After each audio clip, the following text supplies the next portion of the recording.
Imagine this, you are born into an extremely rich and powerful family. But your mother is nothing more than a lowly servant. The moment she gives birth to you, she dies. And from that moment on, your life turns into pure hell. Your stepmother, who pretends to be kind and noble in public, is in reality a cruel, venomous woman. She tortures you in every possible way. Hunger, beatings, humiliation, and the most terrifying thing of all. She wants you dead. You have many brothers, and every single one of them desires only one thing: the position of family head. And to claim that position, you must die. But the real twist begins here. A man from another world, the son of a powerful family, someone who has served 3 years in the military, someone who has seen real battle, whose hands are already stained with blood, transmigrates into your body.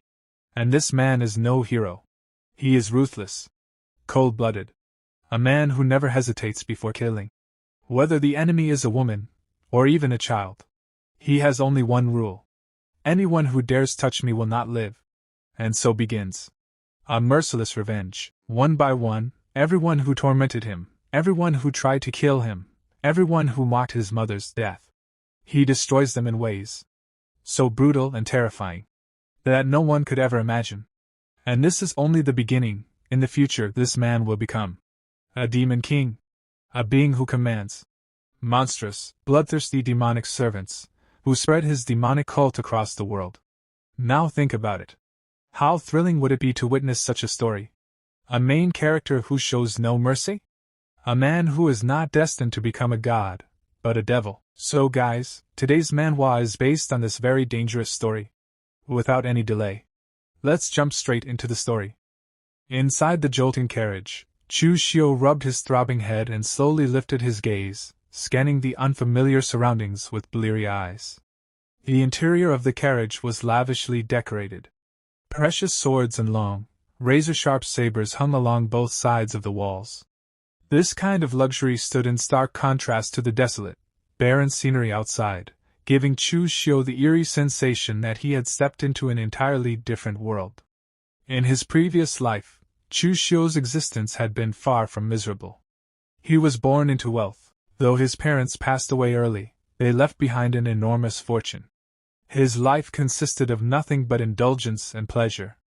He never had to worry about food or money, spending his days immersed in banquets, alcohol, and excess. His only true passion was reading wuxia novels. Truth be told, Chu Xiu wasn't afraid of death. He had already enjoyed enough glory and luxury, living freely without regrets, far more comfortably than those hardship-bound protagonists in novels. Compared to them, his life had been easy. In fact, Chu Xiu never wanted to become a spoiled playboy. But as the youngest son of the family, born of a concubine, he had no right to involve himself in the family's business affairs. All matters of commerce were handled by his elder brothers, leaving him completely sidelined. Recently, Chu Xiu had become obsessed with a game called Great Jianghu. Its storyline was vast and intricate, and the martial world it portrayed was astonishingly realistic, so realistic that it felt like a fully functional society. He found himself utterly immersed. While waiting for the third major update of Great Jianghu, he spared no expense to purchase a limited edition virtual reality headset. Who could have imagined that the moment he put it on, he would hear a voice? "My dear little brother, your existence has always been a hidden threat. So I sincerely hope you'll have fun in another world." Immediately after that, boom! The VR headset exploded. It blew him to pieces, killing him on the spot. And judging from the current situation, Chu Xiu finally realized he had transmigrated. The only thing he regretted was that his enormous fortune would inevitably fall into the hands of those vile relatives who had orchestrated his assassination. He had clearly presented himself as harmless, a useless wastrel. Yet he was still targeted and killed. Could it be that from the very beginning, his mistake was choosing not to fight for his inheritance? At that moment, memories belonging to this new body came flooding in. Chu Xiu felt a sharp pain stab into his chest. A savage, blood-red killing intent flashed through his eyes, and the aura surrounding him underwent a drastic transformation in an instant. He shook his head lightly. He had finished absorbing the memories of this body. One could even say their souls had completely fused. It turned out he had transmigrated into someone who was also named Chu Xiu, the second son of the Chu family in Kunlun. This identity was equally tragic. He was born of a concubine. His mother had only been a servant, and died the moment he was born.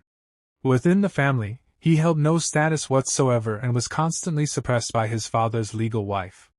The original Chu Xiu was weak-willed and reckless by nature. He offended an important guest of the family, and was severely punished, exiled to manage the Chu family's mine in a remote wasteland. The mine was a critical asset, controlling a massive source of income. However, being sent there was anything but a blessing. The miners were all exiled criminals and vicious outlaws. For an ordinary person to manage such a place was no different from walking straight into a tiger's den. There was little chance even bones would be left behind. In truth, Chu Xiu never wanted to go to the mine and wait for death. But he knew very well that he had no chance of competing for the family's inheritance. He was nothing more than a fallen son who had made a mistake. Who would care whether he lived or died? Originally, he was supposed to remain at the mining site for 3 years. However, recently the family had begun selecting an heir. Despite still being under punishment, Chu Xiu was summoned back. At this moment, Chu Xiu was already on his way back to the Chu family estate.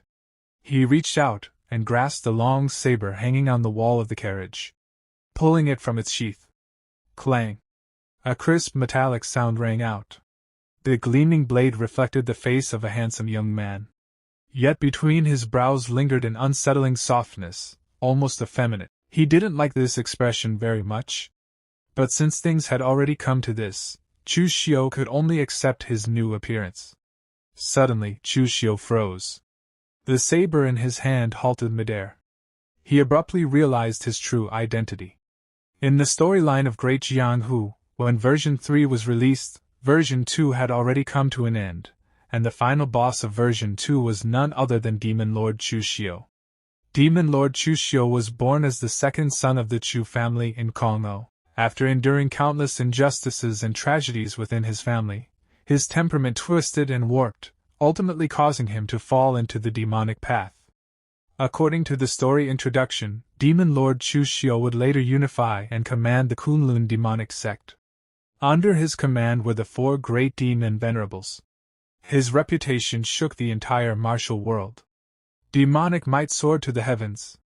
Although he disliked this soft and effeminate appearance, judging from his name, looks, and background, he was undeniably the very Chu Xiu, the ultimate villain from the game. Thinking of this, Chu Xiu didn't know whether to laugh or cry. He had transmigrated, yet transmigrated into a future great demon overlord.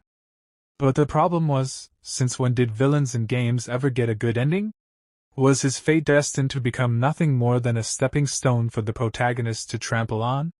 Picking up the long saber once more, Chu Xiu lightly flicked the blade with his finger. A cold glint flashed through his eyes as he muttered to himself. Destined to fail, huh? Who can ever predict the twists of fate in this world? Heaven has given me another chance at life. Then even if gods or Buddhas stand in my way, I will kill them without mercy. Whoever wants me dead, I'll send them on their way first. At that moment, the carriage curtain was lifted. A beautiful maid with a graceful, alluring figure stepped inside. She feigned surprise and asked, "Young master, why have you drawn your blade?" Looking at the beautiful maid's flirtatious gaze, the corner of Chu Xiu's mouth curled into a meaningful smile. Her name was Chu Xiu's personal maid. But in truth, she was a spy planted by his eldest brother. On the surface, Xiu appeared attentive and devoted. Yet in reality, she had never held this fallen young master in any regard, especially during the journey to the mine. She frequently used Chu Xiu's name to act arrogantly, deliberately provoking the exiled criminals.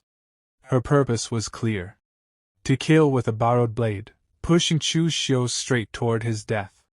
Looking at Chu Xiu bared his teeth in a smile. "A fine blade. I just drew it out to take a look." For some reason, when she saw Chu Xiu smile, Chu suddenly shivered. A chill ran straight down her spine. Still, she didn't think too much of it, and put on a coquettish tone. Young master, traveling like this is exhausting. I heard that the road ahead leads to Kongmang Mountain. Why don't we stop there to rest?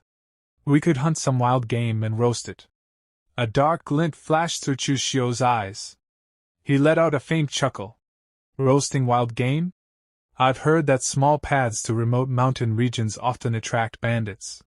Su quickly replied. That's just a rumor. The Chu family's carriages have passed through here so many times, nothing ever happened. Besides, she lowered her voice. This servant wants to find a place to bathe. The road is so dusty. It's itchy and uncomfortable. If this were the Su of the past, acting spoiled, Chu Xiu would have agreed without the slightest suspicion. But now, Chu Xiu only stared at her coldly. The strange, ghostly smile still lingered at the corner of his lips, making Su increasingly uneasy. She even had the urge to step back. Suddenly, Chu Xiu reached out and lightly pinched her cheek, lowering his voice. Very well. I'll indulge you. Let's go eat some wild game. After that, Chu Xiu instructed Su to arrange the servants, as she always had before. With a casual wave of his hand, he signaled for her to leave. Su was momentarily stunned. She felt that Chu Xiu was extremely unfamiliar today, as if he had become an entirely different person. But when she thought of the generous reward the first madam had promised if the task was completed, Su quickly cast her doubts aside.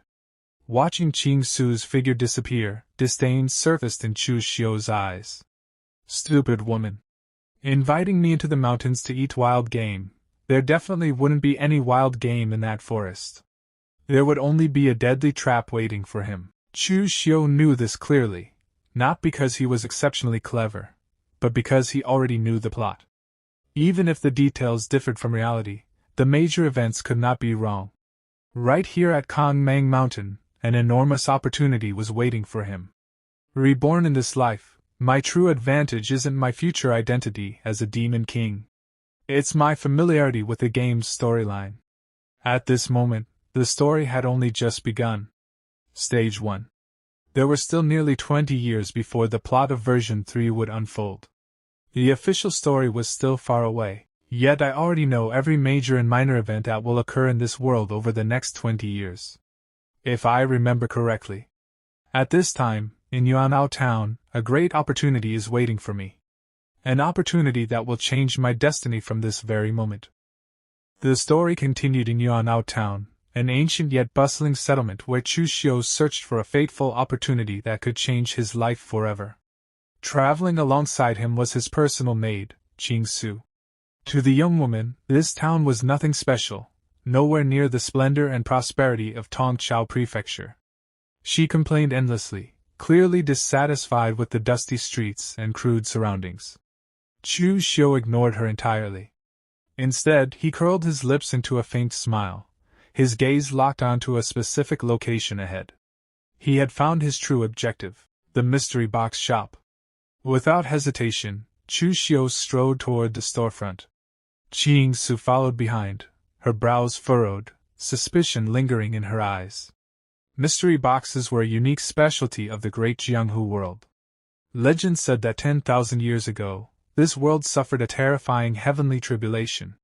During that apocalyptic calamity, countless martial sects were wiped out overnight. Before disaster struck, masters of formation arts created items known as mystery boxes, containers designed to store treasures, cultivation manuals, weapons, and inheritances, ensuring they would survive even if their sects were annihilated. The materials and sizes of mystery boxes varied greatly.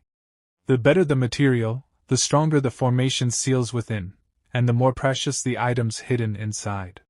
After the heavenly tribulation, countless mystery boxes were scattered across the world and passed down through generations. However, because the methods of crafting them had long been lost, any mystery box would be completely destroyed once opened. Thus, they became limited edition blind boxes. Their allure was irresistible. Occasionally, someone would uncover a heaven-defying opportunity, or a peerless treasure. But more often than not, the box would be empty, or contain nothing but useless junk. Like gambling. Everything depended on luck. Carrying the knowledge of his previous life, Chu Xiu stepped into the mystery box shop without the slightest hesitation. He glanced around and noticed how deserted the place was. "Why is this the only mystery box shop in Yuanbao town?" Chu Xiu asked calmly. "Yet there isn't a single customer?" The shopkeeper sighed and explained. "Even the cheapest mystery box costs 10 taels of silver. Ordinary townsfolk could never afford that." The moment he realized Chu Xiu might actually be a customer, the shopkeeper's eyes lit up. His tone changed instantly. "Of course, young master, that's different for someone like you," he said enthusiastically. "All these mystery boxes were excavated from the southern barbarian mountains. Their prices are extremely reasonable." Chu Xiu nodded slightly. "I've just arrived in this world," he thought. "What I need most right now is a powerful cultivation technique." Although this body came from the Chu family of Tong Chao, the original owner had never been valued. With no resources and no guidance, he had remained stuck at the very bottom of martial cultivation. The path of martial cultivation began with 3 foundational realms. The first was the body-tempering realm, where one unblocked meridians and strengthened bones and muscles, gaining brute physical strength. 9 out of 10 martial artists in Jianghu never advanced beyond this stage. Above it were the blood condensation realm and the Shin intention realm. Only those who reached these levels could be considered true martial masters. Chu Xiu clearly remembered that in the game, around this exact period, a mere household servant had purchased an ordinary mystery box in Yuanbao town. Inside it, a supreme cultivation technique. That servant later rose to become a grand master, shaking the martial world. Chu Xiu was certain. This is my destined opportunity.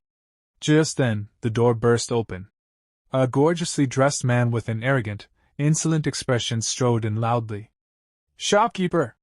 Bring me 2 mystery boxes!" The shopkeeper recognized him immediately. Li Gang, a lackey of the Li family. Trying to be helpful, the shopkeeper advised him. "Li Gang, this is just gambling. Young Master Li values you highly right now. Save your money and bribe the steward instead. You might earn a promotion." Li Gang sneered. "Even as a steward, I'd still be a servant for life. I'd rather gamble. If I open a peerless divine art, I'll soar to the heavens in a single step." The shopkeeper sighed helplessly. Peerless divine arts aren't so easily obtained. Still, he handed Li Gang 2 mystery boxes. One was a purple crystal sphere. The other, a golden box. Just as Li Gang reached out, another hand blocked his way. "Wait," Chu Xiu said coldly. "I want to buy all the mystery boxes here." With the memories of a gamer, Chu Xiu instantly recognized Li Gang. This man was the exact household servant who, in the original storyline, would obtain the supreme opportunity in Yuanbao town. That meant the strongest cultivation technique was hidden inside one of those 2 boxes. Li Gang spun around in fury. "Young master! I was the one who chose them first." The shopkeeper froze, trapped between 2 people he couldn't afford to offend. Facing Li Gang's rage, Chu Xiu simply asked in a calm, chilling voice. "Now that I say I want everything, do you have objections?" Overwhelmed by Chu Xiu's imposing presence, Li Gang hurriedly tried to intimidate him. "Don't think you can bully me just because I'm a servant. I belong to the Li family, one of the 3 great families of Tongchao Prefecture." Chu Xiu laughed mockingly. "Didn't you just say you didn't want to spend your life as a servant?" He stepped forward slightly, his voice dripping with contempt. "And now, when things turn against you, you borrow the Li family's name to threaten others? How laughable! You're nothing but a servant," Chu Xiu continued coldly. "Yet you dare use the Li family to suppress me? How ignorant!" Li Gang's eyes burned with rage. Chu Xiu casually raised his hand. Immediately, his attendants moved in. Li Gang's heart sank. With his mere body-tempering realm cultivation, there was no way he could fight them all. Let's talk," he stammered. "We can discuss this calmly." Chu Xiu sneered inwardly. So weak-willed. No wonder that after becoming a hegemon, he turned into a petty villain who committed every imaginable evil. This time, You won't get that chance. Take everything, Chu Xiu ordered coldly. Under Chu Xiu's stunned gaze, and Li Gang's utter helplessness, every mystery box in the shop was swept clean. Watching them being carried away, Li Gang felt an unbearable pain in his chest. Beyond humiliation, it felt as if something irreplaceable had been stolen from him. He collapsed to his knees, staring at Chu Xiu's retreating figure, teeth grinding. This isn't over, he swore. Back at his lodgings, Chu Xiu began the next phase. He knew from the game that certain treasures required a special trigger. He took out a small knife and let a single drop of blood fall onto the purple crystal sphere. The instant the blood touched it, boom! Violent purple energy erupted. Chu Xiu was blasted backward as the crystal activated. His guess was correct. The shell shattered, revealing a glowing green jade slip. A triumphant smile spread across Chu Xiu's face. This is it. As he absorbed the contents, a torrent of energy surged around him. This was a Taoist classic, an innate skill, a supreme cultivation method. It could cultivate innate true qi, cure all diseases, regulate deficiencies, and ensure one's true qi would never decay. No wonder Li Gang rose so high in the original story. Normal cultivation techniques were divided into 9 revolutions. The first 3 were trash, barely enough for small sections. The middle 3 were treasures capable of founding sections. The last 3 were exceedingly rare, possessed only by great sections. Above the 9th, 2 legendary realms. This innate skill ignored age, cleansed the body, and rebuilt foundations. Perfect for me. Confidence flooded Chu Xiu's heart. And to his surprise, the jade slip also contained a bonus martial art. Azure Dragon in the sleeve. The blade is hidden. The intent concealed. One strike. Like a dragon emerging from the sea. At least a second revolution technique. Unexpected joy. Then, crash! A thunderous noise erupted downstairs. Where is Chu Xiu? You dare steal from my Li family? Get out here! Li Tong had arrived. A massive man, 7th Master Li, stormed in with his thugs, smashing furniture. Li Gang pointed upstairs. That's him.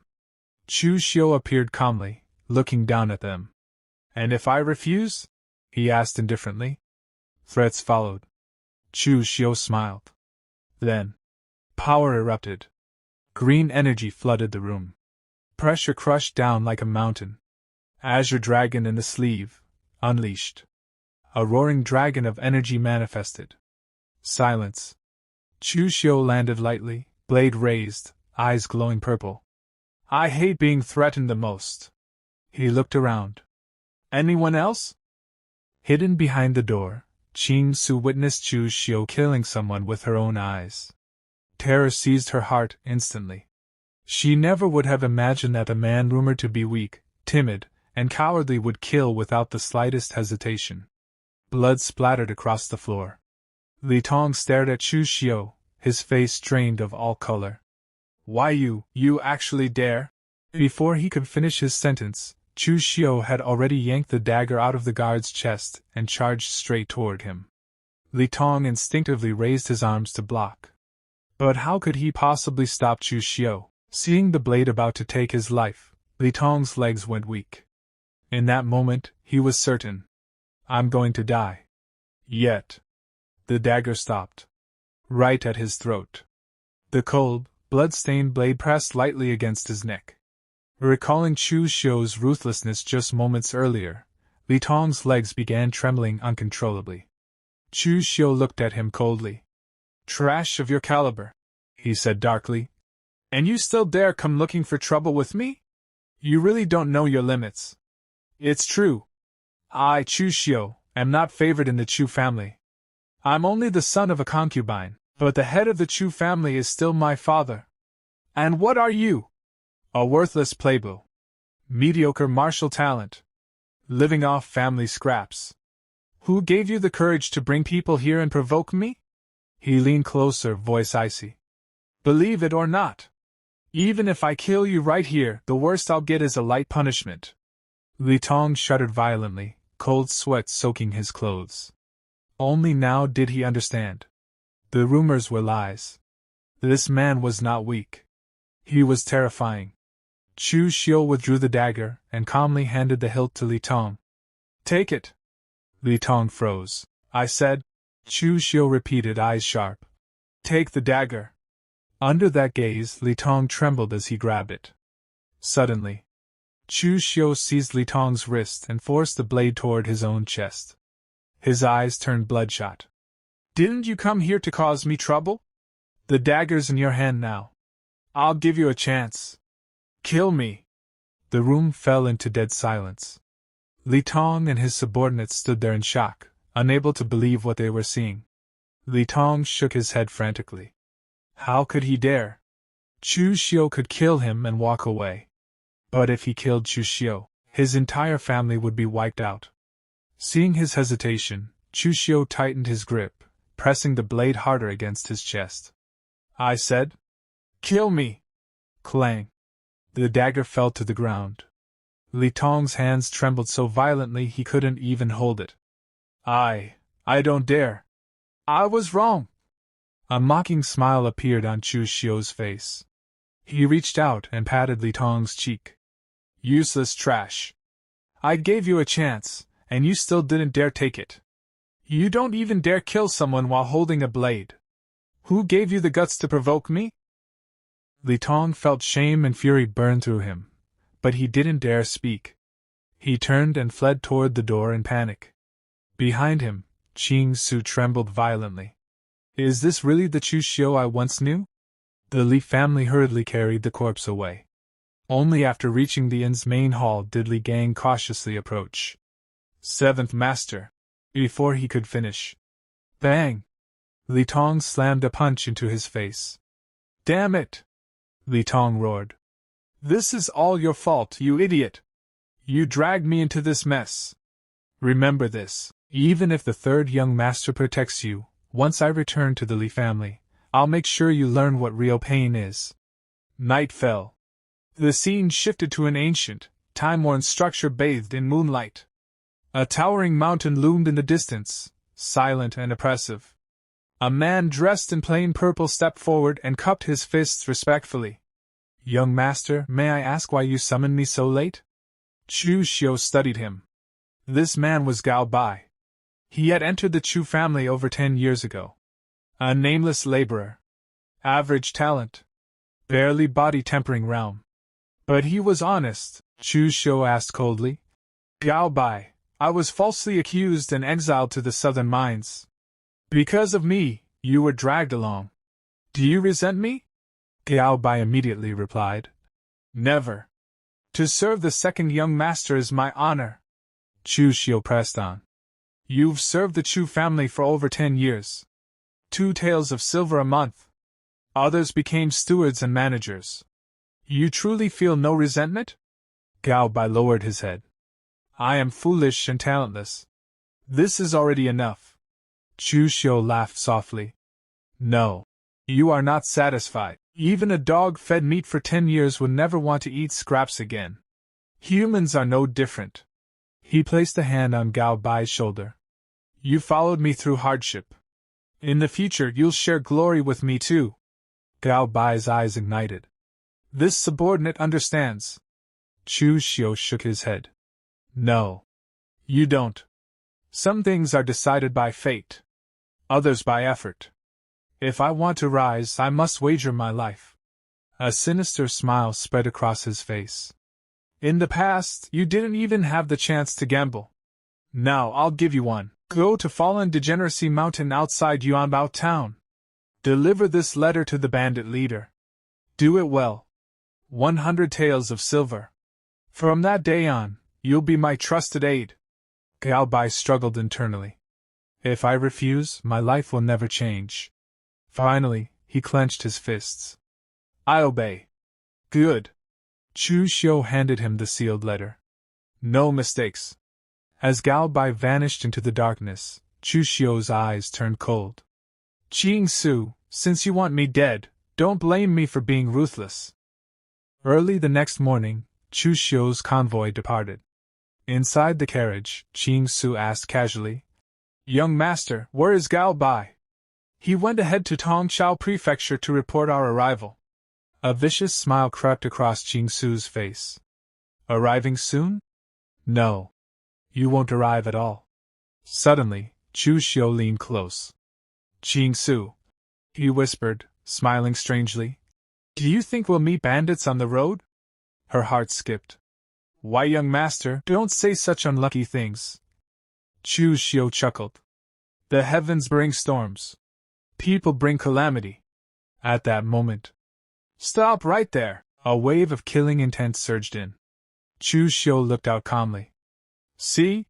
Human calamity has arrived." The convoy was blocked on a narrow forest path. Bandits. Their leader sat arrogantly on a tree branch. Qishan. Red hair. Scarred chest. Massive saber. "What are you waiting for?" he roared. "Get down here!"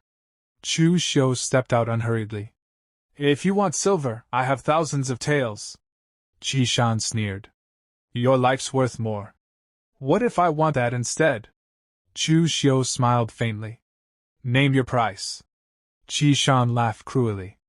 "I keep my word." Hidden in the carriage, Chu Xiu smiled triumphantly. "This time, you're dead." Chu Xiu's smile vanished. "If I can't buy my life, I'll buy yours instead." He attacked. Qishan roared and swung. Metal clashed. Chu Xiu retreated, analyzing calmly. No inner energy. Pure brute force. He waited. Dodged. Endured. When Qishan lost control, the opening appeared. Emerald light erupted. Divine dragon sweeping its tail. The dagger flashed. Blood sprayed. The tide turned. Qishan was sent flying. His men panicked. "How is this possible?" Chu Xiu wiped his blade. "What a pity!" he muttered. "Not enough practice." Enraged, Qishan roared. "Kill them all!" Just then, another voice rang out. "You killing people, did you ask my permission?" A man stepped forward grinning. Manhwa. "Well, well," he laughed. "Looks like a big deal. Mind if I take a share?" Chu Xiu peeked out from the carriage window, her heart skipping a beat. Why is there another group of bandits? Did second concubine arrange even more people? Before she could think further, a second wave of bandits emerged from the road ahead, advancing aggressively. Chu Xiu narrowed his eyes as he looked toward them. Is that man also a bandit? The moment Qishan recognized the newcomer, his expression changed drastically. He clenched his teeth. "Manhwa," Qishan growled. "This is my turf." "What the hell do you want?" Manhwa laughed coldly. "What do I want?" "To fuck you up, of course. You've snatched my business not once or twice. This time, I'm sending you straight to meet the King of Hell." Without wasting another second, Manhwa attacked. His sword flashed through the air like lightning. Qishan hurriedly raised his own blade to block, but it was useless. In the very next moment, clang! Qishan's sword was knocked cleanly into the air. A deep gash opened on his arm, blood spraying as he stumbled back in shock.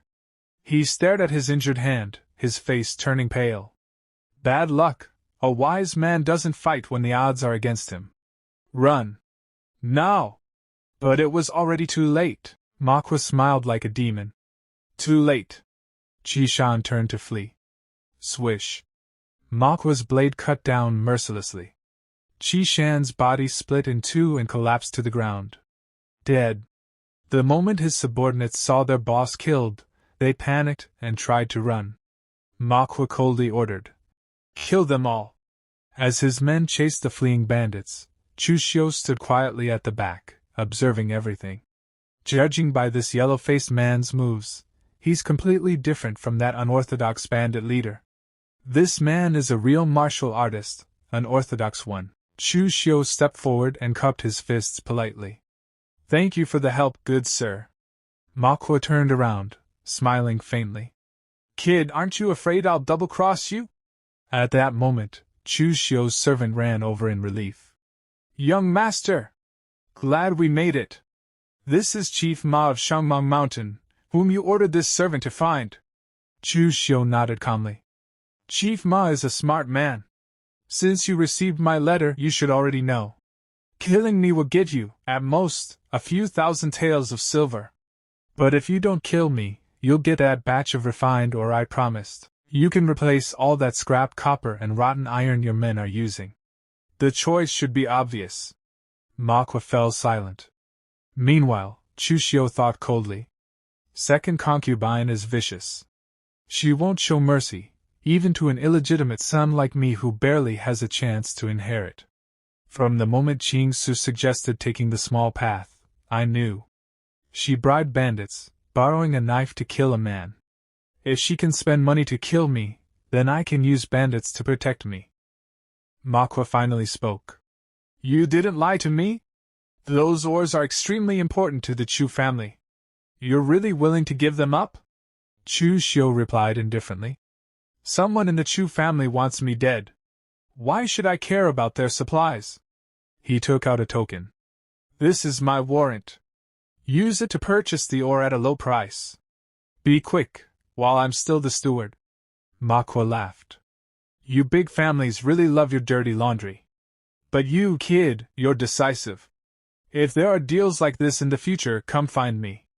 I, Manhwa, am very efficient at killing.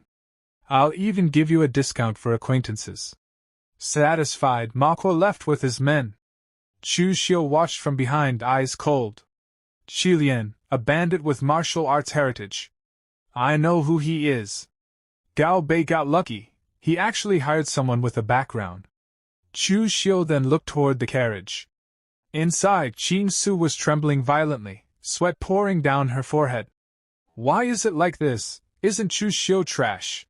How did he so easily seriously injure that bandit leader? Chu Xiu entered the carriage. The moment he stepped in, Chu Xiu collapsed to her knees, acting pitiful. Young master, were the bandits all repelled? Chu Xiu chuckled softly. Of course. They were all repelled. This slut is still pretending. He stepped closer, smiling faintly. I didn't die. You're very disappointed, aren't you? Why, young master is joking. Chu Xiu stammered. It's a good thing the bandits were repelled. How could this servant be disappointed? Snap. Chu Xiu grabbed her by the throat. His voice turned ice cold. Do you really take me for an idiot? Speak, how much silver did my good second mother spend to hire these bandits? Otherwise die. Chu Xiu couldn't breathe. Her face turned purple. I'll speak. I'll say everything. 10,000 taels of silver. Chu Xiu released her. 10,000 taels. What a generous hand. Does my second mother really hate me that much? Chu Xiu cried. Second concubine said you stubbornly supported eldest young master, and would ruin things sooner or later. She also won over fourth young master recently, so she wanted to eliminate future trouble. Chu Xiu thought. Chu Zongguang has 3 wives and 4 sons. I'm an illegitimate son. My chance of inheriting is almost 0. In my past life, I chose the eldest son early, but was abandoned once I was no longer useful. This time, I won't repeat that mistake. I will fight for the position of Chu family heir. He looked down at Chu Xiu. Any evidence of second mother colluding with the bandits? She shook her head desperately. She sent a confidant directly. No evidence was left. She grabbed Chu Xiu's leg. Young master, I've said everything. Please spare my life. Chu Xiu smiled. Don't worry, I don't kill women. Chu Xiu felt relief. Scared me to death. Crack. Chu Xiu snapped her neck in one clean motion. I lied, he said coldly. You actually believe that? So naive, yet you still tried to be a spy. 7 days later. Wei Commandery. Tongzhou Prefecture. Chu family. Chu Xiu looked out from the carriage. Second concubine stepped out to greet him. Second concubine, daughter of Ding Kaishan, master of Kaishan Martial Arts Hall. Ruthless. Vicious. He stepped down quickly and greeted her warmly. Greetings, second mother. It's been a year, you've become even younger. Inside, second concubine was shocked. How did Chu Xiu come back alive? Did Chu Xiu fail? She asked sternly. Where is your maid, Chu Xiu? Chu Xiu sighed. Her body was too weak. I accidentally played her to death. Why doesn't second mother gift me another one? Second concubine's heart tightened. Chu Xiu died? Does he know, or not? This Chu Xiu feels different, she thought. Since you're back, she said coldly. Go in. The master and everyone are waiting. Inside the hall, Chu Zongguang sat on the throne. Chu Xiu bowed. Greetings, father. Uncles. First mother. Second mother. Third mother. Chu Zongguang opened one eye. You've returned. This is Chu Zongguang, Xiantian realm. Over 20 years without advancing a step, Chu Zongguang spoke calmly. The Chu family has been rooted in Tongzhou for over 20 years. The children have grown. It is time to decide the family heir. First wife immediately said. Why decide? Chu Kai is the legitimate eldest son and the strongest. Of course, he should inherit. Second concubine sneered. Big sister, that's not right. This isn't royalty. The master decides. Third wife lowered her head. This servant knows nothing. Whatever the master decides. Chu Zongguang slammed his hand. Enough. Chu Kai. Chu Xiu. Chu Xing. Chu Shang. You each manage part of the family business. 1 year. Whoever makes the greatest progress will become the Chu family heir. Do you all agree? After the declaration was made, the atmosphere in the Chu family's grand hall grew suffocatingly silent. Patriarch Chu Zongguang sat high above, his presence alone radiating unquestionable authority. Below him, the wives and children stood in silence, each secretly calculating their next move in the inevitable battle for succession. Chu Xiu observed everything with cold detachment. Though the so-called elders of the Chu family carried the title of seniority, in truth, they were nothing more than chess pieces. Not a single one of them dared to utter a word against Chu Zongguang's will. Absolute power still rested firmly in the hands of the man seated at the very top. On one side stood the first madam and her eldest son, Chu Kai. Both were arrogant by nature, disdainful of restraint, and had even dared to confront the patriarch head-on more than once. What they failed to realize was that such insolence only deepened Chu Zongguang's disgust toward them. The second madam posed an entirely different kind of threat, calculating, ruthless, and vicious in her methods. She had long coveted the position of heir for her own son. Unfortunately, Chu Shang was a man of brute courage with no talent for scheming, utterly incapable of concealing his ambitions. Among them all, the third madam was the most shrewd. On the surface, she appeared gentle and seemingly indifferent to power struggles. Yet it was precisely this carefully crafted facade of virtue that earned the patriarch's favor, allowing her son to become the most cherished child in the household. Having seen through the true intentions of every single person present, Chu Xiu nevertheless found Chu Zongguang the most puzzling of all. Though the patriarch had loudly proclaimed the selection of a successor, his eyes remained cold and detached, as if he truly did not care about the final outcome. At that moment, the first madam spoke up in opposition. She argued that a martial aristocratic family like the Chu clan should choose its successor based on genuine strength. As she spoke, she turned toward Chu Xiu with a mocking gaze and asked, Chu Xiu, don't you think what I'm saying makes sense? Inwardly, the first madam calculated coldly. As long as Chu Xiu sided with her and created a balance of power, even if the patriarch favored someone else, he would not be able to act too blatantly. This piece on the chessboard, she was determined to claim it. Yet to everyone's surprise, Chu Xiu merely clasped his hands and bowed calmly toward Chu Zongguang. Father must have his own reasons for doing this. This son has no objections. The moment those words fell, the atmosphere in the hall twisted strangely. The second madam stared in disbelief. How could the man she had secretly ordered assassinated stand here so calmly, as if nothing had ever happened? Meanwhile, the first madam burned with fury. This chess piece had dared to defy her will. Chu Kai finally lost his patience. He shouted that Chu Xiu was weak and spineless, demanding to know whether he even understood what he was saying. He gave him one last chance to state his true thoughts. What Chu Kai did not know was that behind that obedient exterior lurked a monster, silently waiting for the moment to erupt. Chu Xiu responded softly, merely reminding his elder brother that he was only following their father's wishes. With a thunderous slam of his palm, Chu Zongguang ended the pointless quarrel. The decision had already been made. Anyone who dared oppose it would be openly challenging the patriarch's authority. Under the crushing weight of his fury, the entire hall fell into absolute silence. But Chu Xiu was not finished. With an air of indifference, he calmly proposed that the patriarch grant him additional business assets to manage. He reasoned that the Nanshan mine was far too insignificant for him to earn merit or properly demonstrate his capabilities in front of everyone present. Chu Zongguang narrowed his eyes suspiciously. The son who had remained silent for so many years had finally begun to reveal his ambition. That piercing gaze seemed intent on seeing straight through Chu Xiu's thoughts. The wives were all stunned. So the display of weakness earlier had merely been an act. His true objective was to insert himself directly into the core industries of the Chu family. At that moment, Steward Lu spoke up with thinly veiled ridicule.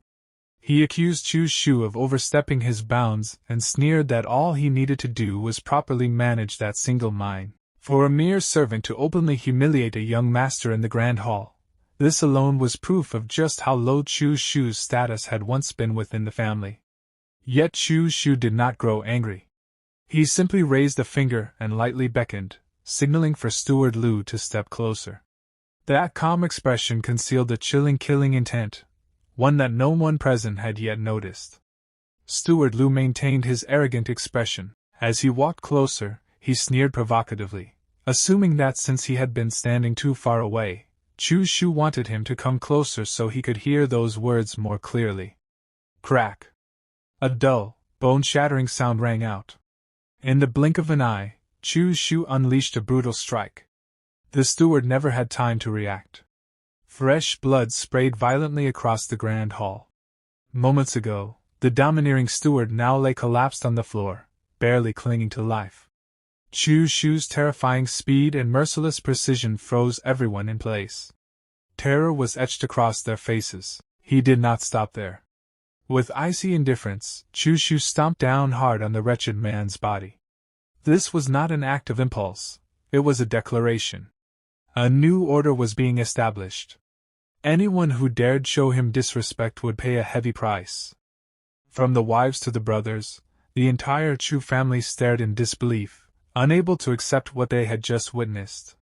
A deathly silence swallowed the grand hall. The second madam trembled uncontrollably, fear flooding her heart. She wondered whether Chu Xiu had truly gone mad, or if this was the real monster that had been hiding in plain sight all along. With a furious slam of his palm, Chu Zongguang rose to his feet. Rage erupted like a violent storm as he roared, demanding to know what Chu Xiu thought he was doing, daring to commit such ruthless violence in front of the patriarch and so many senior members of the clan. Chu Xiu withdrew his hand and bowed calmly in apology. Yet his words were razor-sharp. He asserted that for a servant to interrupt his master's words was an act of extreme insolence, and that this punishment was merely a necessary measure to restore discipline and safeguard the dignity of the Chu family. Chu Xiu looked down at the man crawling on the floor, his gaze devoid of even a trace of pity. In a cold voice, he added that if someone like this were at the Nanshan mine, he would have long since been discarded and used as a sky lantern. His father might be merciful, but to Chu Xiu, a servant's disrespect was utterly unforgivable. Witnessing his son's brutality, yet undeniable logic, Chu Zongguang could not help but fall into contemplation. Deep down, he had to admit that Chu Xiu was right. Regardless of whose man the steward was, he was still nothing more than a servant. His own prolonged seclusion had allowed these subordinates to forget their place and disregard the hierarchy within the household. Nevertheless, in order to preserve the family's public dignity, Chu Zongguang chose to close the matter. He reminded everyone that this was the Chu family estate, not the Nanshan mine, and ordered that Chu Xiu be fined 3 months of his stipend to cover the steward's medical treatment, a light, symbolic punishment meant only as a warning. Chu Xiu lowered his head and calmly accepted the order.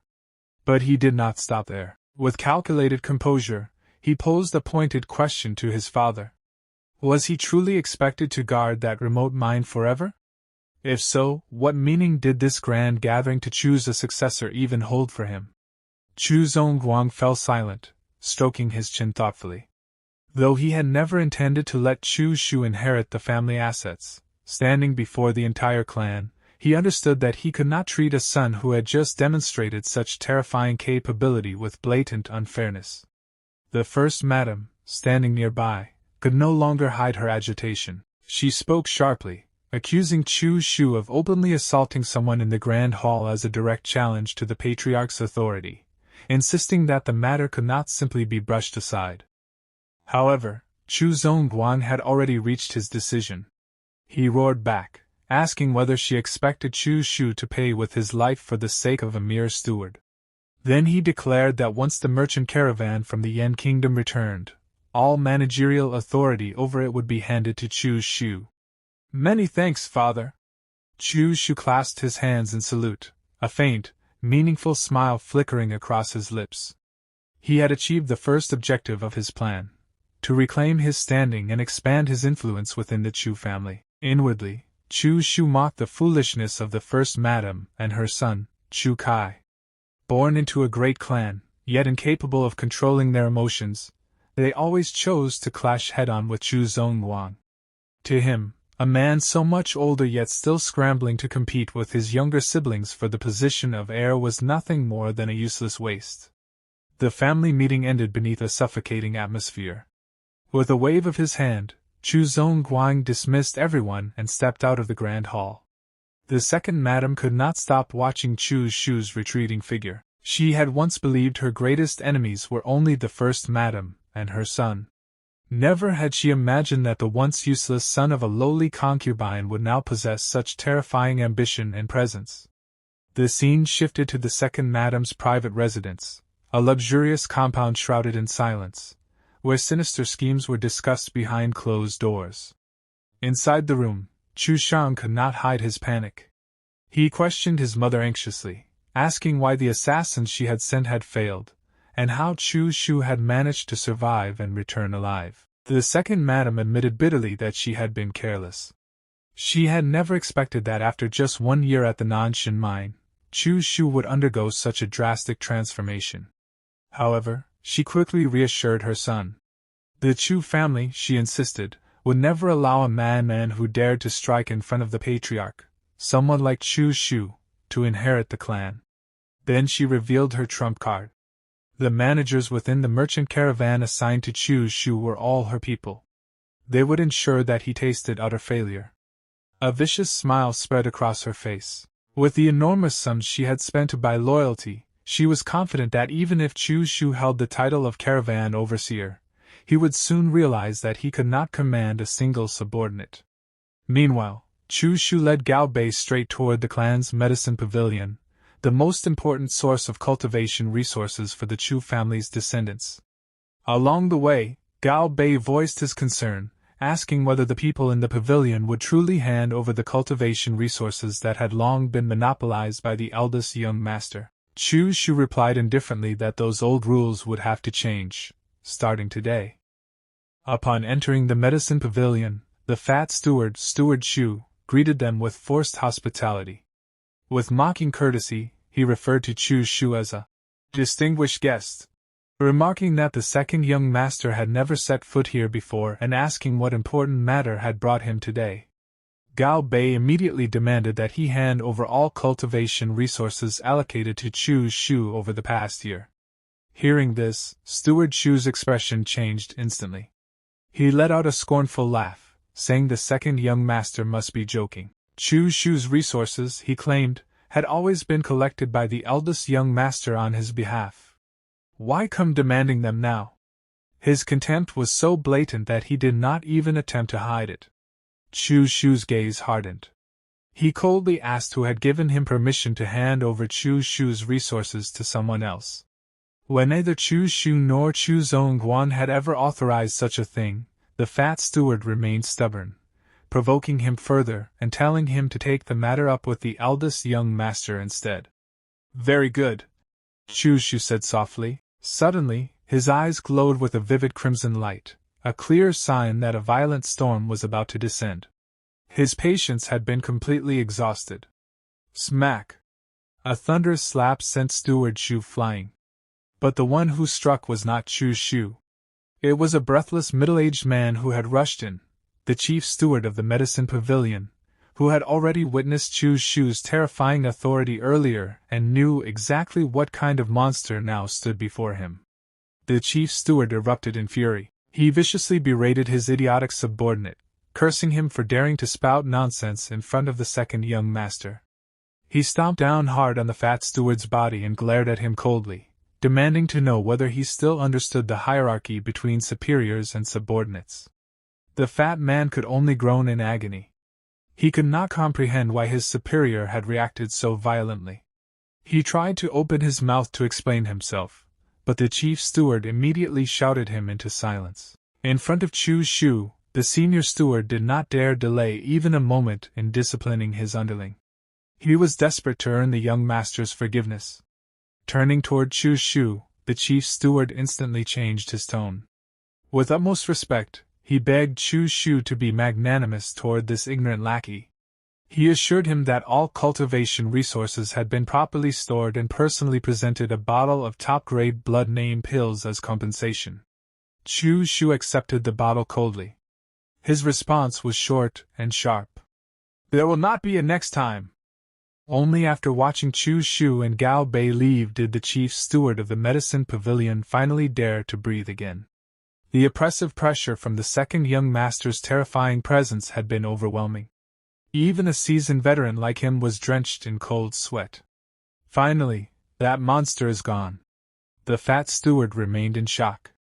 Clutching his burning cheek, he asked bitterly why the chief steward had struck him so harshly while treating that useless young master with such respect. The chief steward replied coldly that it had been for his own good, otherwise he would already be dead.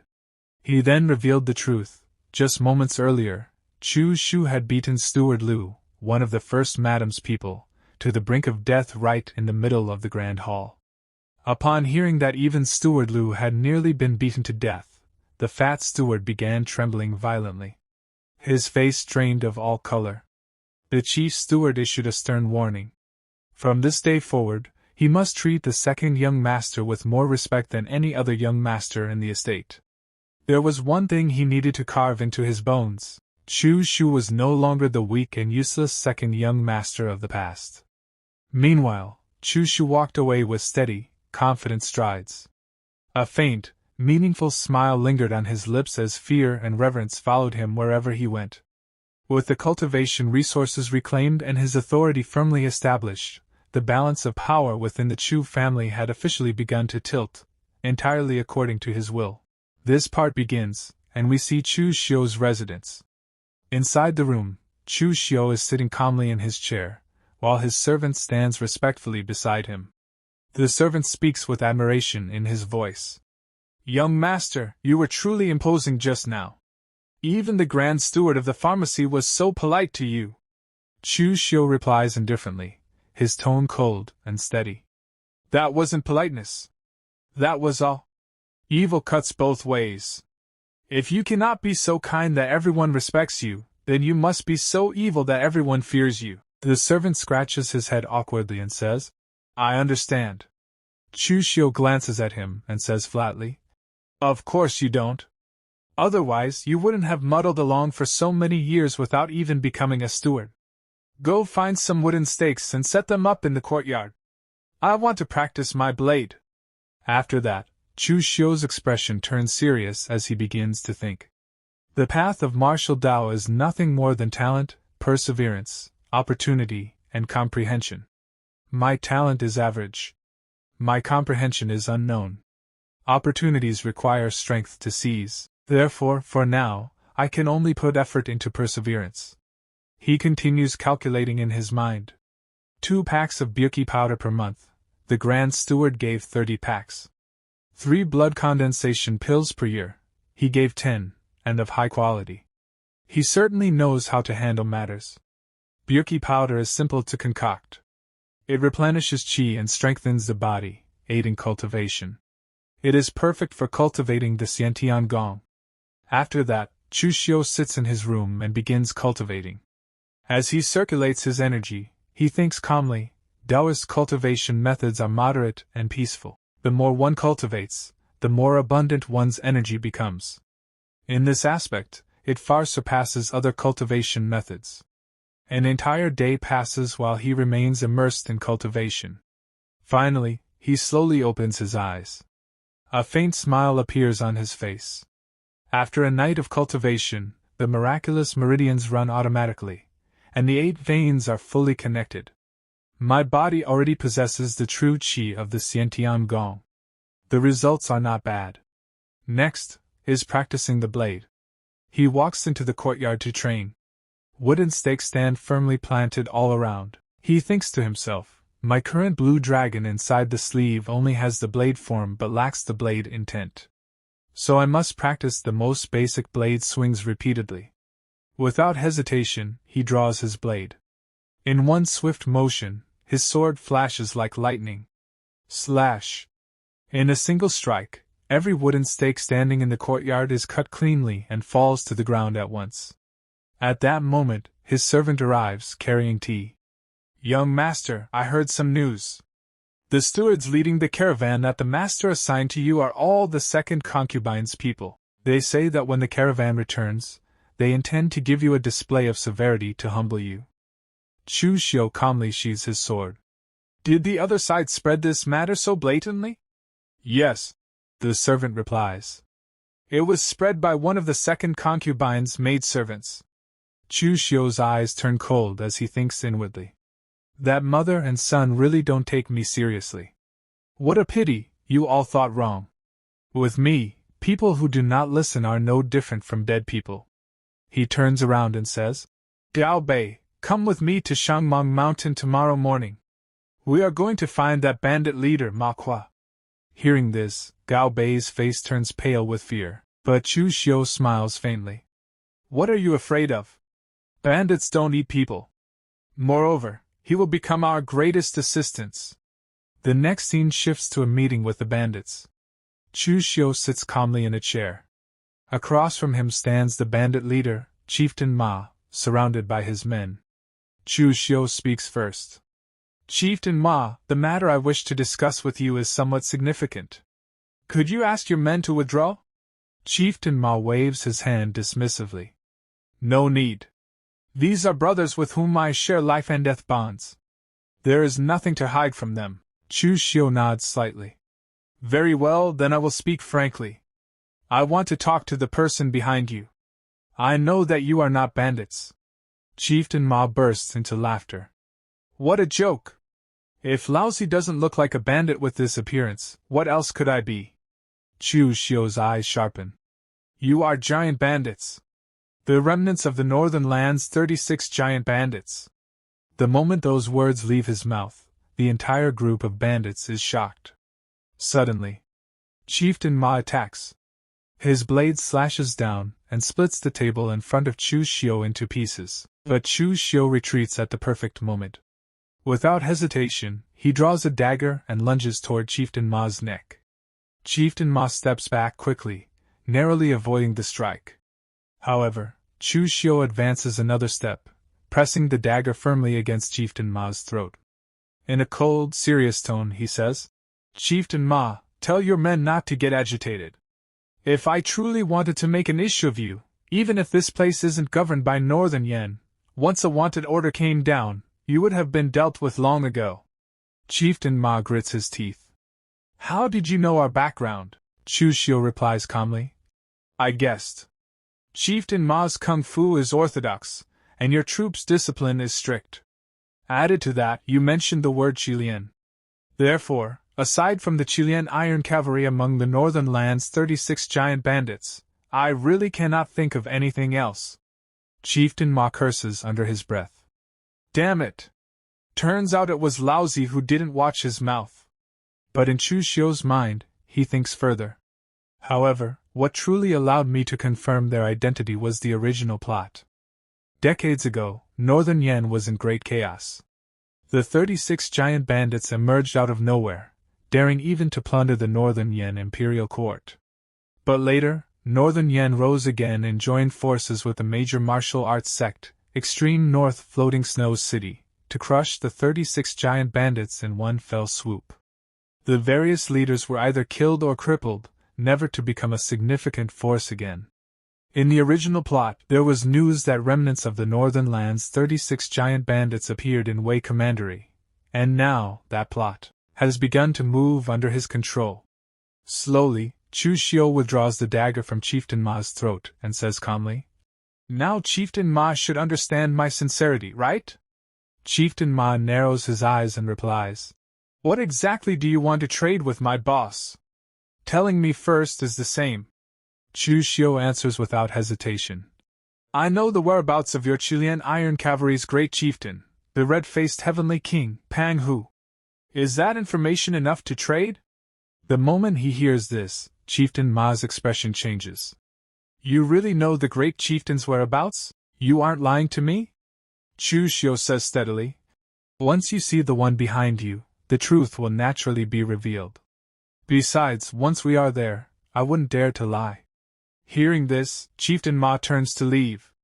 Before walking out, he says, "Fine. Then follow me. My boss is in North Shangmeng Mountain. It will take a few days to get there." A few days pass. We arrive at North Shangmeng Mountain. Chu Xiu has come to meet Chieftain Ma's superior. As they walk, Chieftain Ma explains, "After coming to Wei Commandery, my boss established a mountain stronghold here. Just in case, we built a small stronghold outside. Wait here a moment. I will go report." "Good," Chu Xiu replies calmly. Just then, another man enters. He is tall, broad-shouldered, and powerfully built. Chieftain Ma introduces him. This is Boss Han Bao, formerly one of the great chieftain's personal guards. Han Bao stares at Chu Xiu sharply. "Is it you who says you know the great chieftain's whereabouts?" "Correct," Chu Xiu answers. At the same time, he thinks inwardly, peak blood condensation realm. "This person is much stronger than me." Han Bao snorts. "Cut the crap. Speak, what exactly do you want? If you demand an exorbitant price, don't blame me for getting rough." Chu Xiu remains composed. This news was intended as a greeting gift for Boss Han anyway. According to what I know, after Great Chieftain Pang, who was heavily injured by the people of the Northern Yan Imperial Court, he is currently recovering his strength in the desolate mountains of Liaodong Commandery in the north. Han Bao's eyes sharpen. "Is that true? If Boss Han doesn't believe it, you can send someone to Broken Soul Valley in Liaodong Commandery to check. There are secret codes left by Great Chieftain Pang." Inside, Chu Xiu thinks, I didn't expect these small details from the game settings to become such a big help. Han Bao gestures. "Sit. I will send someone. If we can truly find the Great Chieftain, I, Han Bao, will owe you this favor. Now speak, what do you want?" Chu Xiu asks calmly. "After finding Great Chieftain Pang Hu, what does Boss Han plan to do?" Han Bao sits back in his chair and says confidently, "Naturally, I will take the men of the stronghold to seek refuge with the Great Chieftain." Chu Xiu also sits down and shakes his head slightly. "That is incorrect. Great Chieftain Pang is currently resting and recuperating. Going to him now would not only be useless, but it would also increase the risk of exposure. He wouldn't allow you to follow him either. What you should do is accumulate money, provisions, and cultivation resources to prepare for his rise." Han Bao replies, "Those matters will be decided once the Great Chieftain is found. Speak clearly, what is your intention?" Chu Xiu says directly, "I want to cooperate with you to make money." Han Bao raises an eyebrow. "Such a good thing? Explain it in detail." Chu Xiu begins calmly. "There are many bandits in Shangmeng Mountain who frequently rob caravans and kill for money. Because of this, more and more caravans are switching to the time-consuming main roads or arranging large numbers of guards. Your business is becoming scarcer, right?" Han Bao nods. Correct. So what should be done? Chu Xiu's eyes gleam. Nothing can be accomplished without rules. If there are no rules, we will set the rules. As long as caravans hand over a portion of their wealth, they can be escorted safely across the mountain. This way, both the caravans and Boss Han benefit. Han Bao crosses his arms tightly. Then wouldn't I be making enemies of all the bandits in Shangmeng Mountain? Chu Xiu smiles faintly. One voice in the entire Shangmeng Mountain is enough. Does Boss Han lack the confidence to deal with those disorganized mobs? Han Bao suddenly laughs. Of course I have it. If not for my injuries remaining unhealed, I would have resolved that bunch of trash long ago. Chu Xiu is slightly surprised. Unexpectedly, this guy was actually a Xiantian expert before. I misjudged him, Han Bao then asks. By the way, Chu Xiu kid, you gave me such a good idea. What exactly do you want? Very simple, Chu Xiu replies. I also have a caravan in the Chu family. I hope it can enter and exit Shangmeng Mountain without obstruction. Additionally, I hope Boss Han can help me kill people. Han Bao grins. The first condition is no problem. But for the second one, wanting me, Han Bao, to act as a hired thug, just this piece of news isn't enough. Chu Xiu nods calmly. Of course. What I can give Boss Han is more than just this. I will inform you in advance about passing caravans. This way, you won't have to worry about wasted trips. Han Bao laughs loudly. That does sound pretty good. Chu Xiu adds casually. By the way, I will soon transmit news of a Chu family caravan to you, Boss Han. Consider it a greeting gift. Han Bao's expression changes. Rob your own caravan? What is the meaning of this? Chu Xiu's lips curl slightly. That is the Chu family's caravan, not my caravan. Hearing Chu Xiu's words, Han Bao breaks into a satisfied smile. Good. At the same time, he cannot help thinking to himself, when it comes to viciousness, we really can't compare to these disciples of aristocratic families. They are actually so ruthless even to their own people. Chu Xiu stands up calmly. Pleasure doing business. If there's news, I will send a carrier pigeon to you. The scene shifts. Outside Chu Xiu's residence, a carriage is being loaded with goods. Boxes and crates are packed tightly as servants move quickly. Everyone looks sharp. The merchant caravan is about to set off. Just then, Chu Xiu appears and shouts coldly. Who told you to go? A man immediately steps forward and bows. This servant is Zhang Quan, the caravan steward. Greetings, second young master. Chu Xiu looks at him indifferently. Who is in charge of this caravan right now? Zhang Quan answers respectfully. Of course, it is under your charge, second young master. Since it is under my charge, Chu Xiu continues calmly. Then who allowed you to load the cargo and set off just now? How much silver did the last batch of goods sell for? What was brought back?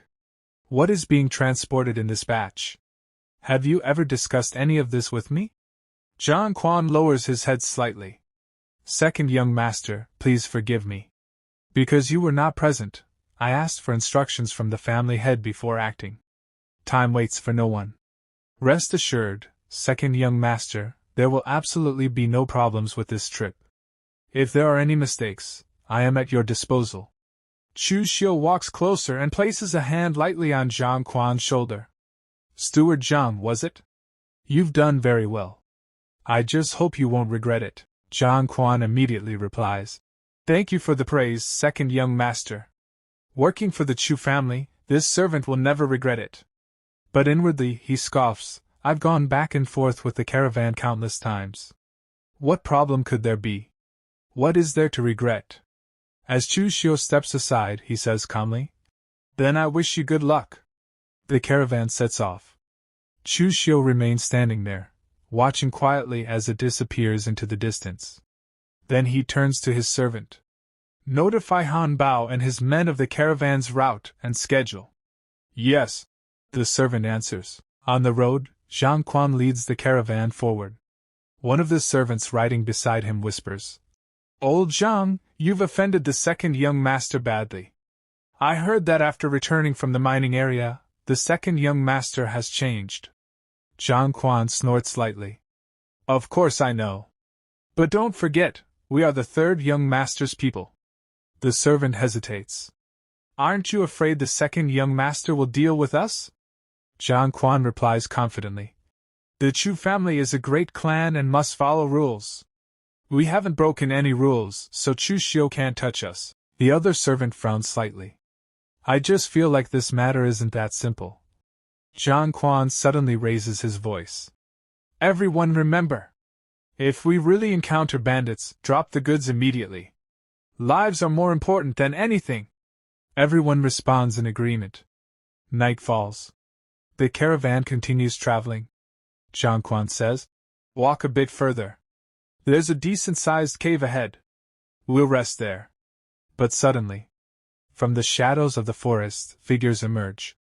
Bandits surround them from all sides. A cold voice echoes in the night. No need to walk anymore. If you want to rest today, rest here to your heart's content. The moment Zhang Quan sees the bandits, his face turns pale. Bandits! Run! Everyone run! As soon as he shouts this, the servants jump down from the carriages and flee in panic, abandoning the goods to save their lives. But just as Zhang Quan turns to escape, a blade blocks his path. Chieftain Ma steps forward, sword raised before him. Steward Zhang, where do you think you're going? Seeing Chieftain Ma, Zhang Quan freezes in shock. You were prepared? Chieftain Ma smiles coldly. Zhang Quan, right? Young Master Chu Xiu asked me to pass you a message. His eyes gleam with killing intent. Steward Zhang, have a safe journey to the afterlife. At that moment, Zhang Quan understands everything. It was the second young master. Before he can react, Chieftain Ma attacks. His sword flashes through the darkness. Zhang Quan has no chance to defend himself. In the next instant, the blade slices cleanly across his throat. Blood sprays. Zhang Quan collapses to the ground, lifeless. Chieftain Ma withdraws his sword and orders calmly. Go.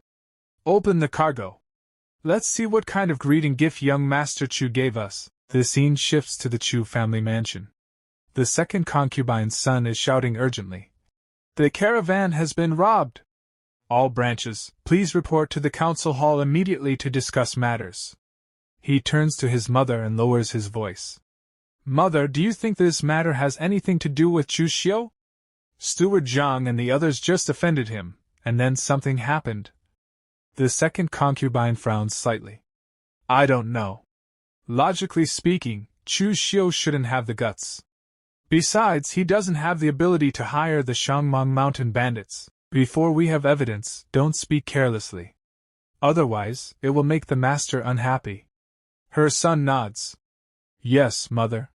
They walk quickly toward the council hall. Inside, the family head is already seated at the head position. Several servants are reporting the situation. That is the situation. They killed everyone on sight. We don't know why either. The family head waves his sleeve lightly and says in a calm, detached tone. Since that's the case, dismissed. Take this as a lesson. Be more careful next time. I am going back into seclusion. Just as everyone prepares to leave, Chu Xiu suddenly stands up. Father, right now the caravan has no leader. I am willing to lead the caravan through Shangmang Mountain once again. The moment he says this, his stepmother and stepbrother stare at him in shock. Their mouths hang open, utterly stunned. The family head frowns. Caravan transport has always been the most dangerous task. Family disciples have never led the team before. What kind of trouble are you adding? You have no experience at all. Do you want to die? Chu Xiu answers steadily. Right now, the caravan is in a state of panic. If there isn't someone of sufficient weight to lead, it will be difficult to set off. Especially the pharmacy goods, they cannot be delayed. As a direct descendant of the Chu family, I should lead the charge and boost morale. I ask Father for permission. The family head looks at him thoughtfully. I didn't expect Chu Xiu's awareness to be this high. However, the caravan indeed cannot be delayed. After a brief pause, he says, Then you go. Be careful. Chu Xiu bows slightly. Thank you for your concern, father. His stepbrother, however, thinks coldly. To actually snatch up this thankless and dangerous task. Is Chu Xiu's brain broken? The scene shifts. Under the moonlight, several servants stand in the courtyard whispering among themselves. One of them says bitterly, "Can't blame them for pointing fingers at us. This time the goods weren't saved, and quite a few people died." Another servant shivers. "Yeah, this time was too scary." Suddenly, the door swings open. Chu Xiu steps out and shouts sharply, "Pack up, everyone. The caravan is setting off again, heading to the state of Yen."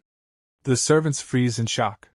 "Second young master," one of them says nervously, "we just had an incident. No matter what, we should rest for a period of time." Another quickly adds, "Yes. Let's think of a countermeasure before leaving. What if we enter the mountain and get robbed by bandits again?" Hearing them, Chu Xiu thinks coldly, that cheap old dad really doesn't care about the Chu family's affairs. Look at how spoiled these servants have become, and he doesn't even manage them. He speaks firmly. "Rest for a while? Think of a countermeasure? What a joke. The ones who died weren't you. You didn't even suffer a scratch. What are you resting for?" The servants fall silent, but fear still lingers on their pale faces. Chu Xiu steps forward again, his voice sharper. "Did you think staying silent would solve anything? In the Chu family business, caravan treatment is the best, 10 times that of general labor, even more. Since you are afraid of death and don't want to go, there are plenty of people who do." He calls out loudly, "Gao Bei." From behind him, his servant answers immediately. "This servant is here." A faint smile appears on Chu Xiu's lips. "Go. Tell the general laborers, those who dare to risk their lives may join the caravan. Monthly pay will be at least 10 taels. If they return smoothly, 0.5% of the profit will be their reward. As for these people, go find Steward Liu for reassignment." With that, Chu Xiu turns to leave. The servants panic instantly. "Second young master. Just now I was blinded by foolishness. Please give me another chance." Another drops to his knees. "Yes. We were wrong." But Chu Xiu does not turn back. "There is only one opportunity. Those who want to stay, follow me." Soon, under the cover of night, Chu Xiu and the caravan depart once more. They move through the dark forest. Suddenly, figures emerge ahead. Bandits block the road. A fat man steps forward and shouts, "Little ones, come out! Business is here! Kill the people, leave the goods!" These are Han Bao's subordinates, led by Feng Yidao. The moment the servants see the bandits, their faces turn pale. "Damn it! Again?" one of them curses. "If I had known earlier, I wouldn't have stayed." Another mutters nervously, "Yeah. I'm regretting it too. I just hope we can survive and make it back this time." But on Chu Xiu's face, there is a strange smile. In his heart, he thinks calmly, finally, it's showtime. This part begins with Chu Xiu saying to his servant Gao Bei, "Gao Bei, get the fire oil. Prepare to light it." Gao Bei immediately obeys. He lights a torch and pulls down the curtain hanging on the carriage. Chu Xiu dismounts from his horse, steps forward, and faces the bandits directly.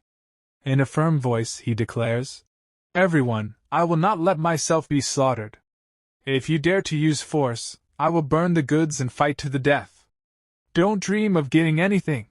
Hearing this, one servant looks confused and says, "Huh, who would have thought the second young master actually had such a move?"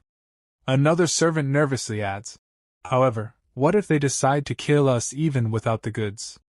At that moment, a fat bandit steps forward with a smile on his face and says, "You're still a bit too tender to play this game with your grandpa. Do you really believe I would rather kill you all than take these goods?" Chu Xiu stands calmly in front of him and replies, "Why go through all this trouble? How about this, you and I compete in a duel. If I lose, I am at your disposal. If I win, you let us leave. How about it?" The bandit bursts out laughing. "A weak young master who can't even trust a chicken wants to fight me? Since you want to die, I'll fulfill your wish. One frightened servant whispers. Only the eldest young master of the Chu family has reached the blood condensation realm. Can the second young master really do this? But in the very next moment, Chu Xiu suddenly charges forward and strikes first. His sword reaches the bandit's neck in an instant. The bandit quickly ducks, easily dodging the attack. Not bad, he says. He counterattacks, and their swords clash loudly. Chu Xiu blocks the strike steadily. Then the bandit presses forward with force from his legs, pushing Chu Xiu backward. The servants are stunned. Holy crap! The second young master is amazing! Yeah! I really didn't expect this. The second young master was truly hiding his light under a bushel. Suddenly, Chu Xiu launches a fierce counterattack and knocks the sword out of the bandit's hand. The blade falls to the ground with a clang. The bandit turns and looks at his fallen sword in shock. Then he turns as if to leave. Chu Xiu raises his hand slightly and says, "You let me win." The fat bandit chuckles. All right. You guys can go. I didn't expect a young master like you to actually have some skill. Your grandpa, underestimated the enemy. When the servants realize that Chu Xiu has defeated the powerful bandit, they become extremely excited. But then Chu Xiu calls out to the bandit respectfully. "Hero, please wait." The bandit stops, slightly surprised. "What else do you want, kid?" Chu Xiu says calmly. "I don't know how many more bandits lie ahead. Therefore, I would like to offer 1,000 taels to hire you, hero, to escort us through the mountain." Hearing this, the bandit grins widely. "You kid, that's actually a pretty good idea. Interesting. I agree." The bandit and his men join them as escorts. The servants begin whispering among themselves. This actually seems pretty good. Why didn't we think of this before? Exactly. If we had taken the main road, it would have taken an extra month, and the cost would have been much higher than this. Another servant nods in admiration. This move by the second young master is absolutely brilliant. After that, the group safely reaches their destination. 10 days later, at the Chu family mansion, the family head is seated in the main hall while Old Chen stands before him, giving a full report. Just like that, Old Chen says respectfully. The second young master made a round trip from the Yen Kingdom in 10 days. The family head frowned slightly. This kid is too adventurous. What if the bandits hadn't responded to either soft or hard tactics? And what if that group of bandits didn't have the strength to escort them? Old Chen replies calmly. The second young master's luck is not bad. The bandits who robbed him were actually very strong. It is said that because of the second young master's incident, a new rule has been established. People can now hire escorts to pass through the mountain. Actually, all 4 young masters are very capable. If the family master were willing to give up researching that thing and personally teach them, the Chu family could definitely stand shoulder to shoulder with the Shen family. The family head's expression turns cold. Old Shen, do not speak nonsense. You know exactly what price I paid for that. I will absolutely not give up. Old Chen lowers his head and withdraws from the room. The scene shifts. In his courtyard, Chu Xiu is practicing his blade relentlessly. Sweat drips down his face as he swings again and again with fierce determination. Gao Bei stands nearby, holding a bowl of water. He watches Chu Xiu train and smiles faintly, thinking to himself. After the second young master returned from the Yen Kingdom, he has been practicing the blade desperately, forgetting to eat and sleep. He wasn't this kind of person before, was he? Meanwhile, Chu Xiu continues training, his thoughts cold and focused. In the original plot, after Chu Xiu experienced the family incident, he left Tongzhou Prefecture and entered the Jianghu, his temperament changing drastically. But I still don't know what this family incident is. Before that happens, I must step into the blood condensation realm. I need enough power to protect myself. Unbeknownst to him, someone is secretly watching from the shadows. It is his half-brother. He narrows his eyes and thinks bitterly. Chu Xiu suddenly rose up and took control of the caravan. Not only are the profits considerable, but he's also established prestige. If this continues, within a year, I will definitely lose. Just then, the second concubine enters the scene. Chu Sheng, what are you doing? She asks. Her son remains silent for a moment, then turns to her. Mother, the caravan cannot remain in Chu Xiu's hands. The second concubine sighs. You want that caravan? It's not that easy. The master will never hand it over to you. A faint smile slowly appears on Chu Xing's face. I know father won't give it to me. But what if fourth brother wants it? Will he give it to fourth brother? The second concubine's eyes light up. That's right. The one the master dotes on most these days is Chu Xiu. That might actually work. I'll go try. A short while later, at the third wife's residence. The second concubine arrives for a visit. The third wife greets her warmly. Sister came to my place today? Why didn't you send word in advance? Her son steps forward politely. Greetings, second concubine. The second concubine smiles. We're just chatting.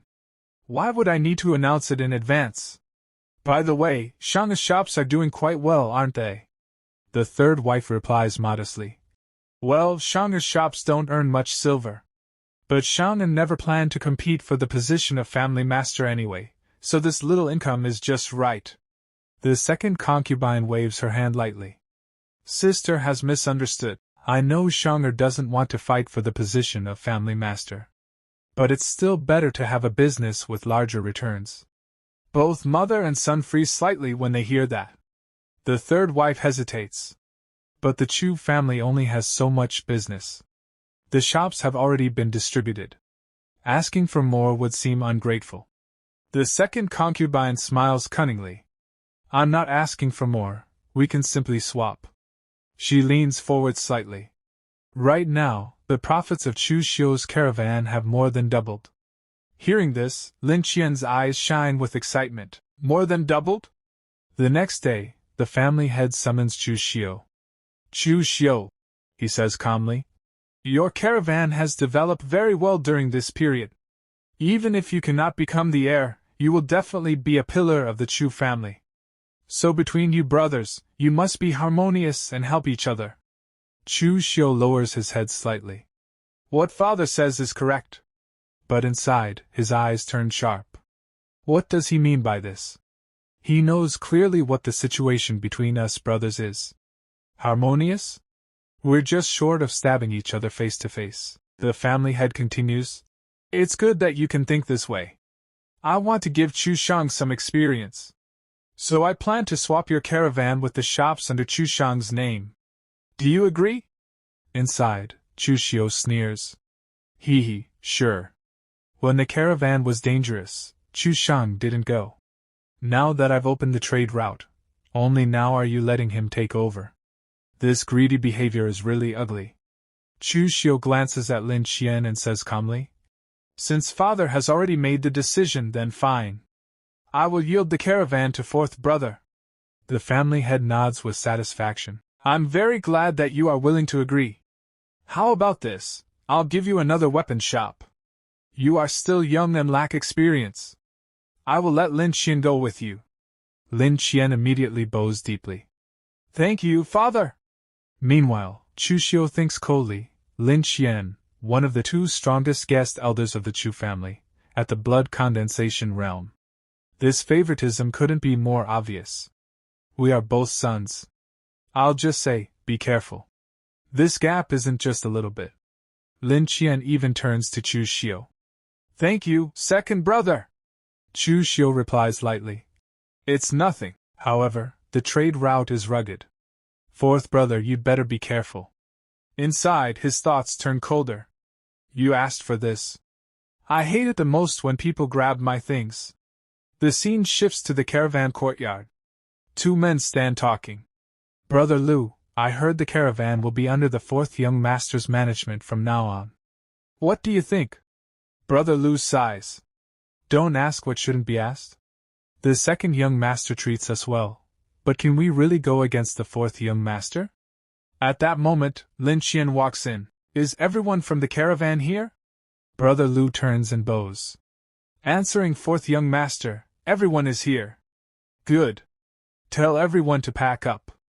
We depart tomorrow. Brother Lu hesitates. Fourth young master, we only returned yesterday. According to the rules, we rest 3 days before leaving again. Lin Qian frowns. Resting every time delays things too much. We could have made another trip to the Yen Kingdom. Listen to my orders, we depart tomorrow. Brother Lu tries again. But fourth young master, the trade route within Shangmeng Mountain is difficult. Without rest, we really can't endure it. The second young master always, shut up. Lin Qian snaps. The caravan is under my management now. And you managers stop working. I'll arrange new people. Brother Lu lowers his head, thinking bitterly, this fourth young master's way of doing things is far too domineering. The next day, Lin Qian's caravan prepares to set out. Before leaving, Lin Qian looks at Chu Xiu. Second brother, what are you going to do? Move to a restaurant to stay for a while. Chu Xiu answers calmly. Lin Qian smiles faintly. Second brother is really capable. I wonder, do you have any experience to pass on to me? Chu Xiu smiles back. The trade route is rugged. Be careful of those bandits. Once you leave Tongzhou Prefecture, the Chu family's name isn't very useful. Lin Qian snorts inwardly as he departs with the caravan. With Uncle Lin by my side, am I afraid of a few petty thieves? Behind him, Chu Xiu watches quietly. Then he turns to Gao Bei. Come with me to Shangmeng Mountain later. Gao Bei immediately lowers his head. Yes, second young master. The part begins at night as we see the Shangmeng Mountain camp. Inside the camp, Boss Han is speaking to Chu Xiu. Kid Chu Xiu, your idea wasn't bad at all. Now the entire North Shangmeng Mountain is my territory, and our profits have increased tenfold. Today we should have a good drink. We won't stop until we're completely drunk. But Chu Xiu calmly replies, There's no rush to drink, Boss Han. I came here this time because I need your help with a favor. Boss Han raises his eyebrows and says casually, Oh? Who do you want to rob and kill this time? Chu Xiu answers with a serious expression. My fourth brother. Chu Shang. Boss Han freezes in shock. His mouth remains wide open as he stares at Chu Xiu. In his mind he thinks, this Chu Xiu is truly ruthless. Twice already he has robbed and killed people from his own family, and this time the target is even his own biological brother. After a moment, Boss Han asks, All right, just like last time? Kill the leader and leave the rest alive? Chu Xiu shakes his head. Kill all the leaders. This time there is also a blood condensation realm martial artist among them, so Boss Han will have to take action personally. Then he adds calmly, Of course, my fourth brother cannot be killed. After all, he is still my biological brother. Boss Han looks at him with disbelief and thinks, He's your biological brother, yet you still want me to rob and cripple him. Chu Xiu continues. However, he has made me, his older brother, very unhappy. So just cripple him. Boss Han sighs inwardly. You might as well kill him. In a martial Dao family, being crippled is worse than death. Chu Xiu then explains. Boss Han, my fourth brother is my father's most beloved son. If he dies, North Shangmeng Mountain will never have a peaceful day again. Boss Han's eyes suddenly turn red with pride as he replies, Kid Chu Xiu, I'm not trying to slander your Chu family, but with your father's meager strength, he's simply not worth mentioning. Once my injuries heal, I would even dare challenge Shen Bai, the head of the Shen family in Tongzhou Prefecture. Chu Xiu smiles faintly and says, Boss Han's injuries haven't fully healed yet. I think it's better not to cause unnecessary trouble. Then he adds, Besides, I would also like to invite Brother Ma and his subordinates to come to Tongzhou Prefecture and help me. Rest assured, the payment in silver will definitely be generous. However, inside his mind Chu Xiu thinks seriously, right now I don't have anyone truly capable under my command. Gao Bei is loyal, but far too cowardly. Manhwa may look rough on the outside, but he's meticulous. He will definitely become a great helper. Boss Han thinks for a moment and asks, Aren't you afraid people will find out that you're colluding with bandits? Chu Xiu answers calmly, It doesn't matter. Brother Ma has only acted a few times in South Shangmeng Mountain. No one in Tongzhou Prefecture has seen him before. I'll recruit them gradually so it won't raise suspicion. Boss Han then turns to Manhwa and asks, "What do you think?" Manhwa smiles and replies, "Of course, there's no problem. I've been idling in this stronghold all day to the point of getting rusty. This is a perfect chance to stretch my limbs." Boss Han then asks Chu Xiu, "When do you plan to attack your brother's merchant caravan?" Chu Xiu answers, "Wait until their return journey. If they get robbed right after setting out, it would look too suspicious." Boss Han immediately stands up and laughs. "In that case, I'll have someone prepare a banquet.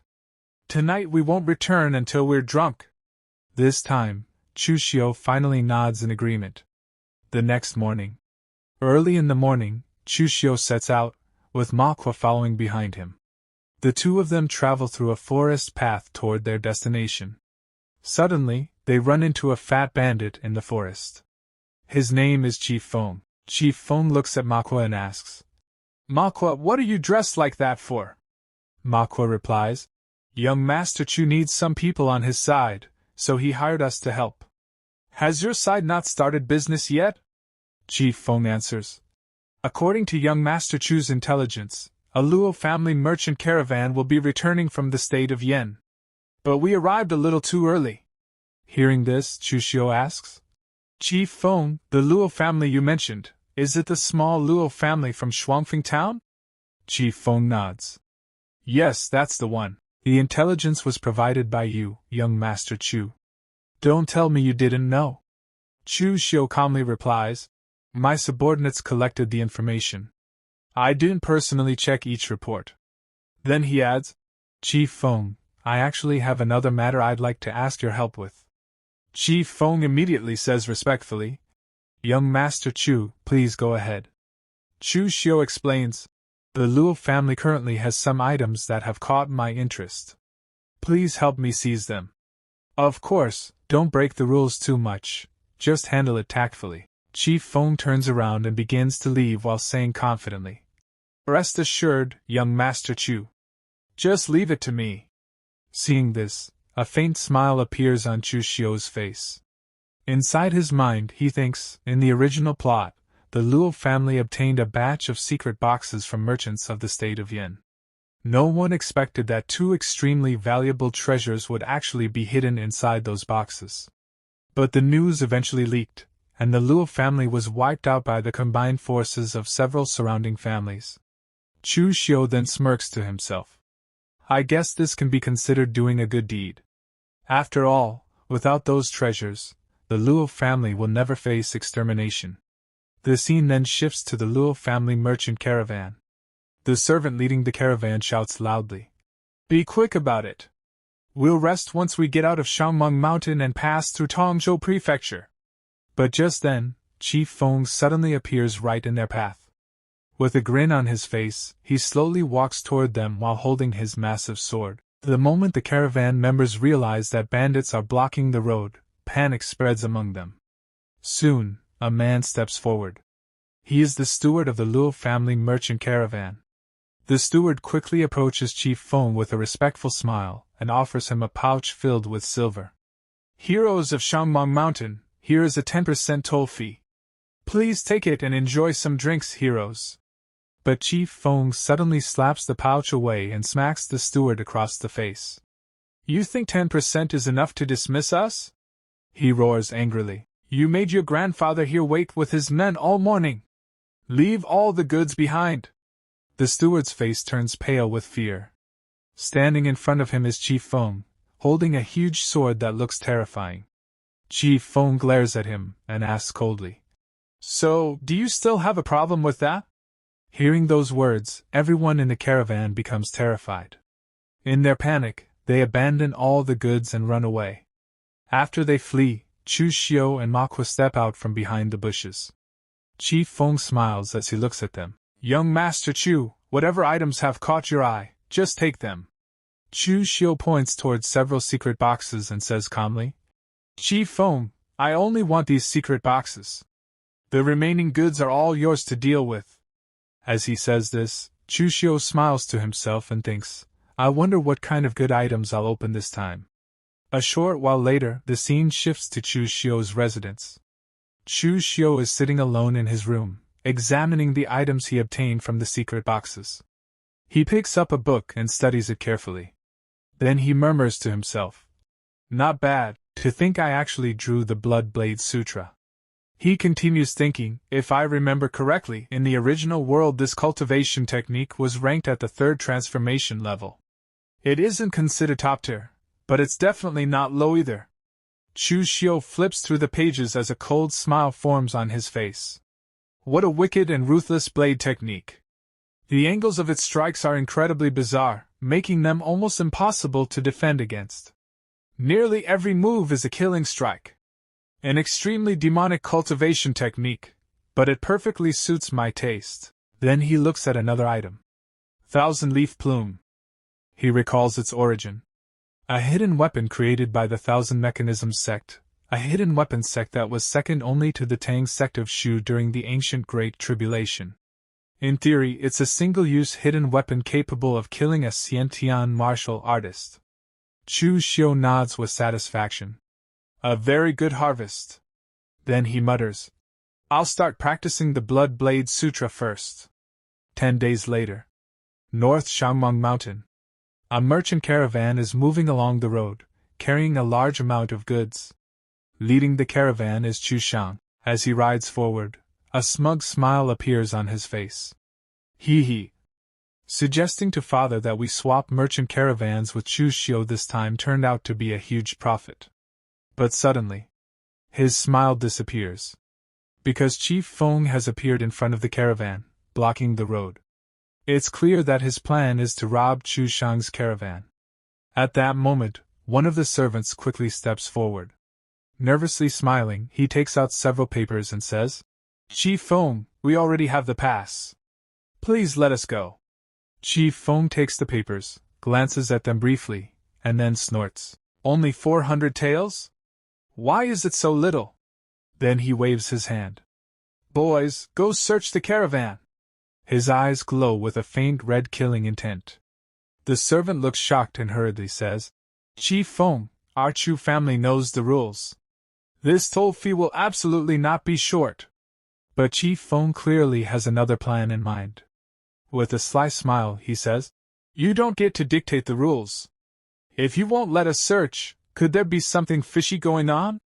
The moment Chu Xiu hears this, he becomes furious and steps forward, ready to fight. But one of the servants quickly stops him and says, Fourth young master! Don't be impulsive. This is Shangmeng Mountain. Just let them search. We haven't played any tricks anyway. Realizing the situation, Chu Xiu suppresses his anger and says coldly, Fine. Let them search. As soon as the bandits receive permission, they begin thoroughly searching the entire caravan, determined to find something suspicious. After a while, one of the bandits approaches Chief Feng and whispers something in his ear. Hearing this, Chief Feng slowly starts to smile. And you said there was nothing fishy. Your goods are worth 6,000 taels, so the toll fee should be 600 taels. The moment Chu Xiu hears this, he immediately explodes in anger. You're clearly picking a fight on purpose. What do a bunch of bandits know about prices?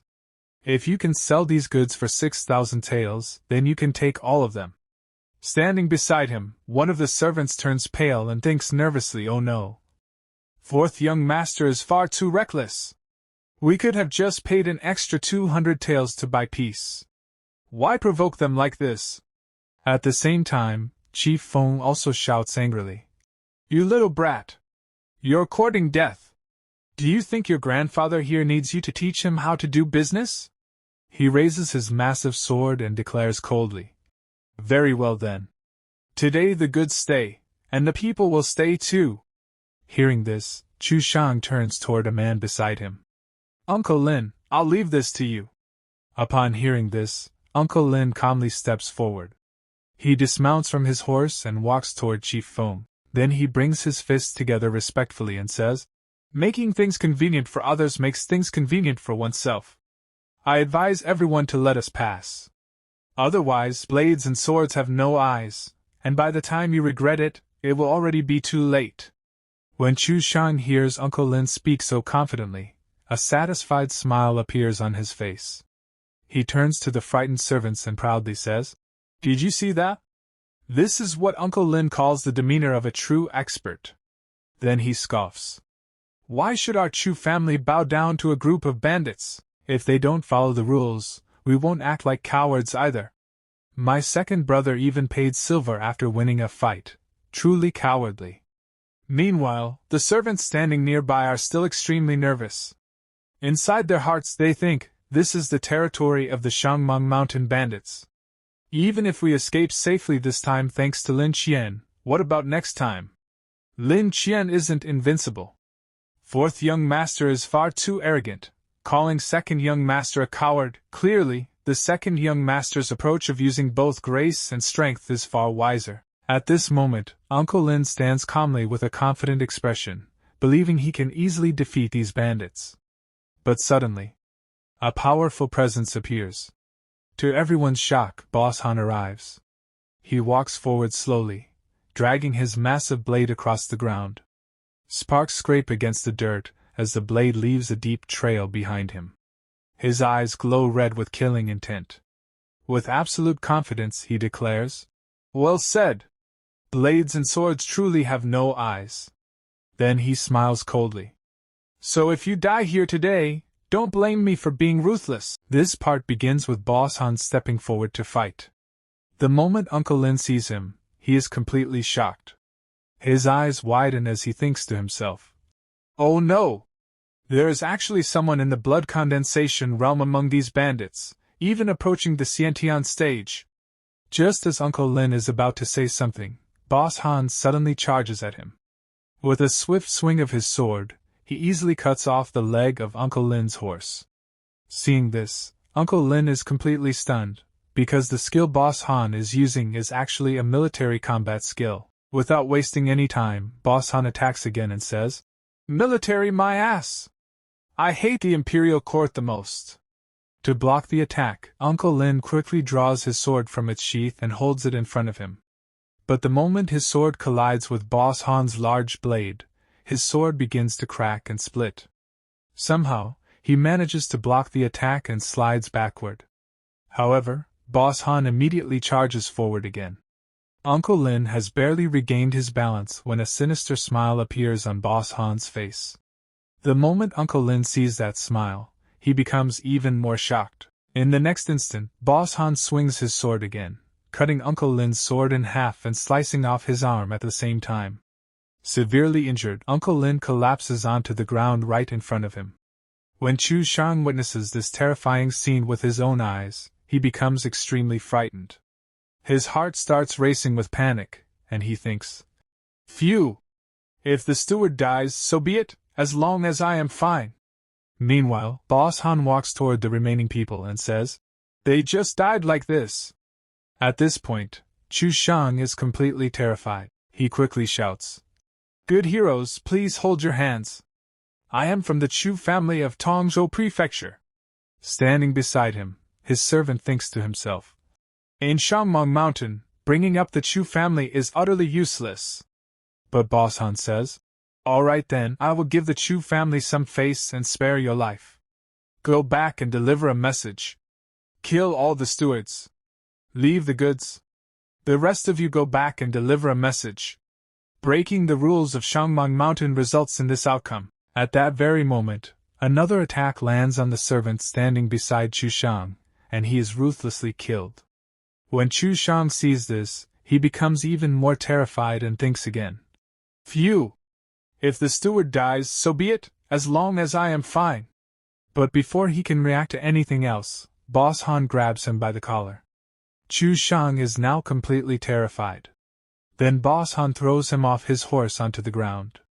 Trembling in fear, Chu Xiu asks what he plans to do with him. Without hesitation, Boss Han kicks directly at his knees and says, "I only said I wouldn't kill you, but I never said I wouldn't cripple your limbs. Hope you reincarnate better in your next life." 3 days later, Chu Xiu is training in his courtyard. Manhwa is watching him practice and then says, "Young Master Chu, Where did you obtain such a wicked blade technique? It is truly extremely wicked, definitely not a technique of the righteous path. Chu Xiu calmly replies, martial arts were originally meant for killing anyway. Who cares if it is righteous or wicked, as long as it can kill? Hearing this, Manhwa smiles and thinks to himself, Chu Xiu's strength has improved far too quickly. I remember the first time I saw him, he could only wound the unranked Lian Laosan. It has only been 2 months, yet I am completely no longer his match. Truly terrifying. At that moment, a servant rushes in and reports, Young master, the 4th young master has been carried back completely crippled. Lin Qian and several caravan stewards are also dead. Chu Xiu calmly says, My dear father must be quite heartbroken right now, no? Let's go and take a look. After that, the scene shifts to the family hall. The family head is sitting there while Chu Xiang is brought in on a stretcher. His condition is extremely terrible, and he is screaming in pain. Meanwhile, Chu Xiu is sitting calmly at the side, enjoying his tea. Then the granduncle says, Family head Chu, your noble son's limbs are shattered, and with the delay of several days I am afraid he will be bedridden for the rest of his life. The family head is extremely furious, but he still manages to control his anger. Then Chu Xiu's stepbrother says, Second brother, 4th brother has been reduced to such a state, and you still have the mood to drink tea? Could it be that you are happy? Chu Xiu lowers his teacup and replies, Me happy? I am on the verge of crying right now, but will shedding a few tears make 4th brother better? He then stands up and says to the family head, Father, now is not the time to cry. If this matter is not handled well, not only 4th brother, but our entire Chu family might end up crying together.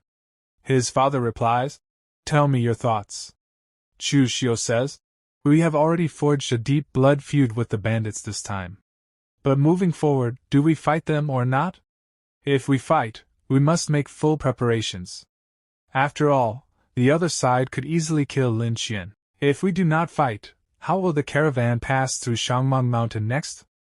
Whether we should take a detour still requires father's final decision. Hearing this, his father begins to think, If we really fight, the Chu family has very few martial artists who can actually fight besides me, and the bandit leader's strength is also unknown. It would not be wise. Then another son says, Father, it is better to discuss this matter at length. Even the government troops cannot do anything about those bandits. Another son adds, Eldest brother is right. It is better to be cautious in this matter. Besides, 4th brother was also too reckless this time. For a mere 200 taels, it even cost the life of a blood condensation realm expert of our Chu family. The 3 of them agree together. Then Chu Shang's mother says, Master, please think twice. Be extremely cautious. Standing there, Chu Xiu silently observes the entire situation and smiles inwardly. With the Chu family acting like this, it is truly not easy for them to have persisted until now. Everyone is only considering their own interests. Not a single person is thinking for the Chu family as a whole. At that moment, Chu Shang's mother, with tears in her eyes, says, Master, you must seek justice for Shanger. But the family head angrily says, Shut up. Do you think I don't want to? But for Shanger, can we gamble the entire Chu family? Besides, I told him to be careful before he left, yet he was so reckless. The granduncle then says, Family head, it is truly unwise to seek revenge at this time. When standing under low eaves, one has no choice but to bow their head. If we detour around Shangmeng Mountain, the caravan's losses will be huge. The family head nods. Eldest uncle is right. Then we shall temporarily spare those bandits this once. However, who should lead the caravan next time? Hearing this, his other sons become nervous and quickly look away in fear. Chu Xiu thinks to himself, The other side doesn't put the Chu family in their eyes at all. Whoever goes will be out of luck. Then the granduncle looks at Chu Xiu and says, Among the brothers, only you, Chu Xiu, are bold and meticulous with the strongest capabilities. Why don't you go to Shangmeng Mountain once more? Chu Xiu thinks, Humph. You only think of me when there's danger? The family head then says, Chu Xiu, since your eldest uncle has said so, then you should go. Chu Xiu asks. May I ask, father, does our Chu family still have rules? His father replies. What kind of words are these? Of course we do. Then Chu Xiu says, since we have rules, then things cannot be handled like this. The caravan's profits doubled in my hands, but with a single word from father, I gave it to fourth brother. Now that he has messed it up, you are asking me to go again. Whose caravan is it anyway? With everything being so muddled, this child refuses to accept it. Hearing this, his stepmother and stepbrother are completely shocked. She thinks, to think that the first person in the Chu family to dare disobey Chu Zongguang's orders is Chu Xiu. Has he gone mad? Meanwhile, the family head is extremely furious inside. Damn it!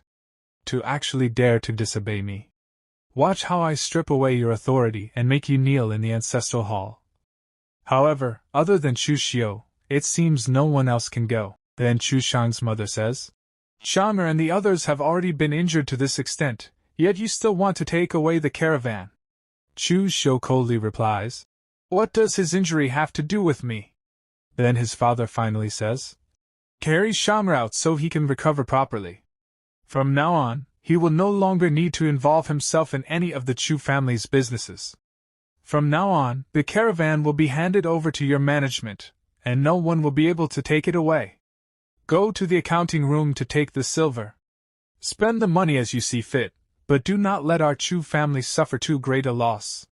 Chu Xiu replies, rest assured, father. I will go handle it right away. I will absolutely not let our Chu family suffer any losses.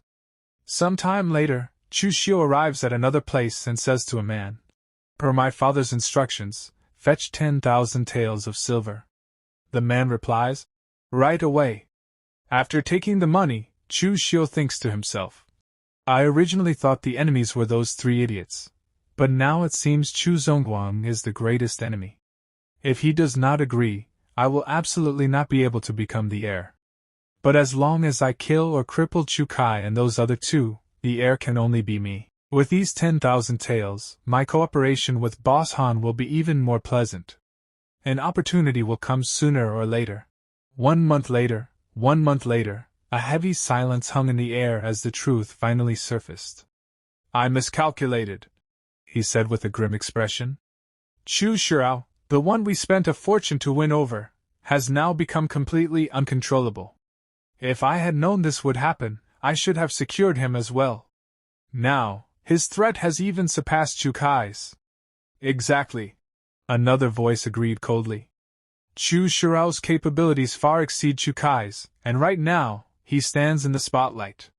So what should we do? He exhaled slowly, his eyes darkening. There is no better option. The master despises internal strife above all else. If we want to deal with Chu Xiu, it must be done from the outside. Therefore, I plan to seek out your maternal grandfather, Ding Kai Shan. That's right, she muttered, suddenly realizing. How could I forget grandfather? He stands at the peak of the blood condensation realm. He has run his martial arts hall for over a decade, and his disciples are spread across the 3 great families. He will definitely have a solution. Kai Shan Martial Arts Hall. Inside the grand hall, the master himself, Ding Kai Shan, sat calmly. Daughter, he said with a disappointed sigh. I told you long ago how wonderful it would have been if you had married Chun Fan, the illegitimate son of the Qin family in Ludong Prefecture. He was accepted by an elder of the Kunlun Sword Sect, a great power in one commandery. He has already surpassed the Xiantian realm and reached the 3rd stage of Qi control. His tone turned sharper. Yet you insisted on marrying Chu Zhongyuan. And after more than 20 years, he is still stuck in the Xiantian realm. Father, she replied, suppressing her frustration, I came here to ask for your help. What is the point of bringing this up now? If Xinger inherits the Chu family, she continued, your martial arts hall will prosper alongside it, will it not? Ding Kai Shan waved his hand dismissively. Forget it. Chu Zhongyuan is only in his 50s. I will not live to see that day. He leaned forward slightly, his eyes gleaming. However, I heard from my disciples that a wealthy merchant from the state of Yan intends to negotiate a major deal with the family caravan. They wish to purchase ore from the Nanshan mining area, and they have already paid a deposit. Damn it, she clenched her fists. How does Chu Xiu always end up with all the good fortune? Ding Kai-shan smirked faintly. This may not necessarily be a blessing. If Chu Xiu cannot deliver the ore, the caravan's reputation will be destroyed, and Xing'e will have his chance. She hesitated. The ore from the Nanshan mining area is indeed under my control, but I plan to withhold it. If it disrupts the family's business, Chu Xiu will not let me off lightly. Daughter, he said calmly, almost mockingly, stop fixating on the Chu family's small domain. Broaden your vision. Who told you to withhold it? He leaned back, voice steady. If you sell it elsewhere first, would that not achieve the best of both worlds? That ore is worth tens of thousands of taels, she replied nervously. Who could possibly buy it all at once? And the price cannot be too low, or Chu Zhongliang will never agree. There is no need to lower the price, Ding Kai-shan said confidently. I will have the Li family purchase this ore. There will be profit, and Chu Zhongliang will have nothing to say. The Li family? She exclaimed. Absolutely not. They are mortal enemies of the Chu family. No one would agree to this. He scoffed. If you fear wolves ahead and tigers behind, how will you ever achieve anything? Then he added calmly, do not worry. Sell the ore to me first. I will resell it. He narrowed his eyes. How much ore can you produce in a month? She hesitated. Roughly 50,000 caddies. Good, he said. Tomorrow, have someone deliver it. The price will certainly exceed 50,000 taels. The old man smiled deeply, satisfaction hidden behind his calm expression. In his heart, he mocked her naivety. To him, this was a once-in-a-lifetime opportunity to reap enormous profit. The next day. Hall Master Ding, the ore has arrived. How many caddies? He asked. 57,000. Change it, he said instantly. Reduce it to 52,000. Hall Master Ding! The servant panicked. That is 5,000 caddies less. I will have no way to explain this when I return. Ding Kai-shan's gaze turned cold. Do you know who I am? He said slowly. Who would dare make you explain anything? He waved his hand dismissively. Just adjust the accounts slightly.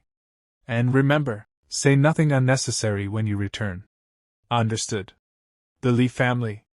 Soon after, Ding Kai-shan arrived to meet the third young master of the Li family, Li Xiao. After the old patriarch's passing, Ding Kai-shan said with a flattering smile, although your Li family lacks Xiantian martial artists, under the leadership of the three young masters, it continues to flourish. Li Xiao smiled faintly. Hall Master Ding flatters us. What brings you here today? Are you aware of Chu Xiu, the second son of the Chu family? Li Zhao's expression darkened instantly. That bastard humiliated my subordinate Li Jing in Yuanan town, and even killed members of our family.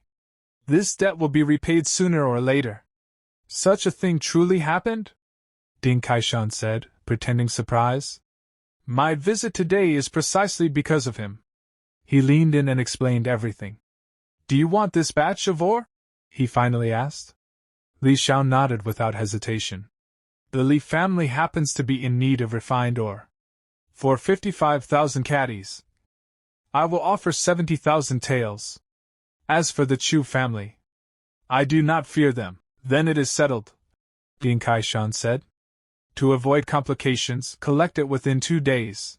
As he left, he smiled greedily. 70,000 taels. I will give 55,000 to the Chu family. My daughter can account for it, and I will still make a massive profit. Hidden danger. I just saw Ding Kai-shan. Li Qing, the eldest young master, said coldly. What business does that old fox have here? That man never acts without profit. Li Yin added. Dealing with him will bring no advantage. Li Xiao smiled confidently. This time, he brought us benefits. He explained the entire deal. But Li Qing's face turned serious. Third brother, you acted too rashly. Without father, our Li family has remained safe only because of the Qin family's internal conflict and the Chu family head's focus on cultivation. If the Chu family discovers this, we will be in grave danger. Relax, elder brother. Li Xiao replied dismissively. Old man Ding is helping his grandson seize power. Someone inside the Chu family is covering for us. Li Qing sighed. Still, caution is better. Tomorrow, he ordered, personally lead a team to deliver the ore to Qingyuan town and have it forged into weapons. Li Xiao waved him off. You worry too much. What could possibly go wrong? The truth explodes. The next day. Second young master. Something terrible has happened. What is it? Chu Xiu asked coldly. A batch of ore that had already received a deposit has been secretly sold by someone within the family. Speak clearly. Yes, the ore meant for a noble family from the state of Yan was sold by the second madam to her father, Ding Kai-shan. Chu Zhao's eyes narrowed. If we cannot supply new ore, the caravan will lose its trade in Qingyuan town. The servant continued nervously. And Ding Kai-shan has already resold the ore to the Li family. Early this morning, the Li family's third young master took men to retrieve it. The Li family. Chu Xiao muttered coldly. Very well. He turned sharply. Manhwa, gather the men. We are heading to Kaishan Martial Arts Hall. Understood. Clash at Kaishan Hall. The courtyard trembled as Chu Xiao arrived. Taking my goods, and thinking you can walk away so easily? He said coldly. Third young master Li, are you not being far too naive? Li Xiao stepped forward, anger blazing. Chu Xiao. Your arrogance knows no bounds. I purchased this ore from Hall Master Ding. What does it have to do with you? Chu Zhao's gaze turned icy. Li Xiao, there are matters you should not interfere in. Are you truly willing to become my enemy over this batch of ore? Li Xiao sneered. Become your enemy? That already happened long ago. In Yuananao town, you killed my subordinate and humiliated me. Have you forgotten? Chu Xiao said calmly. Li Jing? I truly have forgotten. They were nothing more than unruly servants. Then his voice dropped, deadly cold. I will ask you one last time. Will you hand over this batch of ore, or not? I will not! Li Xiao shouted. What can you do about it? The battle begins. Without giving him even a moment to react, Chu Xiao moved. His strike exploded like thunder. The sheer force sent Li Xiao staggering backward, his face filled with shock. How can his strength be this overwhelming? And to attack over such a small matter, has he gone mad? Chu Xiao's blade sliced through the air, carving icy arcs of light. Each strike carried suffocating killing intent. A devastating slash shattered Li Zhao's defenses instantly. His weapon flew from his grasp. He stood frozen, eyes wide with terror. Chu Xiao stepped forward slowly, his gaze colder than frost. Then, with a roar filled with murderous intent, he raised his sword and swung it down. Go to hell! The clash at Kaishan Martial Arts Hall. Old man Ding Kaishan surged forward like a savage beast unleashed, his presence exploding with pressure as his voice roared through the air. Audacious! In that same instant, as fast as lightning, Chu Xiu struck. The force of his attack was brutal and overwhelming. Ding Kaishan raised his gold-splitting hand with difficulty, barely managing to block the blow. The impact shook his entire body as he bellowed in fury. You dare to injure people right before my Kaishan Martial Arts Hall? Do you hold no respect for me at all? Chu Xiu slowly withdrew his blade, his movements calm yet deadly. Hall Master Ding, he said coldly. You've certainly gone to great lengths, for that grandson of yours. His sharp gaze locked on to Ding Kaishan as he silently assessed him. This Ding Kaishan has lingered in the blood condensation realm for many years. He is likely already at its peak. Killing him won't be easy. It will take effort. Without another word, Chu Xiu turned away. As he walked off, his voice echoed like ice cutting through the air. But as an outsider meddling in the Chu family's affairs, your end will not be a good one. Doubts and speculation. A disciple from the martial hall stepped forward, confusion written all over his face. Hall Master Ding, what kind of technique is Chu Xiu using? Why is it so sinister and strange? If you hadn't stepped in, I might have been seriously injured.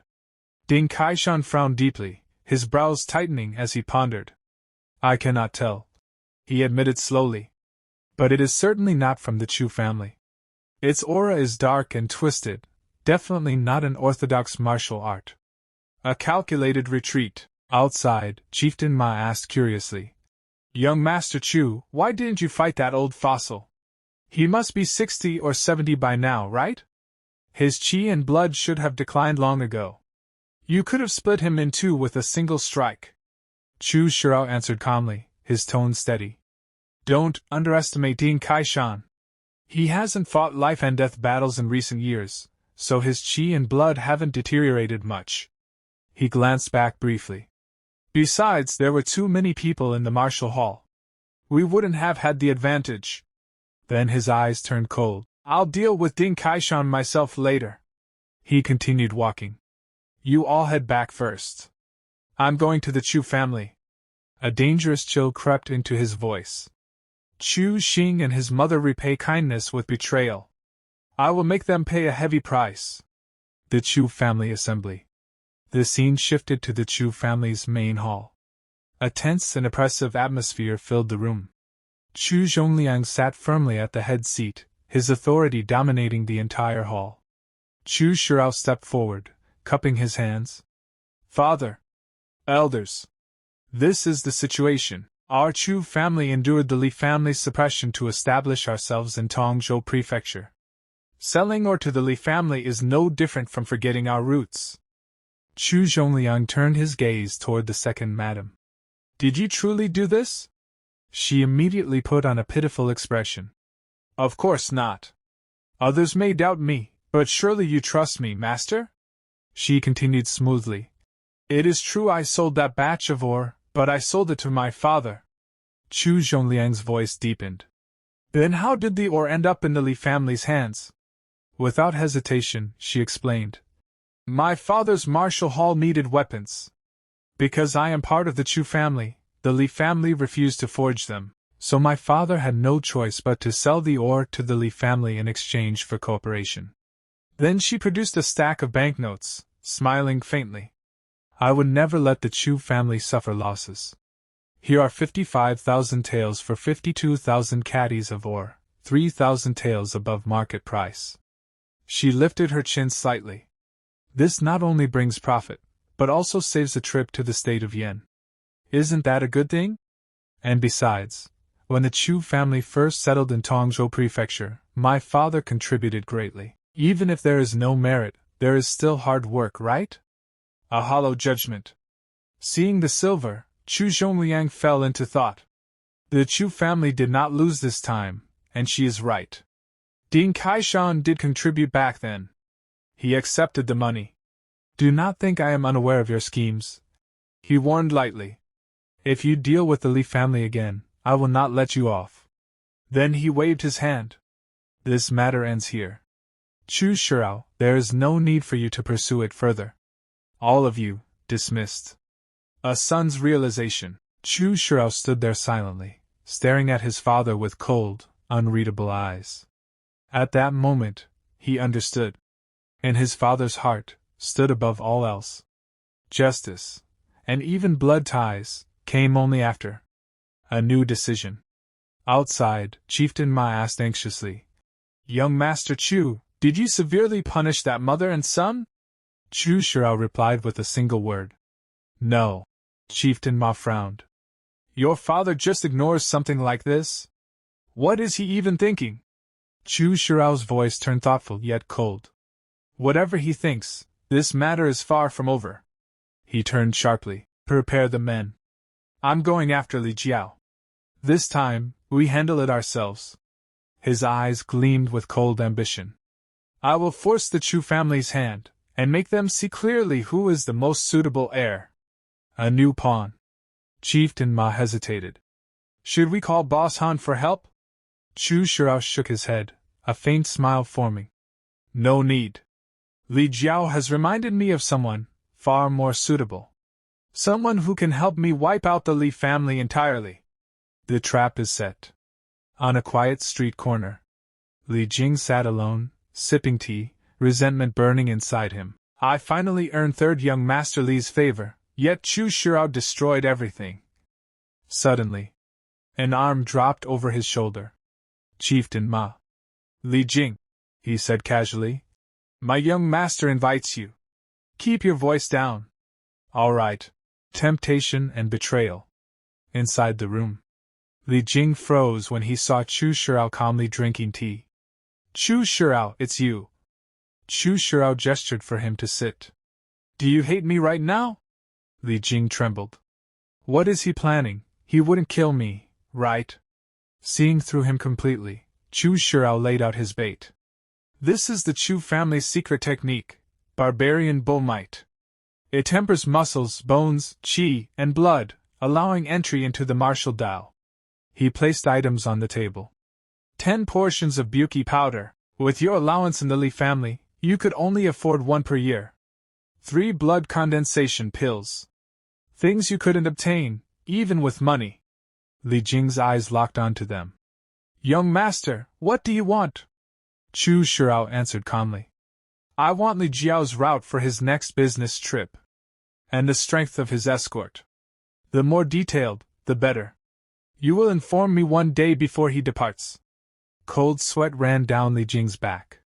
He hesitated. Chu Xiu suddenly slammed his blade onto the table. Clang! No hesitation, he said coldly. There is only one chance, and only one choice. Human greed. Li Jing laughed, clutching the pills and manual. His body trembled. Not from fear, but from greed. Chieftain Ma asked curiously, Young Master Chu, how can you be sure he'll comply? What if he reports this? Chu Xiu smiled faintly. Human ambition is a terrifying thing. Li Jing is not someone who wants to live in another man's shadow. I simply gave him a reason to betray the Li family. Chieftain Ma laughed. The human heart really is complicated. Back when I was just a cowherd, my greatest wish was simply to eat beef. Who knew those soldiers would kill my ox, forcing me into the wilderness and turning me into a bandit? Storm before the battle. At the Li family estate. Third brother, I heard you fought Chu Xiu, and lost? Yes. Li Jiao admitted grimly. He's strange.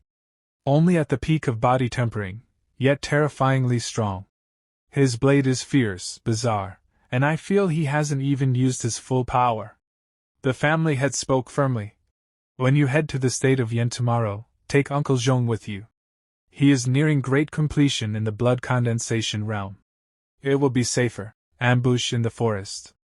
The next day, the Li family convoy entered a desolate forest. Ancient trees loomed overhead. Relax, Steward Li Zhong said confidently.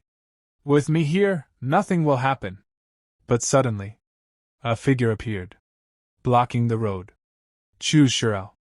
Third young Master Li, he said mockingly. Planning to leave after taking what belongs to me? Chu Xiu! Li Jiao shouted in shock.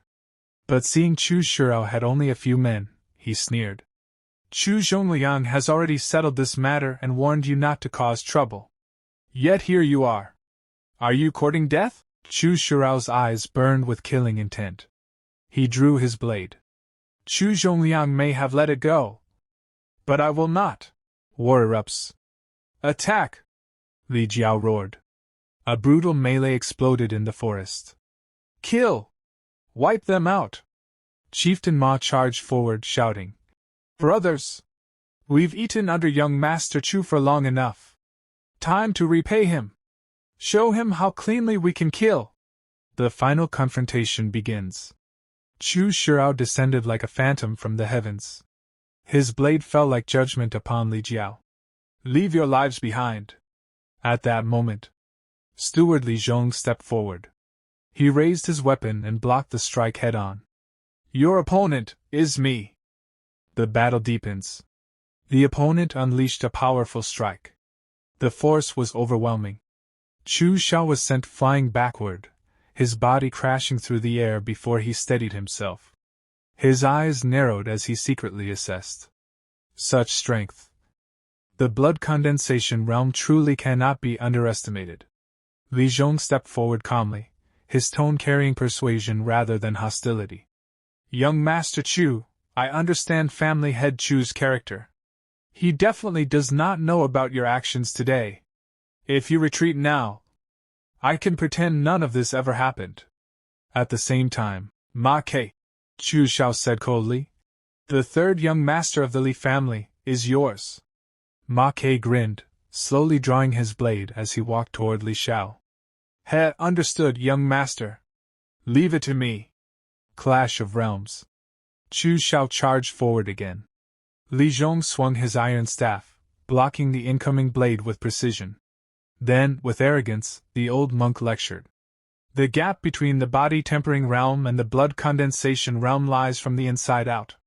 Even if your strength surpasses other body-tempering martial artists, it is useless if you cannot condense your qi and blood. Another strike. Chu Xiu was forced back once more. Li Zhong leaped high into the air and brought his staff crashing down with immense force. But Chu Xiu remained calm. His eyes tracked every movement. Countless staff shadows surrounded him, yet he parried them all with flawless precision. This is no ordinary martial art. A heavy smash landed. Chu Xiu was sent crashing into a massive tree, splintering the trunk behind him. He steadied himself and spoke coldly. Tiger taming demon subduing staff. To think you, stewardly, came from the Great Illumination Temple, one of the northern and southern Buddhist sects. His gaze sharpened. Why would someone like you become a servant in the Li family? Li Zhong replied calmly. In the past, I was nothing more than a fire-tending monk at the Great Illumination Temple, not even worthy of a Dharma name. He raised his staff again. Now that you know my origins, will you still persist so stubbornly? Chu Xiao's lips curled slightly. Persist? A mere staff technique is not enough to frighten me. Evenly matched. The two clashed again. The sound of metal colliding echoed endlessly through the forest. They fought for every inch. Neither side gave ground. But deep inside, Li Zhong began to feel unease. This Chu Xiu, his technique is sinister and bizarre to the extreme. One moment of carelessness, and the consequences will be unimaginable. Li Zhao's desperation. Elsewhere, Li Xiao was already on the verge of collapse. He struggled desperately, but he was completely overwhelmed. Ma Ke laughed as his blade flashed. A slash cut toward Li Dao's right arm. Hee, brat, leave your life behind, finding the opening. Back in the main battle, Chu Xiu kept moving, constantly searching for an opening. Li Zhong pressed forward relentlessly. His staff struck again and again, each blow carrying the crushing force of the blood condensation realm. One strike shattered the ground.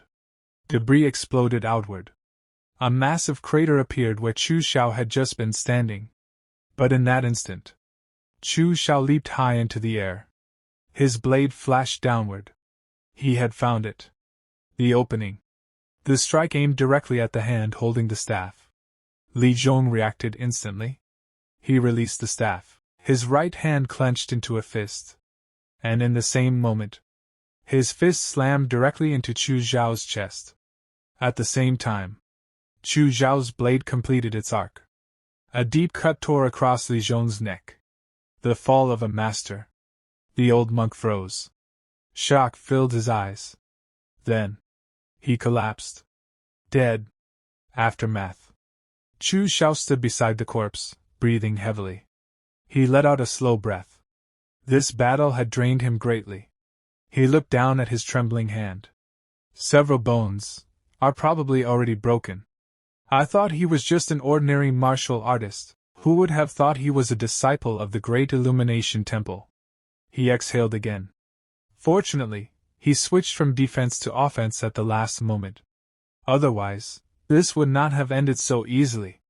His gaze sharpened. After this battle, I am no longer far from the blood condensation realm. Victory secured. Moments later, Ma Ke dragged Li Xiao over like a broken dog. His face was filled with shock. A monk from the Great Illumination Temple, killed by you, young Master Chu. That's unbelievable. Chu Xiao glanced at him. You've seen monks from the Great Illumination Temple before? Ma Ke nodded, tossing Li Xiao to the ground. The northern and southern Buddhist sects, who hasn't heard of them? And the Great Illumination Temple isn't far from our 36 giant bandits. Even Great Chieftain Pang said, they must never be provoked. He looked at the corpse. But this one didn't even have precept scars, so he probably wasn't an official monk. A desperate plea. Li Xiao knelt on the ground. His body trembled. Young Master Chu Xiao. I've lost. Spare me this once. I'll give you anything you want. Chu Xiao slowly raised his blade. To remain calm even now. Li Xiao, you are indeed someone noteworthy. He paused. Then his voice turned cold. What a pity. What I want is the entire Li family. And that you cannot give. His eyes turned merciless. One wrong thought, and everything is lost. Third young Master Li, have a safe journey. Li Zhao's face twisted in terror. You! The blade fell. A declaration of war. Chu Xiao turned away without another glance. Gather all the iron ore and goods, he ordered calmly. We return to the city, Ma Ke asked cautiously. Should we hide the bodies? Chu Xiao shook his head. No. I want them to be seen. A clear declaration of war, to the Li family. Rage of the Li family. Inside the Li family estate. The atmosphere was suffocating. The corpses of Li Xiao and Li Zhong lay before them. Rage exploded. Who did this? Who? It was Chu Xiao. Someone answered grimly. He was seen returning with a large amount of goods, and those carts bore our Li family's mark. But Uncle Zhong was there. Another muttered in disbelief. He was a martial artist from the Great Illumination Temple. Where are you going? Someone shouted. To the Chu family, came the furious reply. To demand justice. Second brother, calm down. Another voice interrupted. What justice can you demand? Would Chu Zhongliang kill his own son? He continued grimly. Without Uncle Zhong. I am more worried about our other enemies making a move. Then what do we do? Wait. Wait for news from the Chu family. If they dare act, then even if we must spend our entire fortune to hire help, we will cripple the Chu family. Storm inside the Chu family. Meanwhile, the Chu family hall was equally tense. Chu Zhongliang slammed the table in fury. This rebellious son! Call Chu Xiao here immediately. He rubbed his temples, anger and frustration mixing together. I already declared this matter over, yet he still acted. Of all my sons, Xiao Er is the most obedient, yet he is crippled. And this Chu Xiao causes nothing but trouble. Father and son. Chu Xiao walked in calmly. Chu Xiao! Chu Zhongliang roared. Do you still regard me as your father? What did I tell you before? Chu Xiao bowed slightly. Father, please forgive me.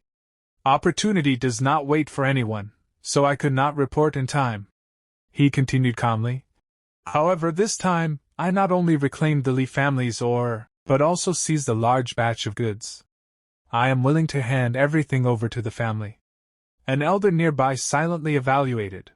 His handling of this matter was actually quite proper. But the eldest young master sneered. Second brother, I don't mean to criticize you, but Tongzhou Prefecture is small. Our Chu family is not the strongest. Pull one hair, and the whole body moves. You are far too reckless. Chu Xiao looked at him coldly. Then what do you suggest? Should I return everything?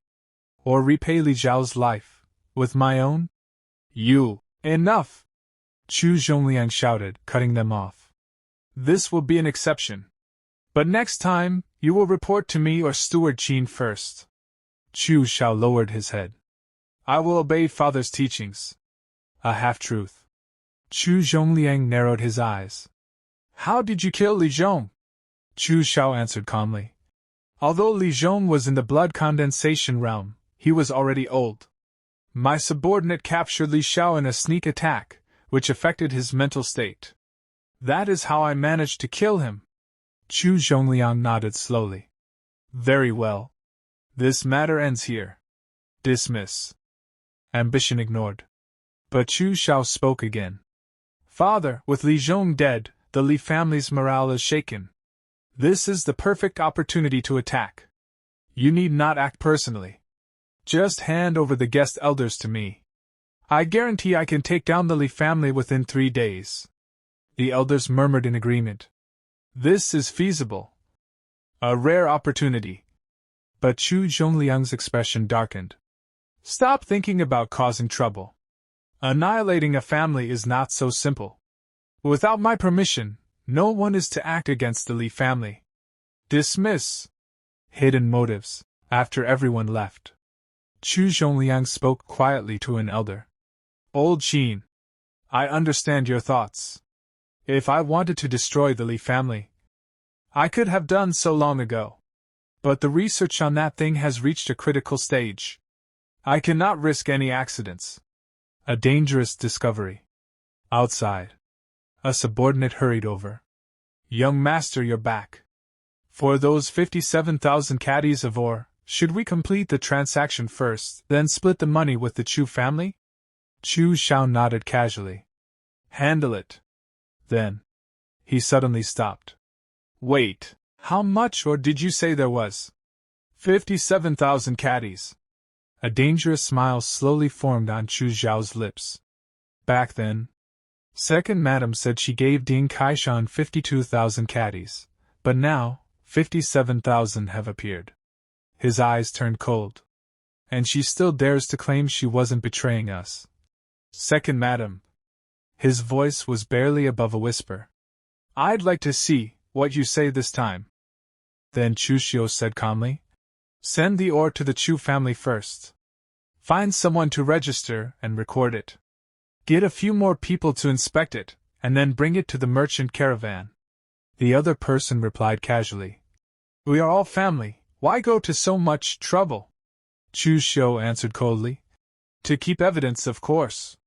I'm going into secluded cultivation. Everything else can wait until I come out. 12 days later, Ma Ku was practicing in the courtyard. At that moment, the door opened, and Chu Xiu walked in. He had already stepped into the blood condensation realm. The moment Ma Ku saw him, he exclaimed, Young Master Chu, you've already reached the blood condensation realm. This cultivation speed is truly enviable. Chu Xiu replied indifferently. It's all right. Did anything major happen during this time? Ma Ku scratched his head and said, Major? Even after people died, the Li family didn't jump out to cause trouble. What else could be considered major? Chu Xiu narrowed his eyes and said, It's not that the Li family doesn't want to cause trouble, they don't dare. But they probably won't just let this matter drop. The scene shifted. Inside the Li family, 2 brothers were talking. Li Yun said angrily, Eldest brother, third brother is dead. Are we just going to leave it at that? Li Qing calmly held his teacup and replied, Of course not. But we need to think carefully about what to do next. It's already very fortunate that the Chu family didn't take this opportunity to attack us. At that moment, another person walked in, the 4th son of the Li family, Li Zhe. He said respectfully, Eldest brother, second brother, third brother is gone, and the family is lacking manpower. I want to step up and take responsibility, to lead the merchant caravan to the state of Yan once. Li Cheng shook his head. Ace, you are still young. The best way you can help us is by improving your cultivation. Go back and train. Don't worry, the Li family won't collapse. Li Zhe lowered his head slightly. Then eldest brother, second brother, I'll take my leave. As he walked away, he thought bitterly. Back then, didn't third brother Li Zhao also lead the caravan at 18 or 19? Is it because I was born of a concubine, while they share the same mother, that I'm ostracized? Behind him, Li Yun sneered. What the hell? Does he think he can replace third brother just because third brother is dead? Among the 3 tigers of the Li family, There will never be a place for him. Li Qing frowned. Don't talk nonsense. No matter what, A's is still our fourth brother. Li Yin scoffed. I don't acknowledge him. Third brother just died, and he jumps out asking for power. He really thinks too highly of himself. Li Qing waved his hand. Enough. Say less. What are your thoughts on avenging third brother and Uncle Zhong? Li Yin clenched his fists. Of course we must avenge them. But I can't think of a way. I'll listen to you, eldest brother. Li Cheng's eyes turned cold. Right now, the Chu family is in internal conflict, and Chu Xiu is living outside.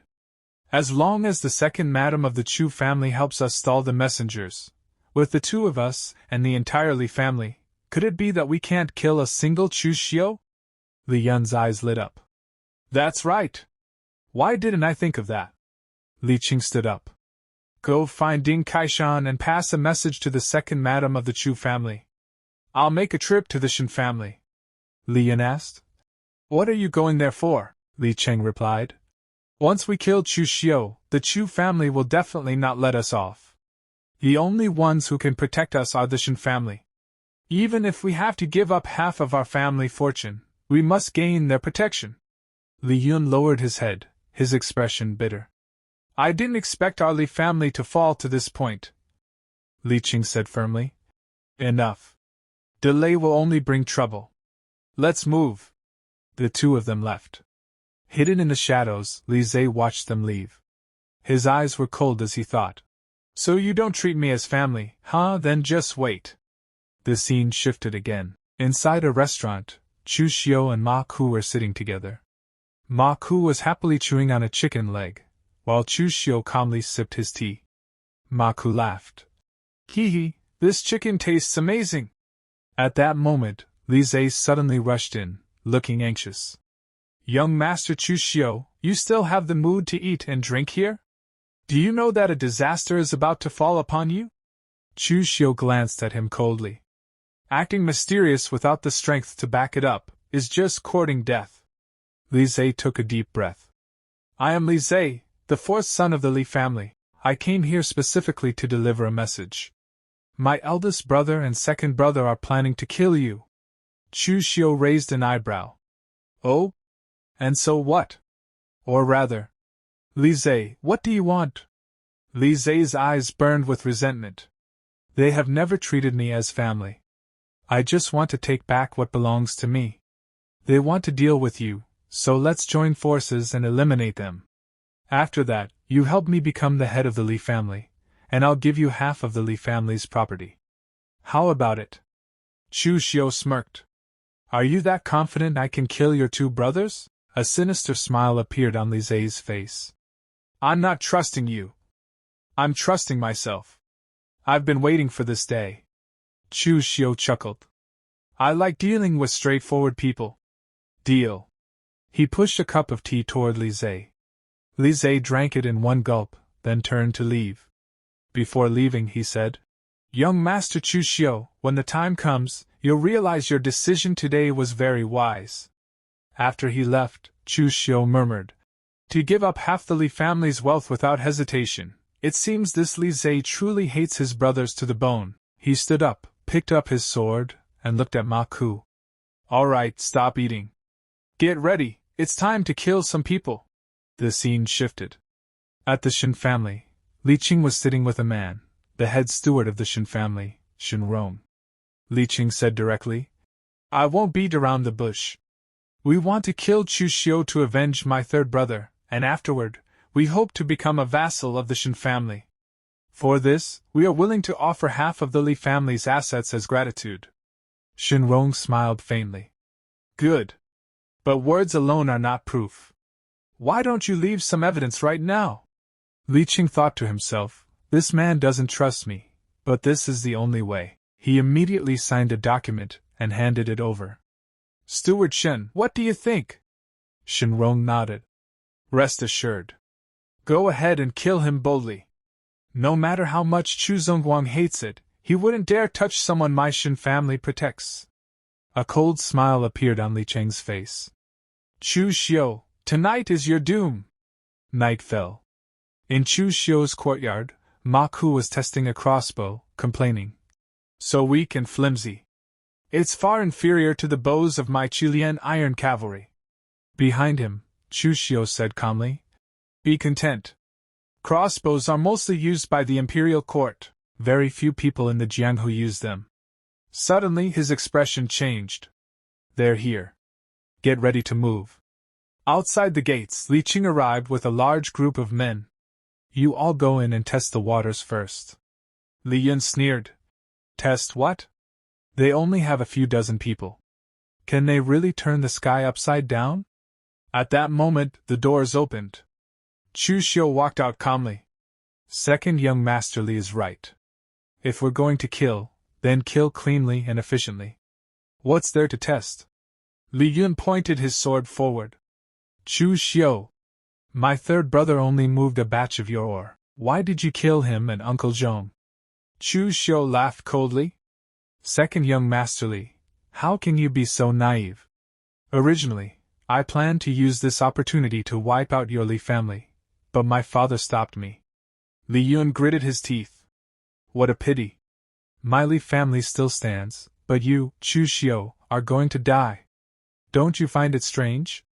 With such a huge commotion, not a single person from your Chu family has noticed? Chu Xiu smirked. I'd like to hear the details. Li Yun grinned viciously.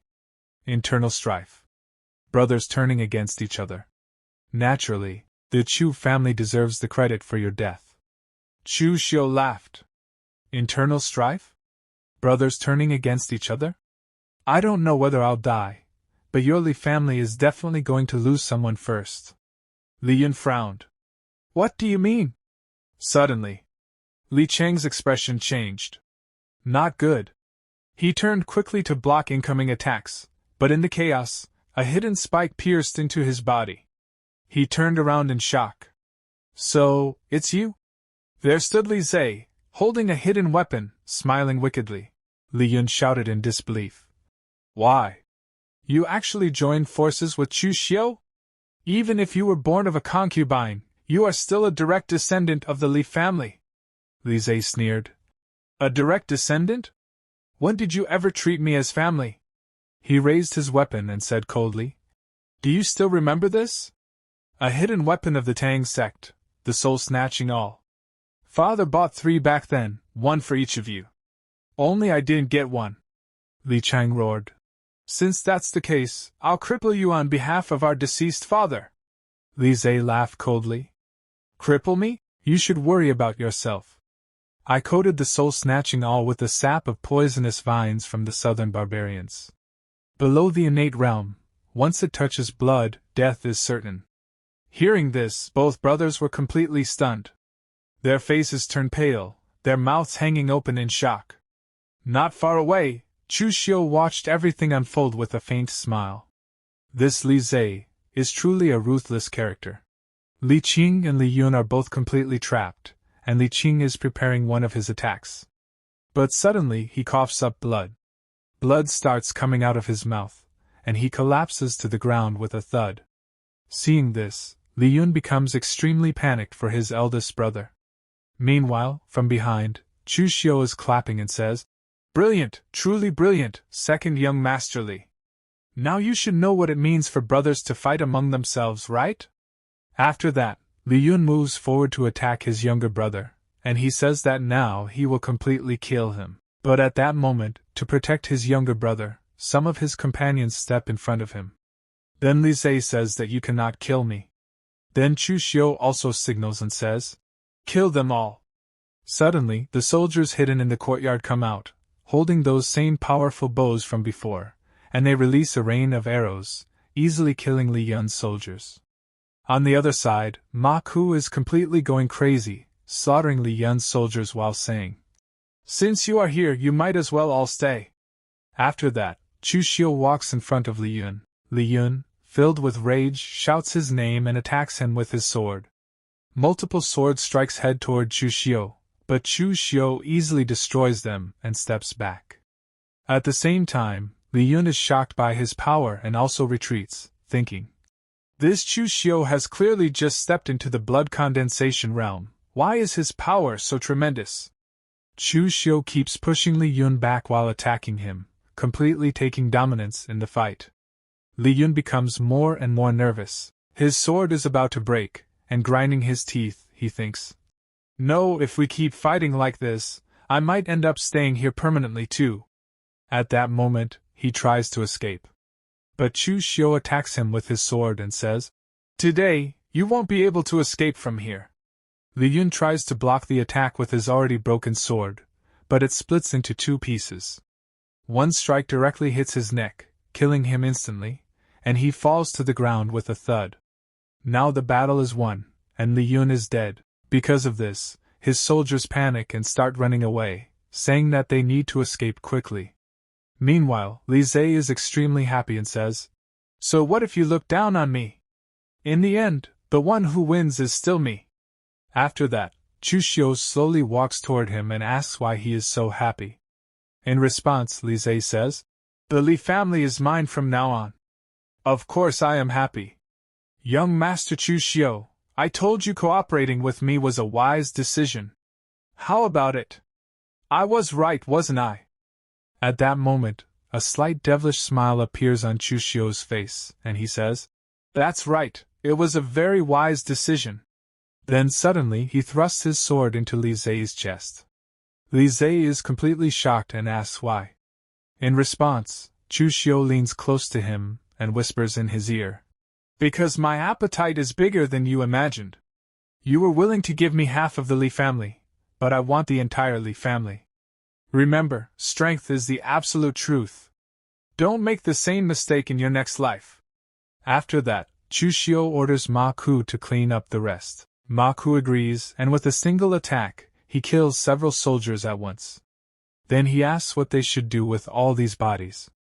Chu Xiu replies, "Leave them. Go straight to the Kaisen Martial Arts Hall." Ma Ku asks, "You are also planning to make a move on Ding Kaisen? That's your second mother's biological father. He is basically a relative of your Chu family." Chu Xiu becomes serious and says, "Relative? Soon he won't be. Just kill him directly. I have my own explanation for the Chu family." Then the scene shifts to night. Chu Xiu is knocking on the gate of Ding Kaisen's martial arts hall. A servant comes out and complains, "Are you not going to let anyone rest?" But Chu Xiu gives no chance and immediately attacks, entering the courtyard. At that moment, Ding Kaisen comes out and angrily shouts Chu Xiu's name, saying, "Chu Xiu, what is the meaning of this? Coming to my Kaisen martial arts hall to kill people? Aren't you afraid of being punished when you return to the Chu family? I am your elder." Chu Xiu draws his demonic blade and says, "An elder who wants me dead, old thing, since you are blocking my path, then go to hell." After that, Chu Xiu attacks him with his sword. Ding Kaisen raises his hands to block the attack and says arrogantly, "Do you really think you are invincible in this world just because you have learned martial arts for a few days?" He blocks the sword and smiles, saying, "You think you can kill me just because you managed to kill Li Zhong of the Li family? Ridiculous." That Li Zhong suffered internal injuries in his early years and was already half crippled, but then Chu Xiu changes his grip and says, "Let go." He performs a slash attack that hits Ding Kaisen, changing his expression completely. Chu Xiu increases the pressure of his attack, causing Ding Kaisen to lose his grip. As Chu Xiu swings again, Ding Kaisen's hand is cut off. Now Chu Xiu completely dominates the battle and directly attacks Ding Kaisen's neck, beheading him in a single strike. After that, Chu Xiu sheathes his sword and says, "Gao Bai, go buy 4 coffins tomorrow morning. I am going to give the Chu family a grand gift." Gao Bai agrees, then Ma Ku asks, "Young Master Chu, where are you going?" Chu Xiu replies, "It's still early. I'm going back to catch some more sleep."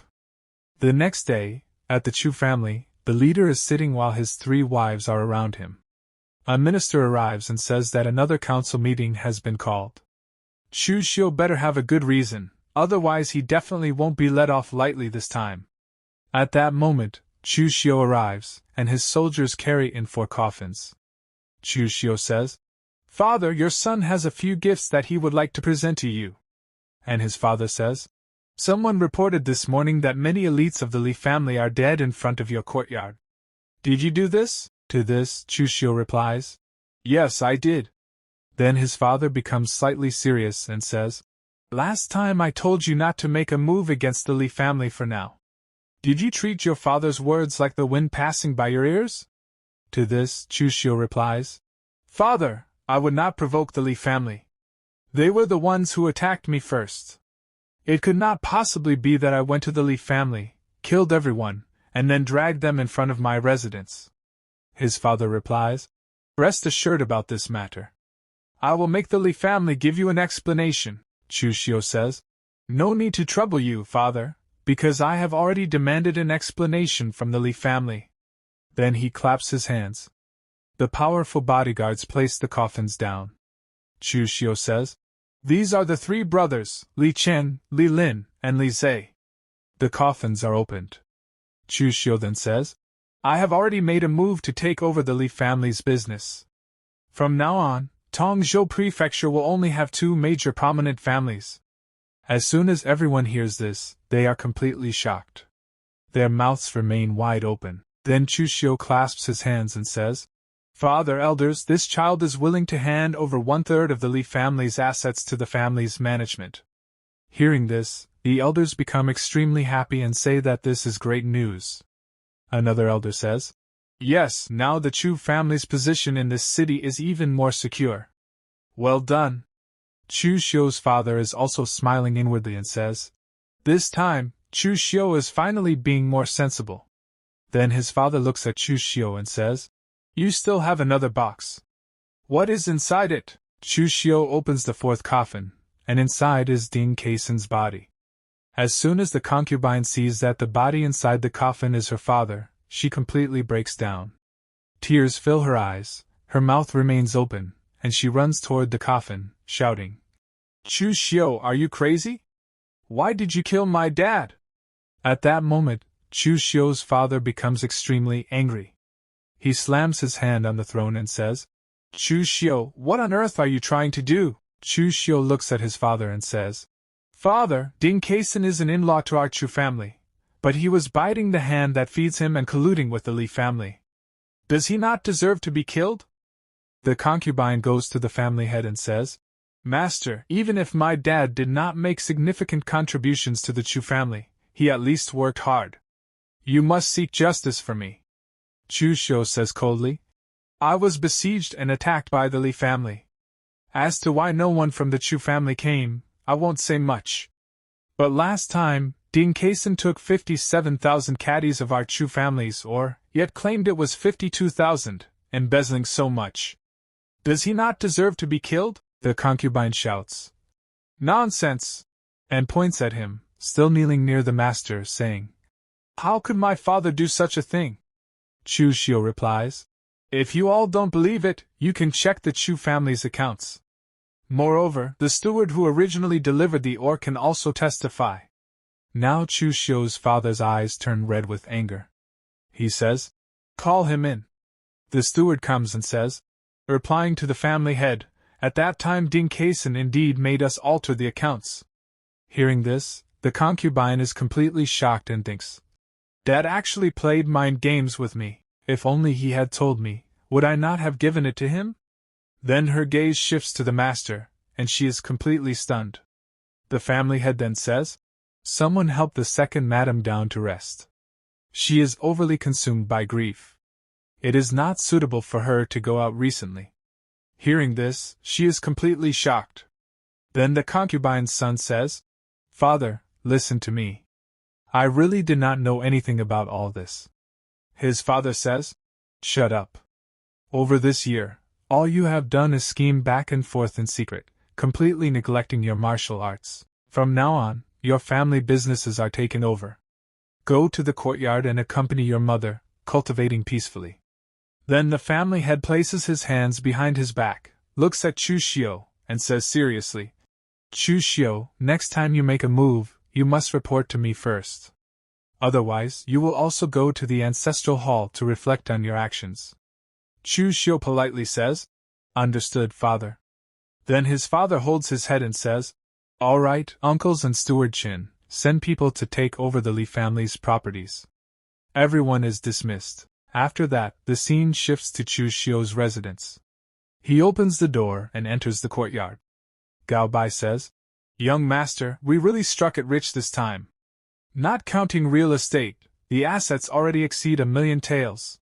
Chu Xiu says, "Such a large Li family, and only this much?" Gao Bai replies, "Young master, this is already a lot. After the old patriarch of the Li family passed away, people's morale scattered. It has not been easy for them to even reach this point." Chu Xiu says, "All right, you will handle my 1/3 of the Li family's assets." Hearing this, Gao Bai becomes relieved. Then he takes out several bottles of pills and says, "Young master, among the Li family's resources, there were 3 bottles of pills hidden very secretly. I have brought them." When Chu Xiu opens one bottle, he is surprised and thinks, This is a buyu pill, a pill produced in the state of Yen. It has the effect of nourishing true qi, cleaning meridians, and refining the body. It is hard to buy even with money." Chu Xiu praises Gao Bai and says, "Well done. You may go." Gao Bai leaves. Chu Xiu enters his room, sits cross-legged, and looks at the pill bottle, thinking, going from blood condensation realm to the intent realm is not a small step. The best plan for now is to focus on improving my cultivation. Then he swallows the pill. Energy begins to surge within his body. He thinks, this body's talent is average. I don't know what lucky chance the original owner obtained to actually become the cult master of the demonic cult. After that, half a month passes. Chu Xiu is still practicing sword techniques in the courtyard. At that moment, Ma Ku arrives clapping and says, "Young Master Chu Xiu has come out of seclusion. Your cultivation has improved again." Chu Xiu sheathes his sword and says, "You are not bad either. Judging by your appearance, you should be close to stepping into the blood condensation realm, right?" Ma Ku clasps his hands and says, "It's all thanks to you, young Master Chu. I only reached this point today because you gave me the pill. By the way, 3 experts recently arrived in Tongzhou Prefecture. They are staying in your Chu family's inn, and they are acting very strange." Chu Xiu is slightly surprised and asks, "What kind of experts?" Ma Ku says, "I cannot tell, but they are definitely above the intent realm." Chu Xiu thinks for a moment and says, "Then they must be in the 5 stages of the Qi control realm, which is above the body refining and blood condensation realms. They are indeed experts." Ma Ku becomes excited and says, "Since young master knows this, you might as well tell me about it." Chu Xiu says, "The 5 steps of Qi control are divided into inner astral, outer astral, gathering 3 flowers, condensing 5 Qi, and heavenly connection. The characteristic is being able to injure people using astral Qi. You said they are very strange. What does that refer to?" Ma Ku says, "They booked the inn for several days and then went everywhere inquiring about a martial artist surnamed Jing, who came from the state of Qi. They said this person cultivates an internal skill whose internal energy seems weak at first, but upon reaching mastery it becomes vast like an ocean." Hearing this, Chu Xiu is shocked and thinks, "Isn't this referring to the Chu family's vast ocean mind skill? The game said that a major change would happen in the Chu family, and then the original owner gained a lucky chance. These 3 people might indeed bring about a major change." Then Chu Xiu orders, "Take me to see those 3 martial artists." Ma Ku agrees. The scene shifts to the inn. Chu Xiu sits inside, looking out the window. Ma Ku says, "Young Master Chu, those 3 by the street are the ones." We see the 3 experts. Ma Ku asks, "Young Master, do you want to meet them?" Chu Xiu looks at them and says, "Not for now. Send a few people to stay in the inn for an extended period to keep an eye on their movements, but don't get too close." At that moment, one of the 3 experts looks toward Chu Xiu. Seeing this, Chu Xiu turns his head away, realizing he has been discovered, and thinks, "What a terrifying aura." After that, his second companion asked, "Second brother, is there some kind of problem?" In response, the man said, "It's nothing. It should just be someone curious about us." At that moment, Chu Xiu quietly withdrew his gaze and tried to hide his presence. He thought to himself, the gap between me and the 5th stage of chi control is too huge right now. It's better not to interact with them. If we anger the other party, it will definitely be courting death. Soon after, the scene shifted to another location. There, Shenrong clenched his fist tightly and slammed it onto the table in anger. Damn it! That Chu Xiu actually wiped out the Li family. The half of the family assets that were originally supposed to fall into our hands is just gone. So many people still couldn't deal with Chu Xiu. The Li family is truly useless. As he angrily took a sip of tea, he immediately spat it out because it was far too hot. Then he vented all of his anger on his servant and shouted, "Do you even have a brain? Serving such hot tea? Are you trying to scald me to death?" The servant hurriedly replied, "Master Rome, please calm down. This servant will immediately go and prepare a new cup." But Shenrong stopped him and said, "Forget it. Nothing is going smoothly lately. Just what kind of dumb luck did that Chu Xiu have to actually wipe out the Li family?" The servant then said, "Those people under Chu Xiu kill without even blinking an eye. It's completely normal that the domestic servants raised by the Li family couldn't defeat them." Shenrong frowned and asked, "Those people under Chu Xiu are bandits? How can you be so sure?" The servant explained, "Because this servant couldn't even afford food before, so I once worked as a bandit in Sangmang Mountain for a period of time. Our boss was named Lian Lesan. He once tried to rob and kill Chu Xiu, but he was killed by Chu Xiu instead, who later allied with another group of bandits under Manhwa. Now Chu Xiu's subordinates are Manhwa and his people." Shenrong suddenly understood and muttered, "So that's how it is." He then began thinking deeply. No wonder Chu Xiu managed to reach an agreement with the bandits during his first merchant trip, while Chu Xing immediately ran into trouble the moment he left. Chu Xiu actually allied himself with bandits to secretly harm his own brothers. This is definitely a huge leverage point. He immediately stood up and ordered his servant, "Let's go. Come with me to meet that Chu Xiu. I absolutely must pry 2/3 of the Li family assets out of his hands." Soon, the scene shifted again. Gao Bei arrived before Chu Xiu and respectfully informed him, "Young master, Shenrong of the Shen family has come to visit." At that moment, Chu Xiu was practicing his swordsmanship. Hearing this, he asked in surprise, "Shenrong? Who is that?" Gao Bei explained, "Young master, Shenrong is the head steward of the Shen family. Both Shenbai, who joined the Tsung Lang sword sect, and the family head Shenmu were raised by him. Therefore, his status within the Shen family is extremely high." After hearing that, Chu Xiu asked, "Then what is he looking for me for?"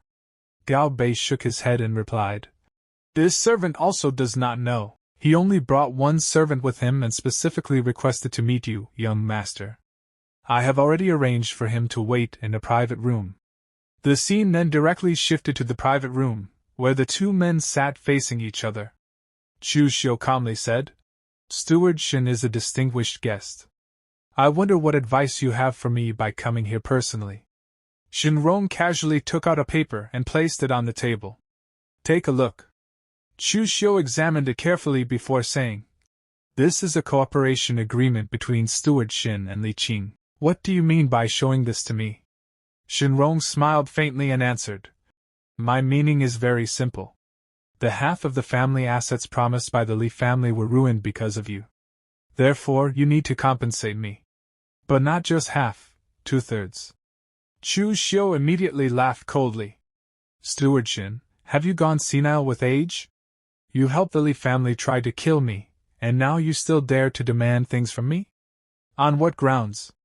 However, Shenrong simply gave him a strange smile and replied, "On what grounds? On the grounds that I know your secret. You colluded with the bandits of North and South Sangmang Mountain to rob and kill merchant caravans. You even robbed and slaughtered the Chu family's own caravan and crippled your younger brother, Chu Xing." Hearing this accusation, Chu Xiu's expression instantly darkened. He stood up and coldly said, "Steward Shen, you can eat carelessly, but you cannot speak carelessly. I'm not insane. How could I possibly do something so mad?" Shenrong then gestured toward his servant and said, "Wang Er, It seems young Master Chu Xiu has no impression of you anymore. Say a few words and help young Master Chu Xiu properly recall things. The servant immediately stepped forward and said, Young Master Chu Xiu, do you still remember the incident where you severely injured Lien Les Han with a single blade strike? At those words, Chu Xiu suddenly realized something. This person could actually be one of the surviving bandits. The servant sneered strangely and continued, Back then, it was Manhwa who helped you kill people. I ran fast enough, so I survived. And now look at you, you actually brazenly brought Manhwa to your side. Truly bold. Chu Xiu secretly cursed inwardly. To think there was actually a bandit who survived back then. I'm really unlucky. Then Chu Xiu calmly asked, So Steward Shin's intention is to ask me for hush money? At that moment, Shenrong also sensed a sudden change in Chu Xiu's demeanor and thought to himself, he calmed down so quickly. He really is quite a character. He then said proudly, That's right, Chu Xiu. I advise you to be sensible. Otherwise, if this matter gets exposed, your fate will probably become even more miserable than your fourth brother Chu Xing's. Chu Xiu replied helplessly, Steward Shin, you are making this overly difficult.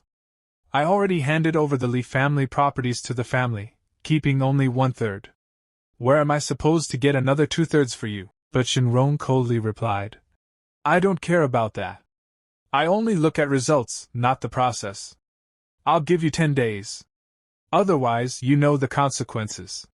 Chu Xiu narrowed his eyes and asked, Is there truly no room for negotiation in this matter?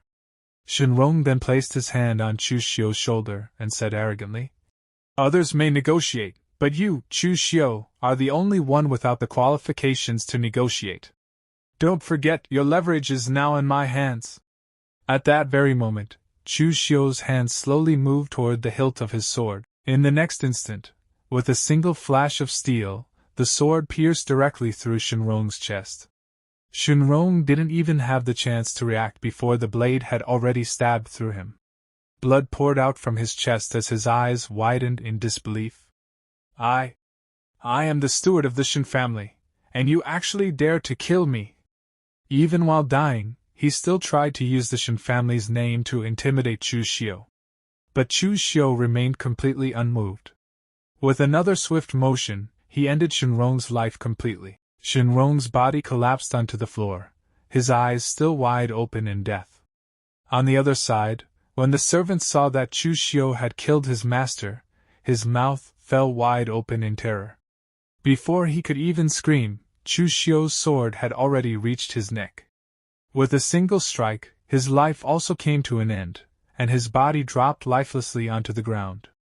Afterward, Chu Xiu calmly sheathed his sword and thought to himself, Human greed is limitless. So this Shenrong had to die. Just then, Gao Bei rushed into the room and threw open the door. Young master, how could you kill someone from the Shen family? But Chu Xiu gave no immediate response. He simply held his sword calmly, his head lowered in silence. Seeing this, Gao Bei thought in panic, Why did you have to kill someone from the Shen family? The Shen family is not like the Li family. This time, you've truly stirred up a massive disaster.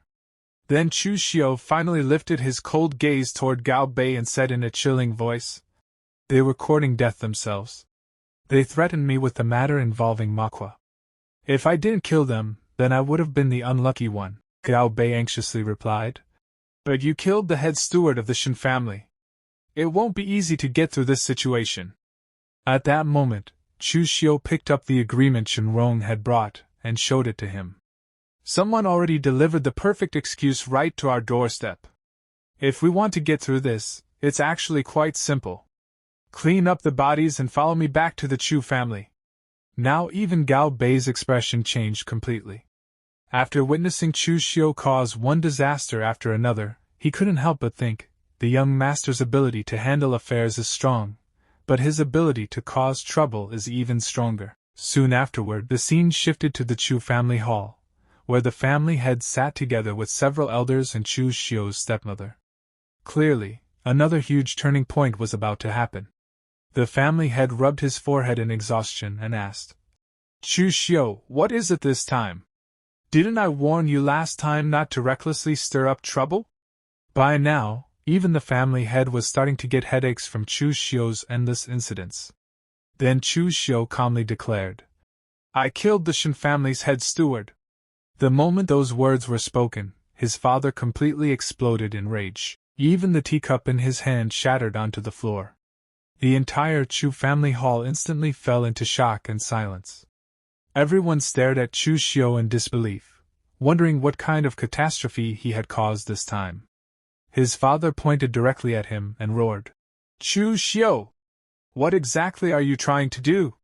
You dare kill just anyone now? If you were given enough strength, would you even dare kill the sect master of the Tsang Sword sect? Chu Xiu then calmly took out the paper and handed it over. Father, please look at this. It wasn't that I wanted to kill Shenrong, but he went too far. Shenrong was an accomplice in the Li family's attempt to kill me.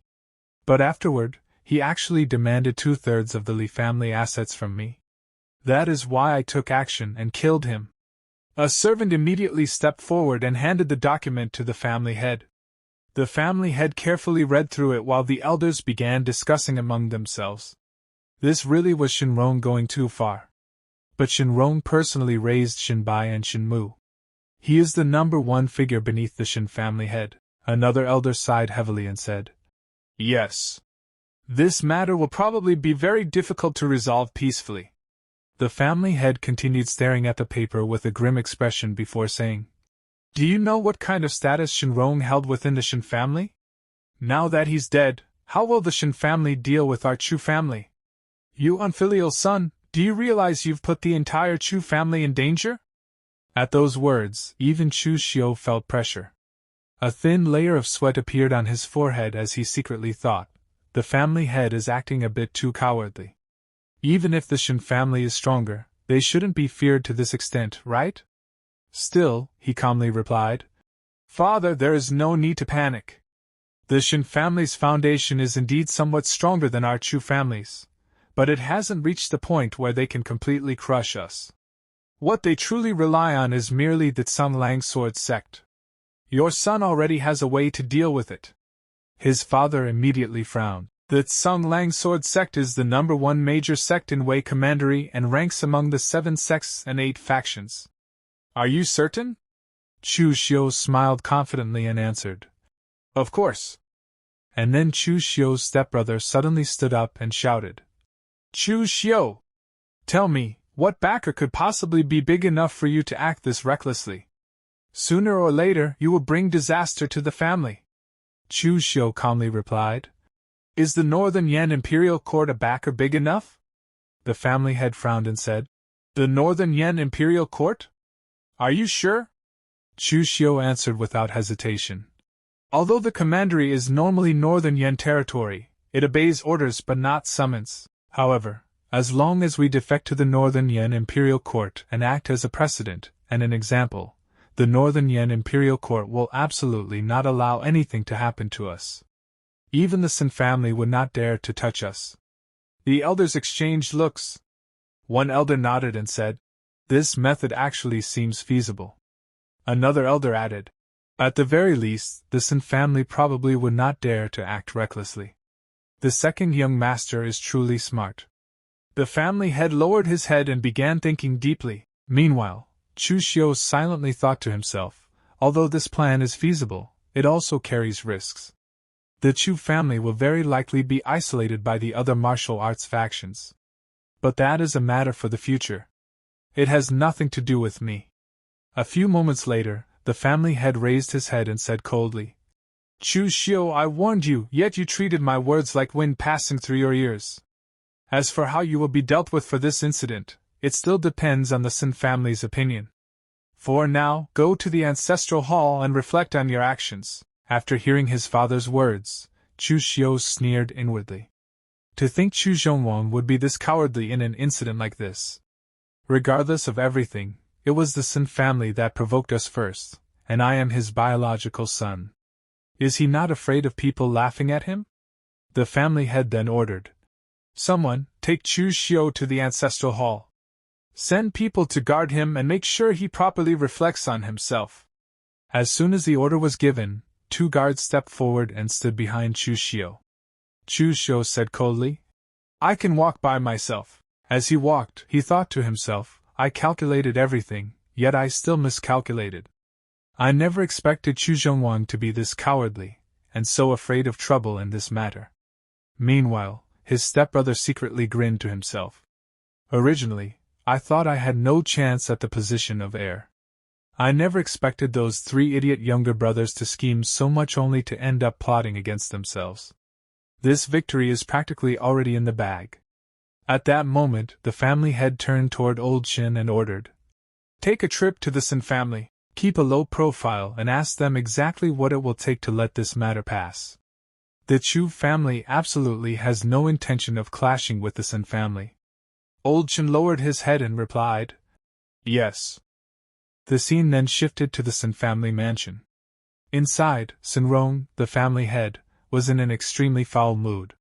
He angrily shouted at one of his servants, "You know very well that I have been staying in seclusion, wanting to join the Kunlun Sword sect and become an inner sect disciple so I won't embarrass my elder brother, the sect master's closed-door disciple. So you better truly have something urgent." The servant nervously lowered his head and said, reporting to the family head, "Young Lord Rong has been killed by Chu Xiu." The moment Shinemo heard those words, his expression changed completely. He immediately roared, "What did you just say? Has the Chu family gone mad?" The servant quickly replied, "Family head, people from the Chu family are waiting outside. They said it was an accident, and that they absolutely have no intention of clashing with our Sin family." Shinemo coldly said, "Let the Chu family people in." A few moments later, Old Chen entered and respectfully said, "Family head Sin, my Chu family." But before he could finish, Shinemo immediately interrupted him. "Save your breath, cripple Chu Xiu's martial arts, and teach him a lesson." The moment Old Chen heard this, his entire expression changed. "Crippling his martial arts? That is even worse than killing him."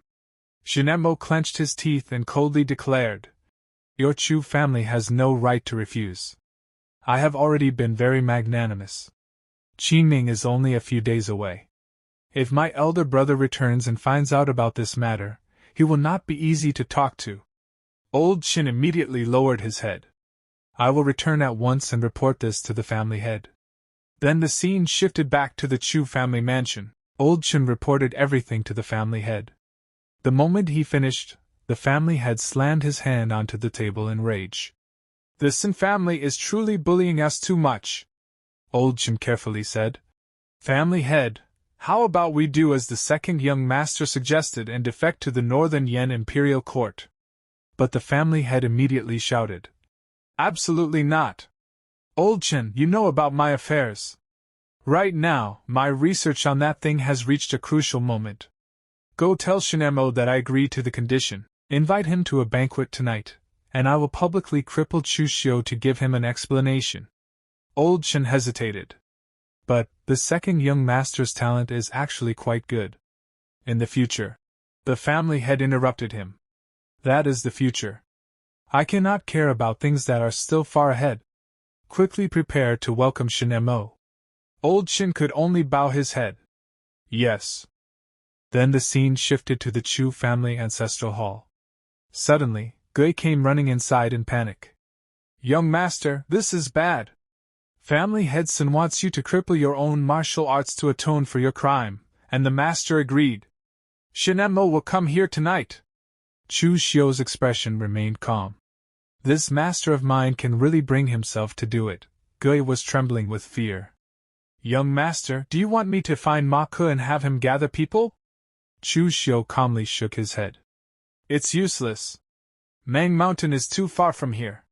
There is no time at all." Then he suddenly picked up a brush and began writing something on a piece of paper. After finishing, he handed it to Gui and ordered, "Go give this piece of paper to Ma Ke. Have him deliver it to those three bearded men. Once they get the item, they are to immediately return to Mang Mountain. After giving this letter to Ma Ke, you should also immediately take a caravan to Qing Town and never come back." Gui instantly understood. "Understood." Afterward, Chu Xiu calmly sat down and began eating dinner as if nothing had happened. Inside his mind, he quietly thought, plans can never keep up with changes. I will never be able to sit in the position of heir in the Chu family because this Chu family is about to die out soon. Later that night, Shinemo had already arrived at the Chu family mansion. To personally welcome him, the Chu family had stood outside the gates and greeted him respectfully. Family head Shin, your presence today truly brings light to my humble Chu family. The banquet has already been prepared. Please come inside. Shinemo let out a cold snort. Family head Chu, you are too polite. Soon, the two entered the banquet hall together. The Chu family head forced a smile and said, Family head Shin, that useless son of mine killing Shinrong was truly a misunderstanding. Tonight, right in front of you, I will personally cripple him and give you an explanation. Shinemo nodded slightly and said coldly, Nothing can be accomplished without rules. Thank you for your understanding, family head Chu. The Chu family head immediately ordered, Go and bring Chu Xiu here. Not long afterward, the guards escorted Chu Xiu into the banquet hall. The moment the Chu family head saw his son, he became slightly stunned. Does he not know that his martial arts are about to be crippled? Why does he not look afraid at all? Frowning deeply, he suddenly shouted, Chu Xiu! Aren't you going to apologize to family head Shin? Chu Xiu calmly looked ahead and replied, It should be about time. The Chu family head froze. What are you talking about? His expression instantly turned confused. At that moment, he suddenly felt that something was wrong. Without hesitation, he immediately stood up. What exactly is going on? Just then, a guard rushed into the banquet hall in panic. Family head! This is bad! Someone is attacking our front gate! The moment the family head heard this, his expression darkened. He immediately stood up and began walking toward the gate. Who dares to be this bold? Shinemo also frowned and followed him outside. Soon, they arrived at the Chu family gate. The moment they reached it, they saw 3 men standing there. These were the same 3 men Chu Xiu had noticed before. Several Chu family guards had already been killed and were lying on the ground. The man standing at the front suddenly shouted loudly, Zhongwang, no, I should call you Chu Zhongwang instead. You shameless and despicable villain! You didn't expect this, did you? We're still alive, and we even found this place. The moment Shinemo heard those words, his expression changed. Meanwhile, Chu Zhongwang's face turned serious. Chu Xiu quietly stood nearby, calmly watching the drama unfold beneath the moonlight. Then the leader of the 3 men shouted again.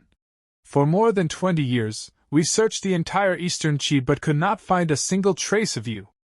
So it turns out that when you joined the Dragon Cavalry Imperial Guard back then, you actually used a fake name. The moment Shinemo heard the words Dragon Cavalry Imperial Guard, his eyes widened in complete shock. He immediately turned toward Chu Zhongwang. You actually came from the Dragon Cavalry Imperial Guard? Chu Xiu narrowed his eyes. The Dragon Cavalry Imperial Guard is the royal army of Eastern Qi. Even their weakest member is in the innate realm. Compared to the head of a small family in Tongzhou Prefecture, this identity is completely beyond comparison. For Chu Zhongwang to hide here, he must have a very deep motive. The Imperial Guard sneered. It seems none of you know Chu Zhongwang's background. Fine. Today, I'll tell you exactly what kind of person this Chu family head really is. He raised his sword and pointed it straight at Chu Zhongwang. Our Dragon Cavalry Imperial Guard operated in squads of 5. More than 70 years ago, when Chu Zhongwang joined the Dragon Cavalry Imperial Guard, he was assigned to our squad. We later received an order. A large force was to infiltrate the Miao region and snatch a supreme treasure for the second prince. After the treasure was acquired, our 19 squads were tasked with mixing the real treasure among fake ones and scattering in different directions to confuse our enemies. It just so happened that our squad ended up with the real treasure. The man's eyes burned with rage. But just when we were desperately carrying out our mission, this shameless and despicable villain, Chu Zhongwang, actually ran away with the treasure. As a result, our eldest brother was brutally beaten to death by 100 strikes of the blue dragon whip. The rest of us were left permanently injured and could only remain stuck forever in the inner astral stage of the Qi control realm. Hearing this, Chu Xiu's brows slightly furrowed. So Chu Xiongwang endured this much, and the destruction of the Chu family in the original plot was all because of this. The man suddenly pointed his sword directly at Chu Xiongwang and roared with killing intent. Chu Xiongwang! Today is the day you die! Then, one of the man's companions stepped forward and shouted angrily. When you first joined the Dragon Cavalry Imperial Guard, you were the weakest among us, and eldest brother took the greatest care of you. Yet in the end, you got everyone in the squad killed. You want to kill us now? Do you truly have no guilt in your heart? Chu Xiongwang slowly stepped forward and coldly replied. Every man for himself. Heaven and earth destroy those who hesitate. A treasure that allows one to reach the heavens in a single leap was right in front of me. If it were you, would you not also have been tempted? The leader's eyes instantly filled with rage. You betrayed us back then. But do you know who sent us the message that allowed us to find you? Chu Xiongwang clenched his teeth and furiously asked. Who was it? At that exact moment, taking advantage of the perfect opportunity, Chu Xiu slowly stepped forward. It was me. The moment Chu Xiongwang realized that the person who betrayed him was actually his own son, his anger exploded even further. He pointed at Chu Xiu and roared. You ungrateful bastard, do you even know what you have done? Doing this will destroy the entire Chu family. But Chu Xiu remained calm. You forced my hand. His expression turned ice cold. Do you know what crippling martial arts means to a martial artist? I do not want a life worse than death. Since someone has to die, it can only be all of you. The leader of the three men suddenly burst into loud laughter. Chu Xiongwang, you betrayed us back then, and now you have been betrayed by your own son. He laughed mockingly. This is karma. Chu Xiongwang's expression immediately changed. I was wrong that day, he hurriedly said. I am willing to bring out the treasure and share it with all of you. Can you let me go? The man standing behind the leader instantly grew furious. Second brother, use it already. But the leader raised his hand and stopped him. Slowly, he pulled a blade out from its sheath. This blade is called the Red Sleeve Blade. We three brothers gathered everything we had to obtain the second prince's forgiveness. His eyes filled with killing intent. By killing you today and taking back the treasure, we can return to the Dragon Cavalry Imperial Guard and stop living like hunted dogs. At that moment, Shenemo suddenly panicked. His face turned pale as fear filled his eyes. You three! I'm not part of the Chu family. Kill whoever you want. I'll take my leave now. But the leader coldly snorted.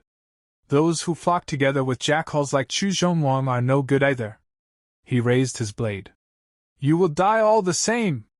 At that moment, Chu Xiu calmly stepped forward. 3 heroic men, I am already irreconcilable enemies with Chu Xiongwang. Furthermore, I understand the Chu family better than anyone and can help search for the treasure. He respectfully cupped his fists. I hope the 3 of you will spare my life. The leader glanced at him before nodding. Fine. We'll spare this kid for now. Then he turned his head and ordered. 4th brother, go kill everyone else in the Chu family. His voice became terrifyingly cold. I want the entire Chu family buried with him. The 4th brother nodded and immediately stepped forward. The moment Chu Xiu's stepbrother and stepmother saw this, fear completely overtook their faces. His stepbrother's body trembled violently. What kind of situation is this? I was just about to become the family head. How did things suddenly turn out like this?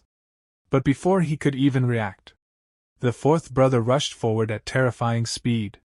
Slash! In a single movement, his head separated from his body. Blood sprayed everywhere.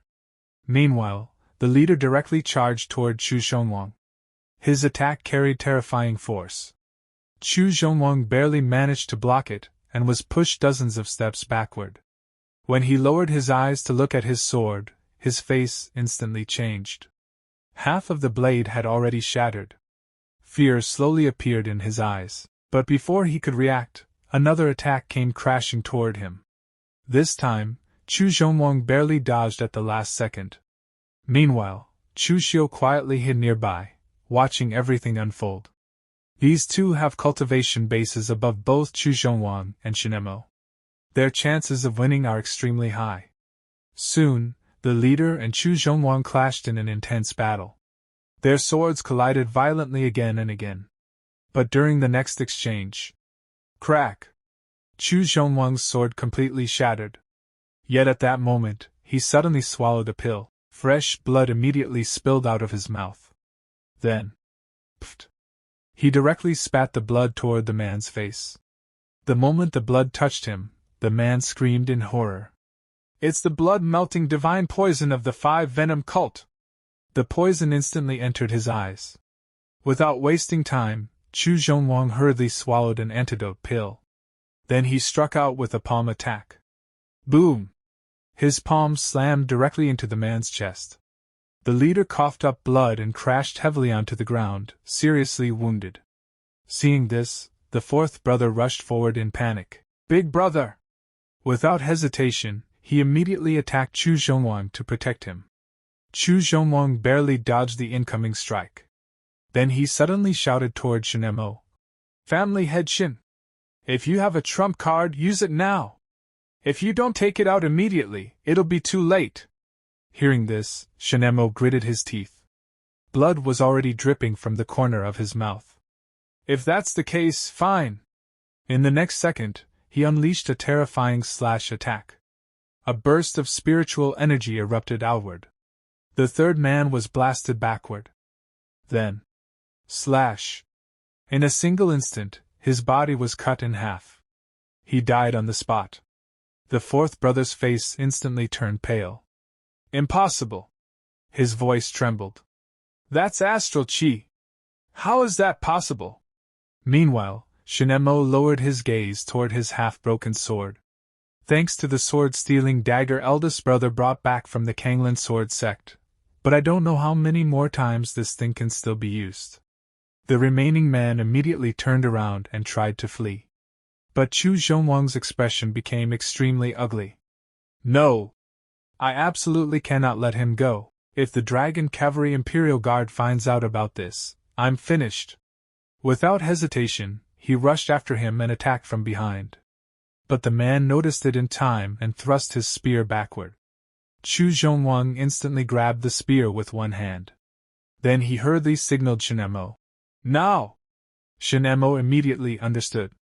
Without hesitation, he activated the dagger again. But this time, its target was both of them. Whoosh! The terrifying astral chi pierced straight through the fleeing man's chest, and continued forward, piercing directly through Chu Xiu's chest as well. A massive bloody hole exploded open in his chest. Chu Xiu's eyes widened in complete shock. Why? But before he could even finish speaking, his body collapsed heavily onto the ground. Shinemo slowly stepped forward. That is a supreme treasure. His eyes burned with greed.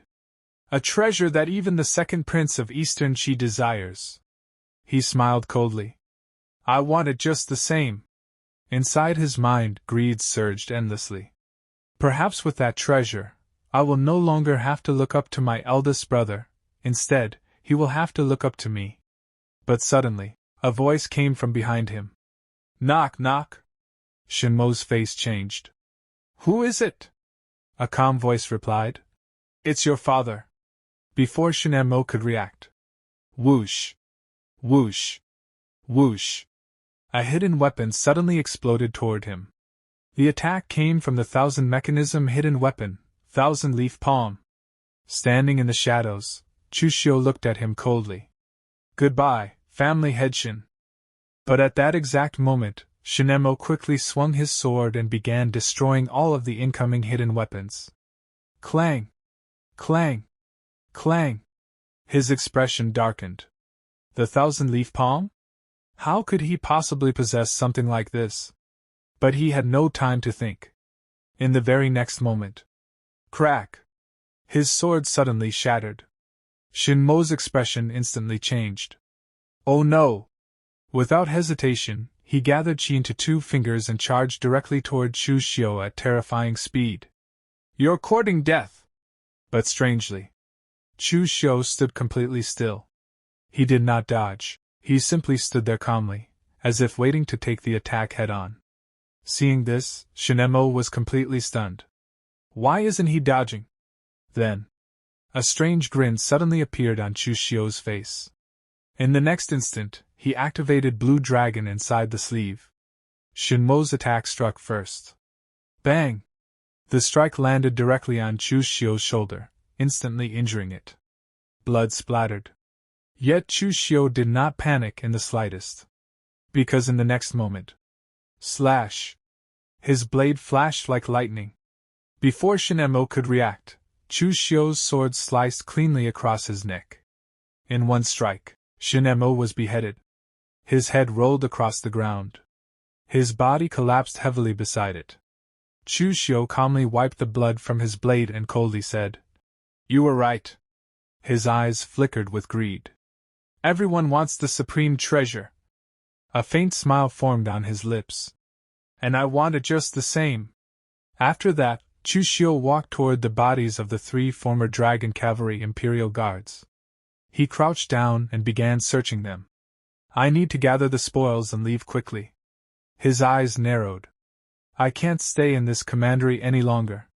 He searched every corpse carefully. Tokens, valuables, martial items, anything useful, he immediately took. Then another thought flashed through his mind. Next, that supreme treasure. Without wasting another second, Chu Xiu entered the Chu family mansion and began searching every corner. Every room. Every cabinet. Every hidden compartment.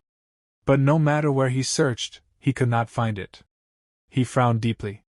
"I found all the purple gold banknotes. But where would Chu Zhongwang hide the supreme treasure?"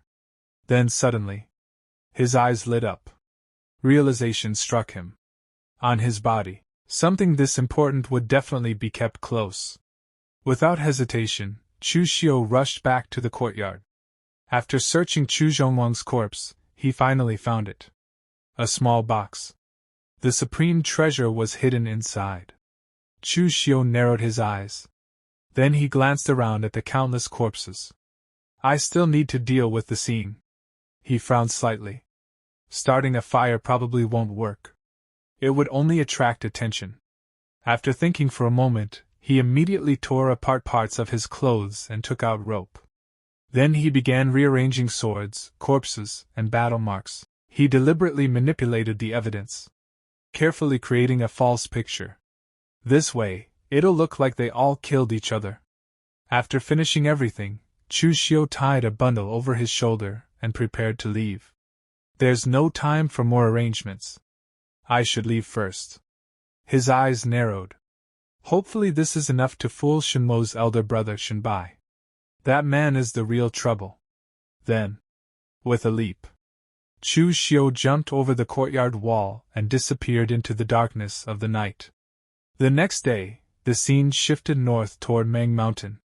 Near a hidden cave, Chu Xiu slowly stepped inside. After entering, he sat down and finally began checking the treasures he had obtained. The very first thing he looked at was the supreme treasure. He stared at the small box thoughtfully. "I'm carrying a heavy treasure and cannot trust anyone. Let's open this thing first." He narrowed his eyes. "This looks like the style of the Western Chu mechanisms. Luckily, I know how to open it." Without much effort, he unlocked the box. The moment it opened, he froze. Inside was an insect. A golden silkworm. Chu Xiu narrowed his eyes. A golden silkworm? Since this is a supreme treasure, it should have been mentioned in the original plot. Then suddenly, a bright light flashed in his eyes. Realization hit him.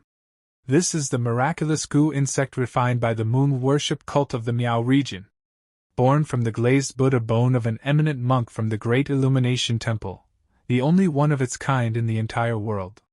The glazed gold silkworm goo. His breathing became slightly heavier. It can completely transform a person's body and bones. Then his expression became mocking. It seems Chu Zhongwang spent all these years trying to refine it using true qi. He scoffed. What a country bumpkin. High-grade treasures naturally require high-grade methods. Using true qi alone? Even after 100 years, it would still be useless. Without hesitation, Chu Xiu raised his blade. Slash! He directly cut open the center of his chest. Blood slowly flowed out. Suppressing the pain, he carefully pushed the golden silkworm into the wound. The moment it entered, the insect immediately burrowed inside. Pain surged through his body. Yet Chu Xiu endured it. He didn't even scream. Moments later, his wound slowly began healing on its own. Chu Xiu let out a slow breath. A smile finally appeared on his face. Rapid healing is merely a minor effect of the glazed gold silkworm goo. Its true power is the complete transformation of a martial artist's foundation. It can turn even trash into a peerless genius. His eyes darkened. However, it must be nourished with heart's blood. The goo shares a symbiotic relationship with its master. It can help me, but I still need to cultivate step by step. He shook his head. Chu Xiongwang fantasized that refining it would allow him to reach heaven in a single leap. He really overthought it. Then Chu Xiu pulled out several cultivation manuals. Just placing the goo near my heart has already pushed me to the peak of the blood condensation realm. Its effect truly isn't bad. He opened the books and began studying them. The accompanying blade technique is probably between the 4th and 5th transformation grades. The grade of the great abundant palm crippling hand is even higher. Then he noticed another small silver box. He picked it up. This seems to be a secret item, but it has already been opened. What's the point of carrying it around? Casually, he tossed his sword nearby. But suddenly, whoosh! The sword disappeared. Chu Xiu instantly froze. His eyes widened. The sword had somehow entered the silver box. He quickly picked it up and opened it. Inside, his sword had shrunk into a tiny size. Shock flashed across his face. This is actually a spatial secret box, with a mustard seed similar formation. Truly a rare and valuable item. Immediately, he placed all of his martial manuals inside. Then he closed his eyes. I'll go into seclusion for a while. First, to heal my injuries and break through to the innate realm. Second, to avoid attention. Shinemo is dead. Shinbai will definitely come. 7 days later, at the gates of the Shin family, Shinbai finally returned. An elder hurriedly ran toward him. Eldest young master! You've finally returned! Shinbai's face was ice cold. My younger brother is dead. His killing intent surged. Then why are all of you still alive? The moment those words landed, the elders immediately dropped to their knees in fear.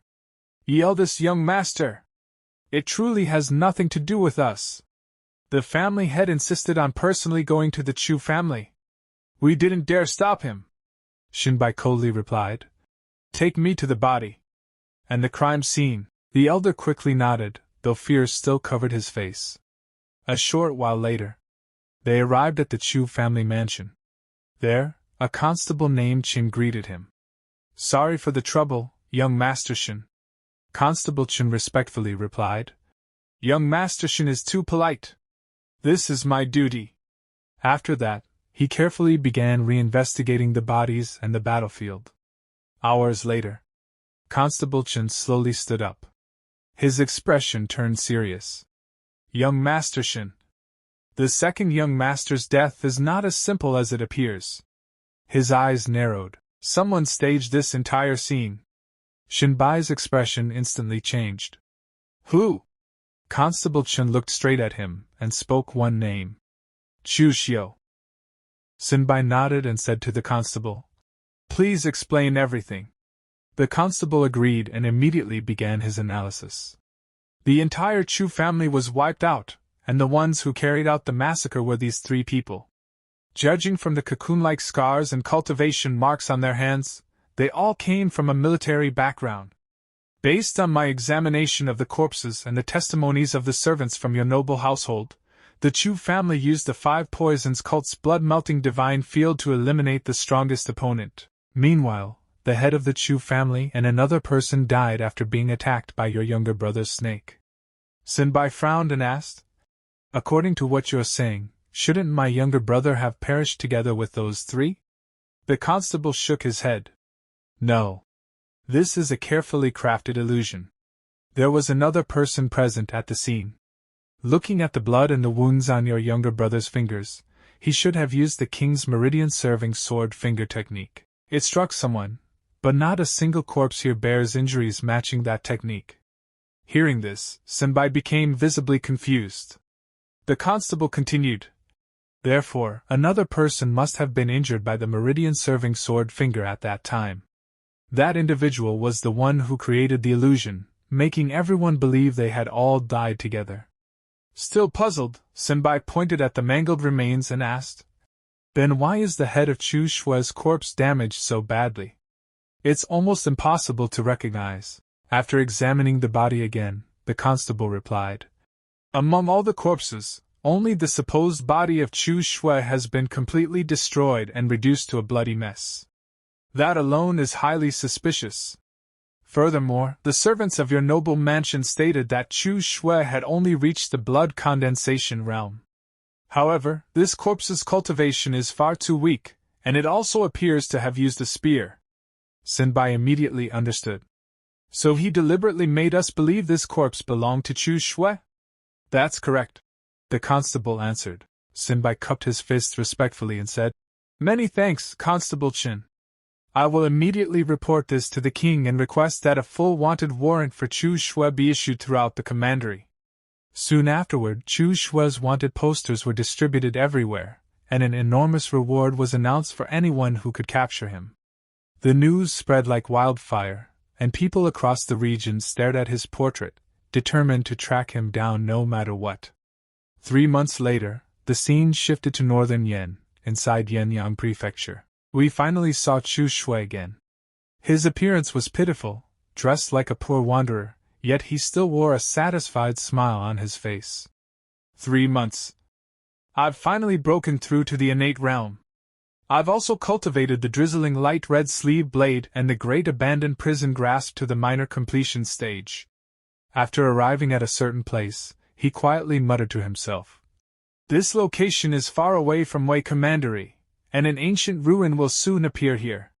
He walked inside, found a bath, and began washing himself. "I haven't contacted anyone from my past, including Hu Bao and Gao Bai. My identity shouldn't be exposed anytime soon.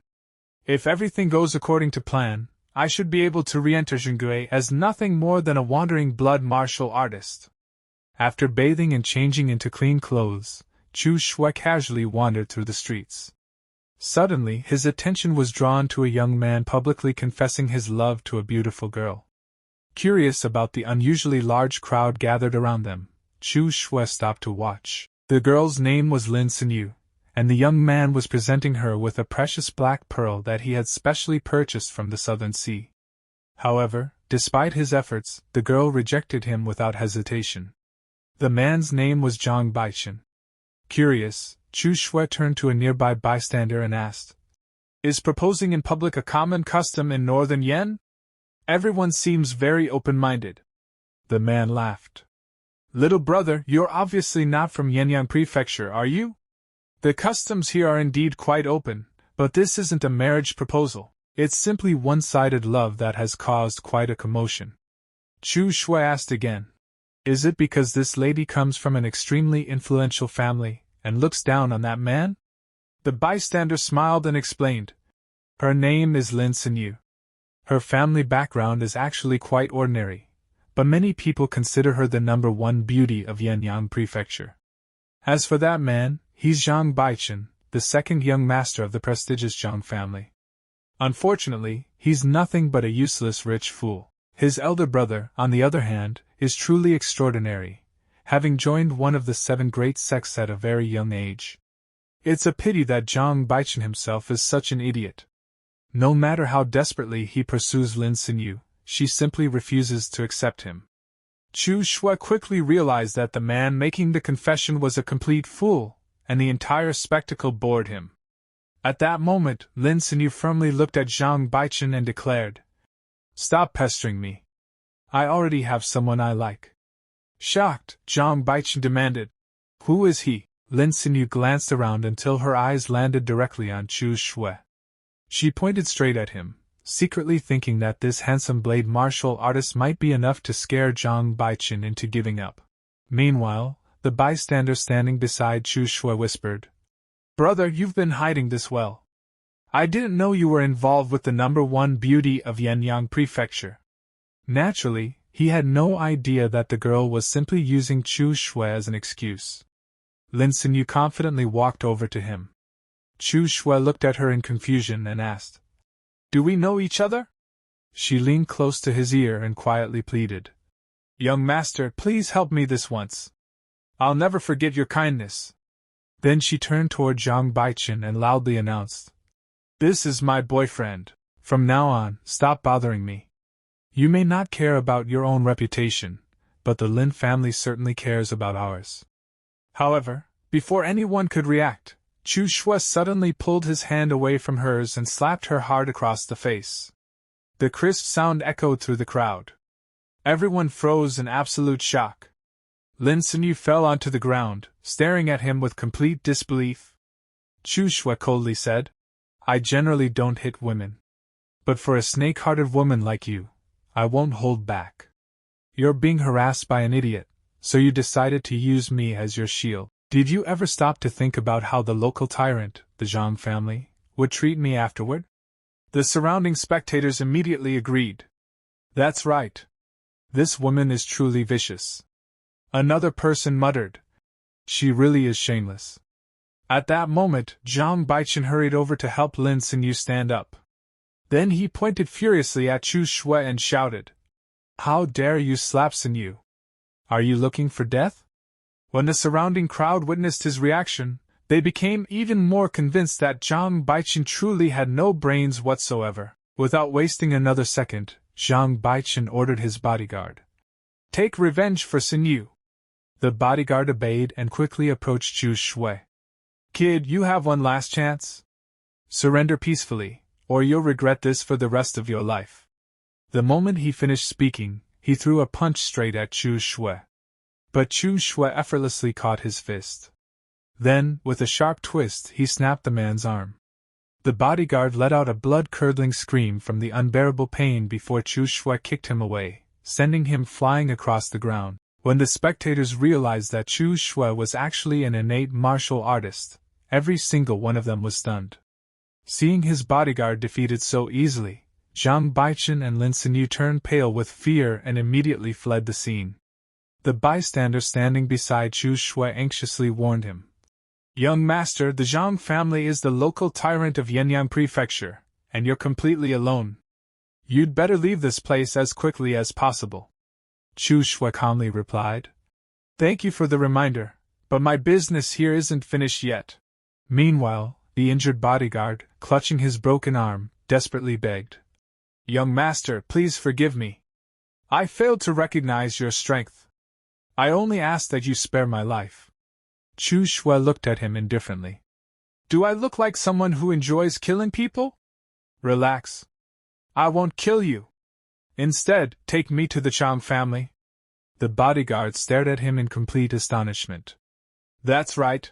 Chu Xiu continued. I have some business to discuss with your family head. The bodyguard was completely confused. He thought to himself, Is this man trying to get himself killed by walking straight into the Zhang family? After all, Zhang Baichen's father, Zhang Songling, was also an innate martial artist. Chu Xiu looked at him calmly and said, Did you hear what I just said? The frightened bodyguard quickly nodded and reluctantly agreed to lead Chu Xiu to the Zhang family. Soon, the scene shifted to the Zhang family estate. Zhang Baichen rushed into the residence in panic and ran straight to his father. Zhang Songling looked at him with confusion and asked, What are you doing here? Why are you so flustered? Weren't you supposed to be studying with your elder brother? Baichen hurriedly replied, Father, I did go to study, but I almost lost my life today. The moment he heard those words, Zhang Songling's expression turned serious. Who dared to attack you? Weren't you protected by Han Wei? His son immediately answered. That man is an innate martial artist. He crippled Han Wei with a single move. Hearing this, Zhang Songling became even more solemn. An innate martial artist? Is he an outsider? How dare someone act so recklessly within Yenyang Prefecture? Just then, Chu Xiu arrived at the Zhang family residence, accompanied by the injured bodyguard. The moment he entered, he smiled and said, The Zhang family head truly possesses great prestige. It seems that in all of Yenyang Prefecture, the Zhang family covers the sky with a single hand. Before Zhang Songling could respond, Zhang Baichen pointed at Chu Xiu and shouted, Father, that's him. He's the one who tried to kill me and crippled Han Wei. Zhang Songling glared at Chu Xiu. What audacity! How dare you harm a member of the Zhang family? And after that, you still had the nerve to walk into our estate so openly? Do you really think the Zhang family will let you leave alive? Ignoring the threats entirely, Chu Xiu calmly walked toward the family head and said, A broken arm can always be reattached. I didn't come here to fight. I came to discuss a business deal worth 100,000 taels of silver. Those words immediately caught Zhang Songling's attention. Very well, he replied. Tell me about it. Although Zhang Baichen continued shouting that he wanted revenge, his father completely ignored him. Chu Xiu explained. In a few days, Linzhou Commandery will hold a secret box auction. There's an item I want, but as someone who isn't from Linzhou, it would be inconvenient for me to participate directly. Therefore, I'd like to ask a local powerhouse like yourself to bid on my behalf. Once the matter is settled, you'll be generously rewarded. As he spoke, Chu Xiu took out a piece of purple gold and handed it to Zhang Songling. This is the deposit. After the transaction is completed, I'll pay an additional 20 taels of purple gold. The moment Zhang Songling held the purple gold in his hands, his heart trembled. 10 taels of purple gold are worth 100,000 taels of silver. Furthermore, purple gold isn't something an ordinary wandering martial artist could ever possess. Only major powers have access to it. This man's identity is definitely not simple. After a moment of thought, Zhang Songling agreed and asked for Chu Xiu's name. Without hesitation, Chu Xiu gave him a false identity. My name is Lin Yi. Having finished speaking, he turned around and left. Watching his departing figure, Zhang Songling muttered to himself. So he truly is an outsider. Zhang Baichen immediately protested again. But father, he hit me. I nearly died. His father silenced him with a stern glare. At that moment, Han Wei was questioned about what had happened. The bodyguard explained everything in detail from beginning to end. After hearing the full story, Zhang Songling grew furious, not at Chu Xiu, but at his own son. All of this happened because of Lin Xinyu. Stay away from that woman. She's only playing with you. You're an absolute fool. She's nothing but a femme fatale. Then he turned to Han Wei and ordered. However, this matter cannot simply be ignored. Go to the Wind Pavilion's Linzhou Commandery branch and spend whatever money is necessary to investigate this Lin Yi. Han Wei immediately accepted the order. Several days later, the day of the secret box auction finally arrived. Guests from every direction gathered at the venue, and the steward warmly welcomed everyone before officially opening the auction. The first few treasures included goods from the southern barbarians, and various middle-tier pills and cultivation items. Bidding quickly became intense. At one point, Zhang Songling quietly asked Chu Xiu whether he was interested in one of the displayed items.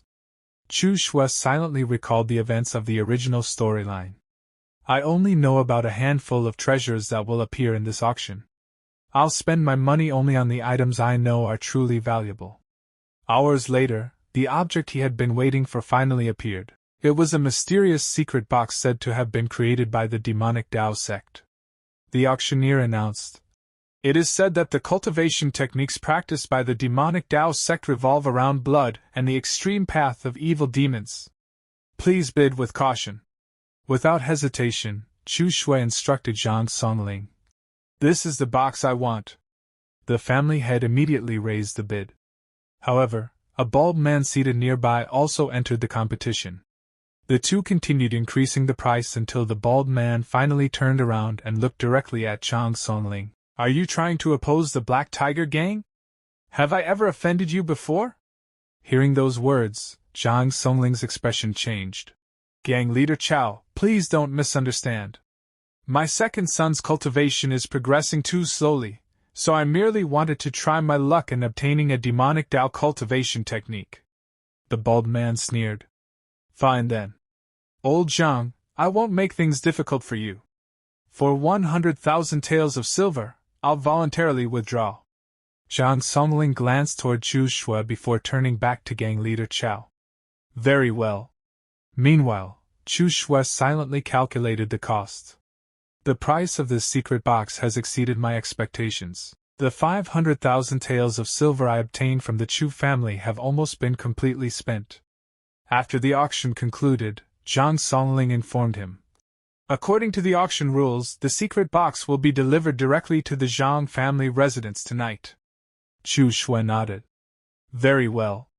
I'll come tonight with the remaining purple gold, collect the box, and complete our transaction.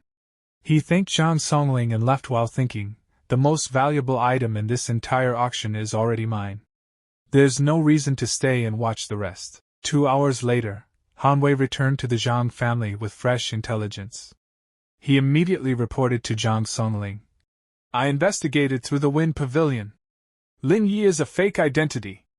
Based on all the available information, he bears an astonishing resemblance to Chu Xiu. At that moment, Chu Xiu's true identity had effectively been uncovered. Han Wei continued. Chu Xiu is currently a wanted fugitive.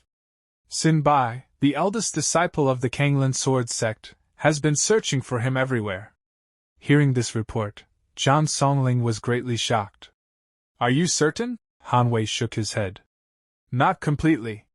The wanted poster describes Chu Xiu as being in the blood condensation realm, while Lin Yi has already reached the innate realm. Therefore, the Wind Pavilion is only 80% certain. But even 80% certainty was enough to excite Zhang Songling. Han Wei suggested.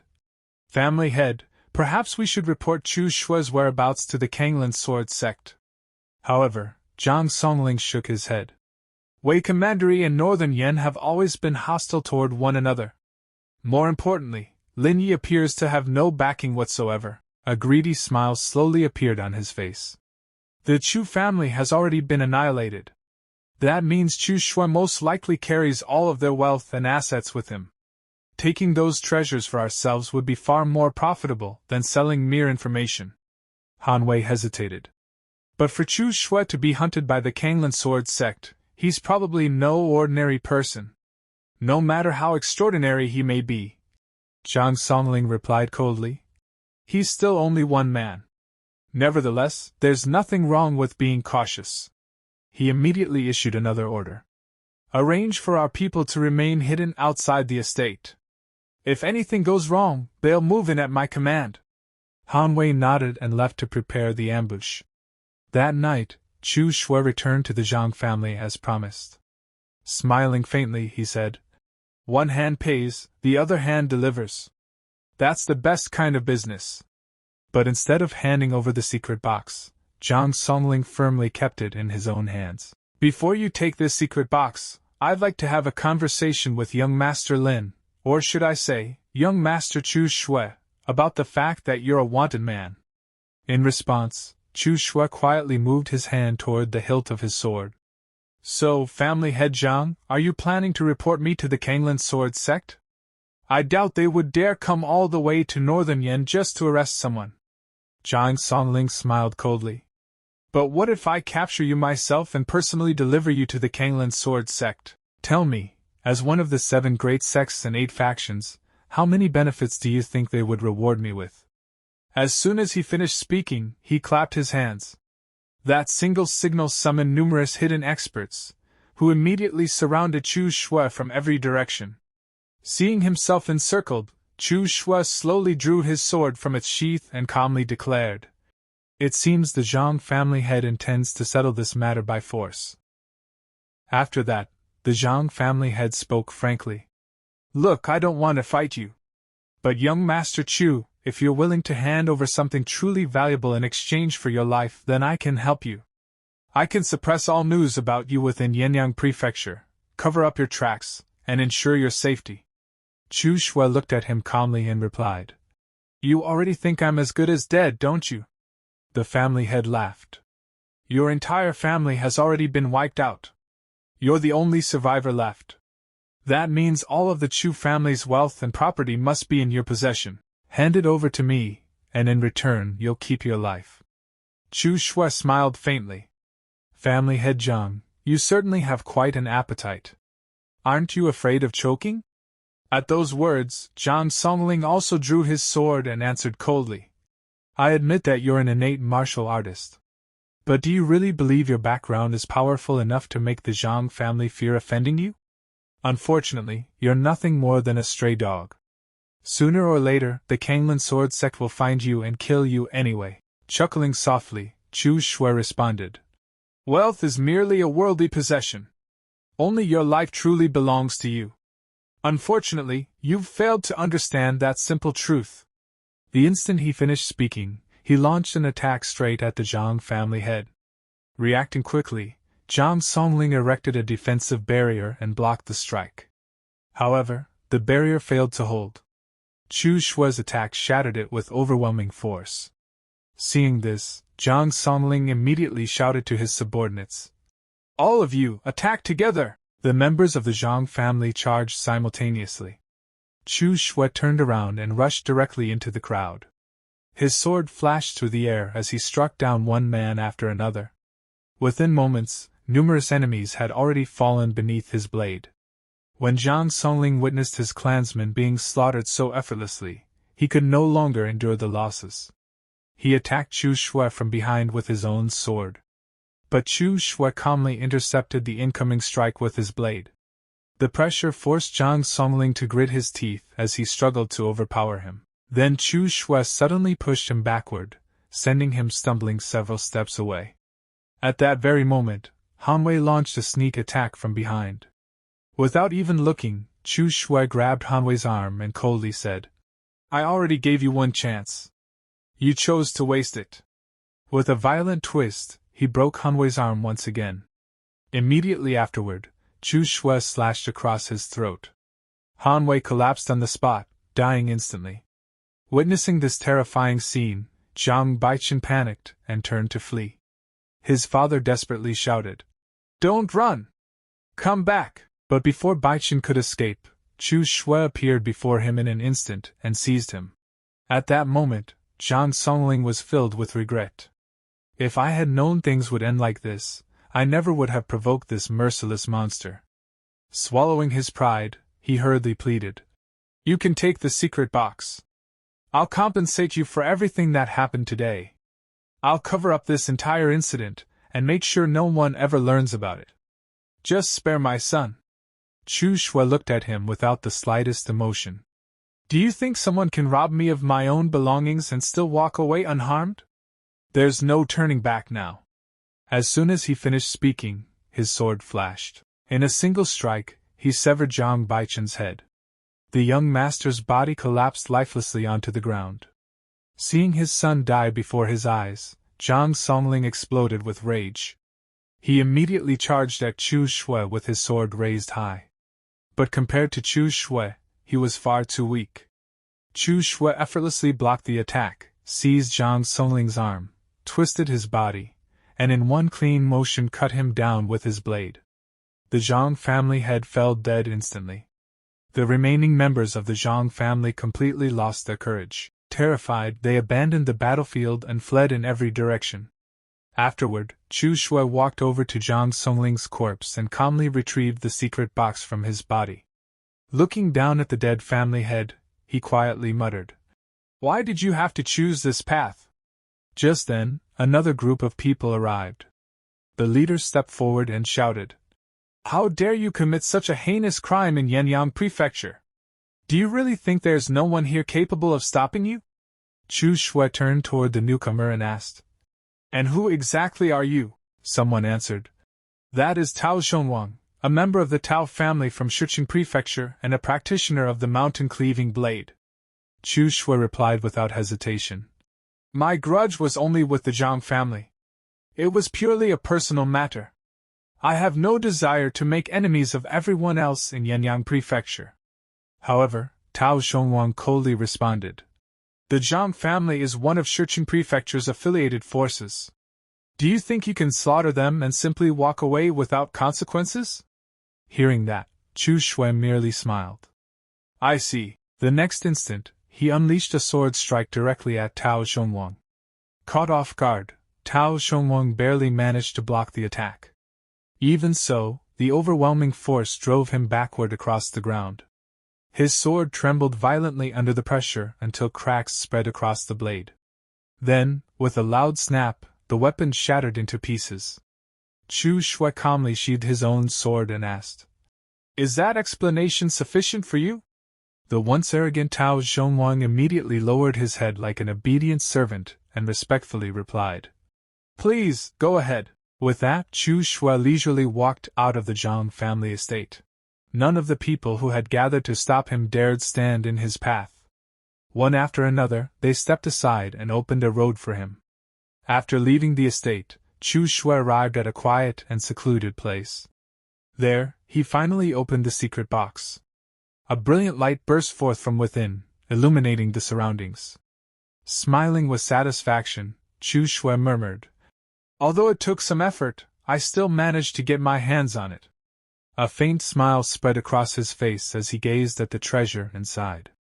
After that, Chu Xiu looked at the secret box and thought to himself, The secret transformation cultivation technique of the ancient demonic Tao, the major art known as the Blood River. Once one chi piercing the sun and moon condenses killing intent, it can draw upon the boundless spiritual energy of heaven and earth and erupt with limitless power. My next destination should be Mount Liang. The ancient ruin is about to appear there. The following day, the Zhang family estate was shrouded in mourning. At that moment, the Zhang family's eldest son, Zhang Baitao, returned home. As he stepped inside, he called out, Father! Baichen! I'm back! However, the moment he saw the funeral atmosphere and the grieving servants throughout the residence, he froze in shock. What happened? Who died? A member of the Zhang family hurried over and said, Eldest young master, you've finally returned. The family head and the second young master have both been killed. Zhang Baitao's face instantly darkened. Who did this? The servant answered without hesitation.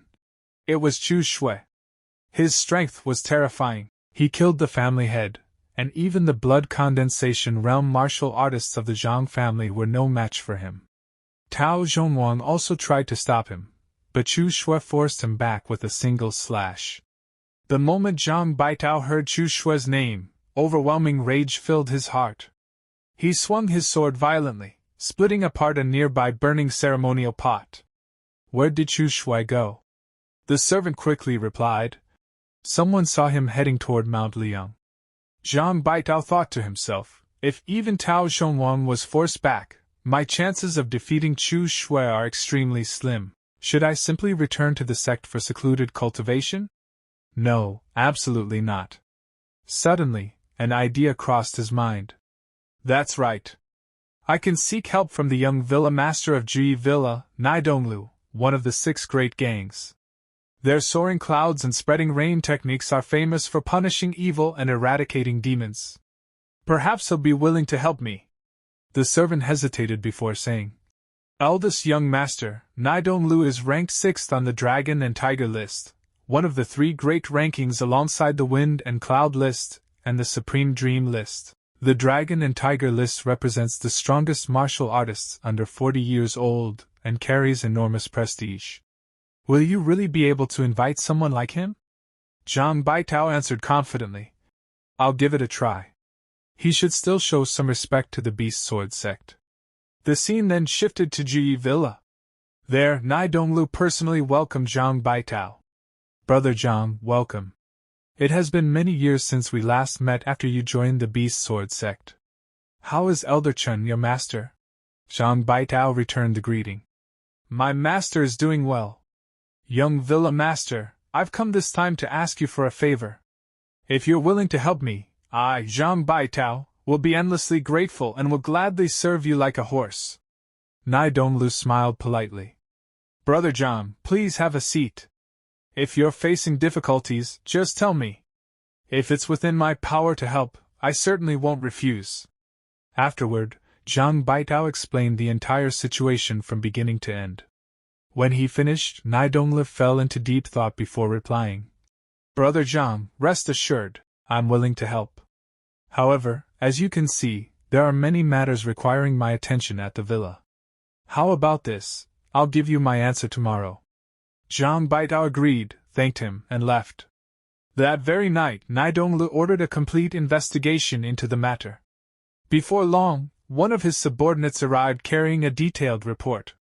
Young Villa Master, these are the investigation results concerning the Zhang family, including intelligence obtained from Wind Pavilion. After reading the documents, Nai Donglu shook his head and said, A man whose greed knows no bounds is like a snake trying to swallow an elephant.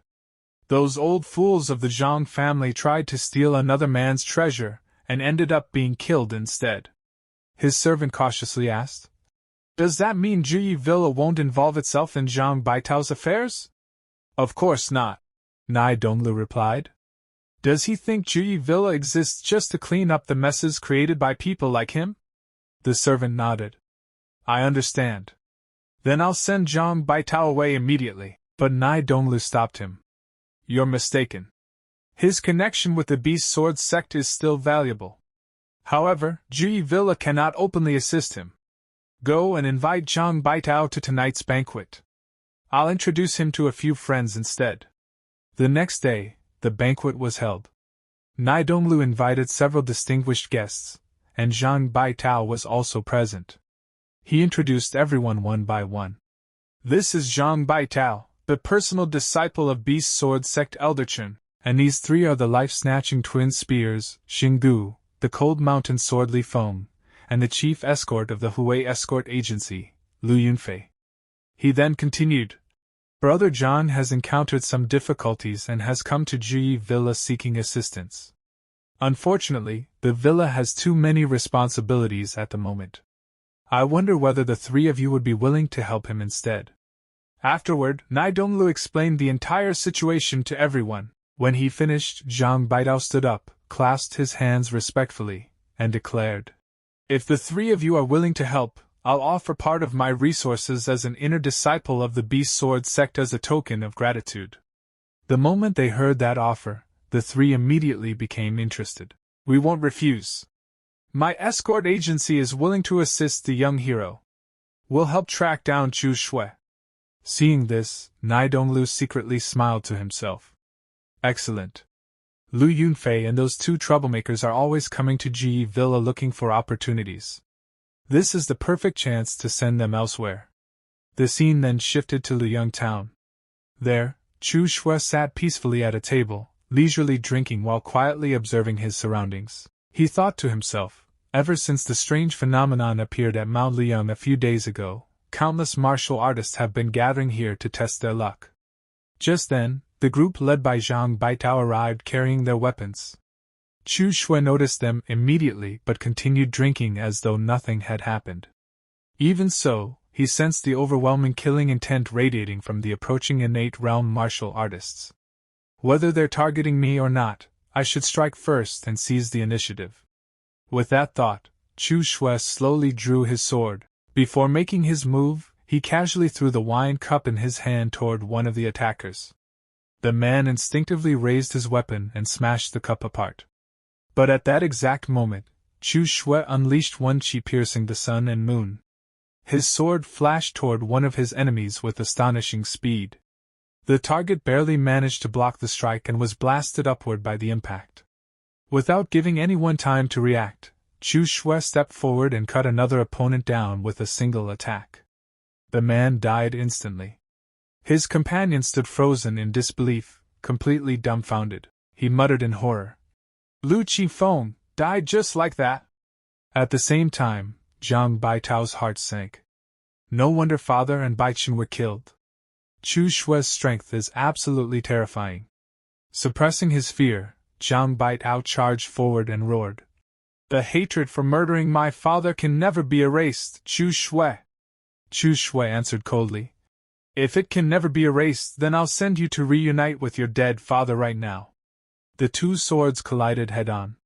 However, Chu Xiu's power was overwhelmingly superior. The impact blasted Zhang Baitao backward, smashing him straight through the wooden wall into the neighboring room.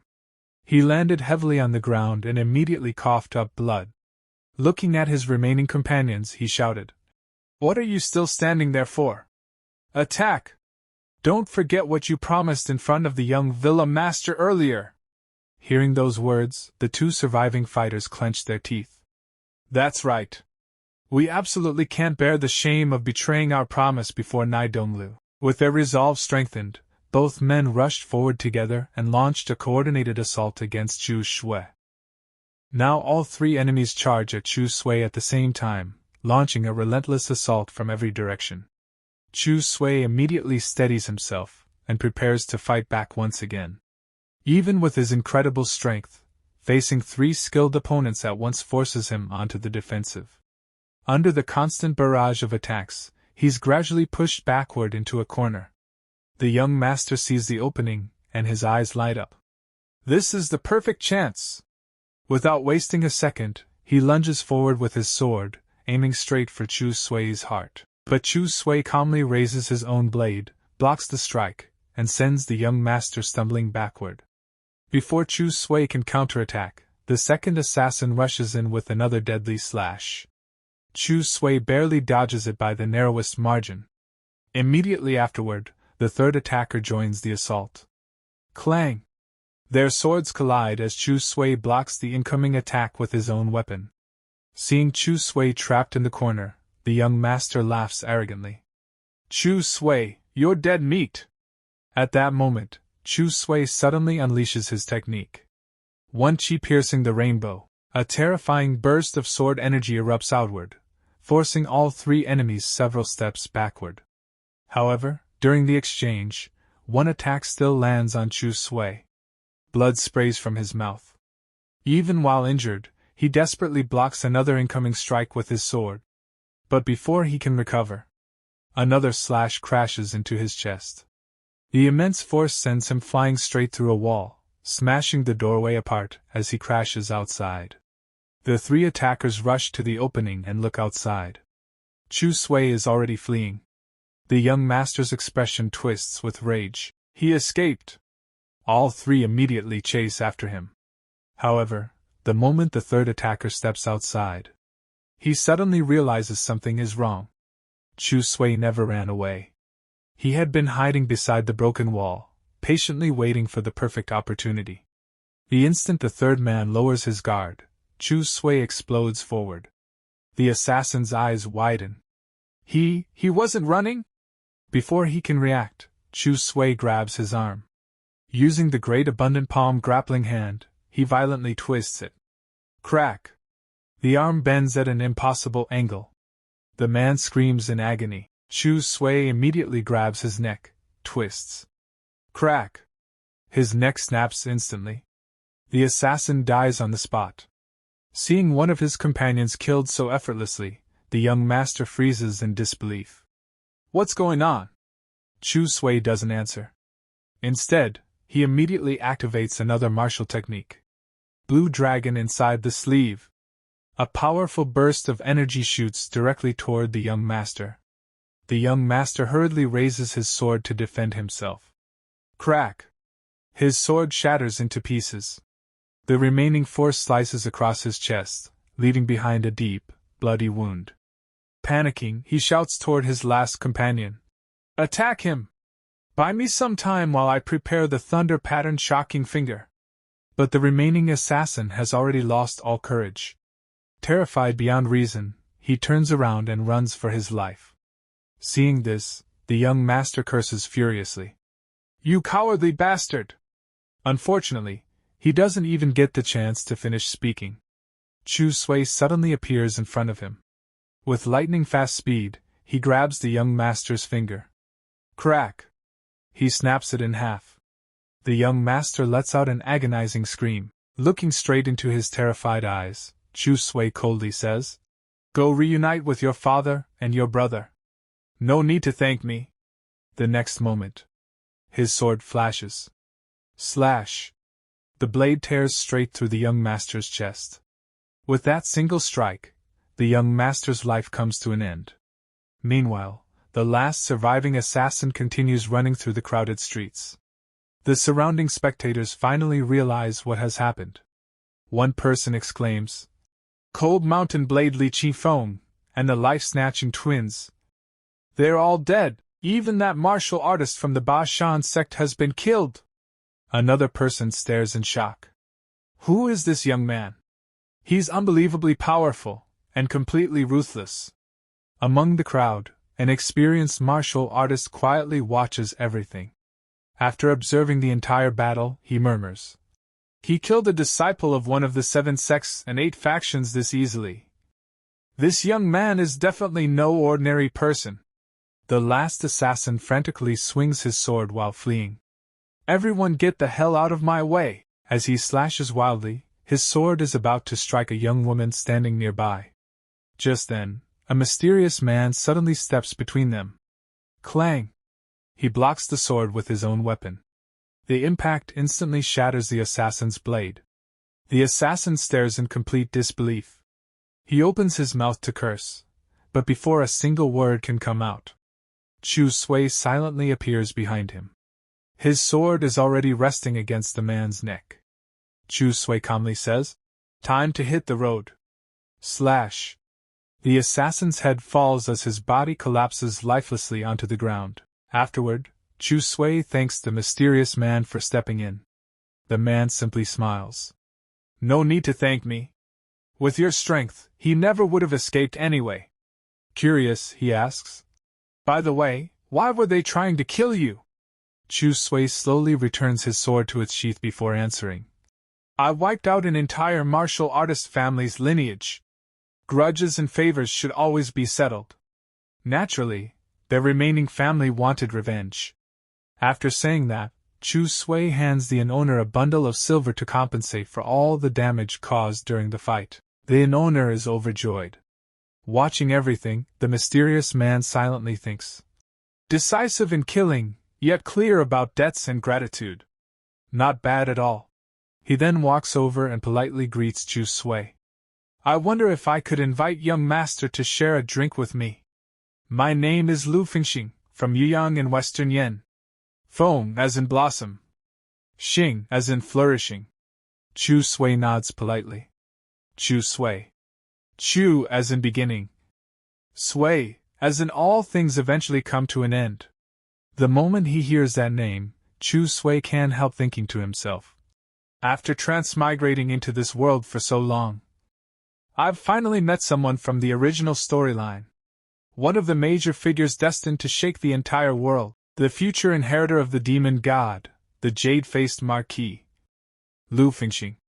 I absolutely have to become friends with him. Some time later, Chu Xiu and Lu Fengxing were sitting inside an inn, enjoying a drink together while Chu Xiu poured the wine. Lu Fengxing looked at Chu Xiu and said, "I heard people say that a great treasure appeared at Mount Luzhu. But after going up the mountain myself, I found absolutely nothing. I wonder if it was just a rumor." While serving the drinks, Chu Xiu calmly replied, "No rush. Once the people from the 7 sects and the 8 factions arrive, it will be about time." Lu Fengxing nodded. That indeed makes sense. At the same time, Chu Xiu thought to himself, this assassination matter is most likely related to Nai Dongwe, the young villa master of Ji Villa. Otherwise it would have been very difficult for Zhao Baitao to gather 3 capable experts so quickly. According to the original plot, the next thing that happens is Lu Fengxing getting scammed by Nai Dongwe. Just then, a man suddenly rushed into the room. The moment he spotted Lu Fengxing, his face lit up with joy because he had been searching for him all along. The man immediately dropped to his knees and pleaded, "Please save the Chen family." Lu Fengxing recognized him. "This man's name is Chen Tong?" he asked. "Weren't you traveling overseas? Why are you here? What exactly happened to the Chen family? Speak without worry. If there's any way I can help, I absolutely won't refuse."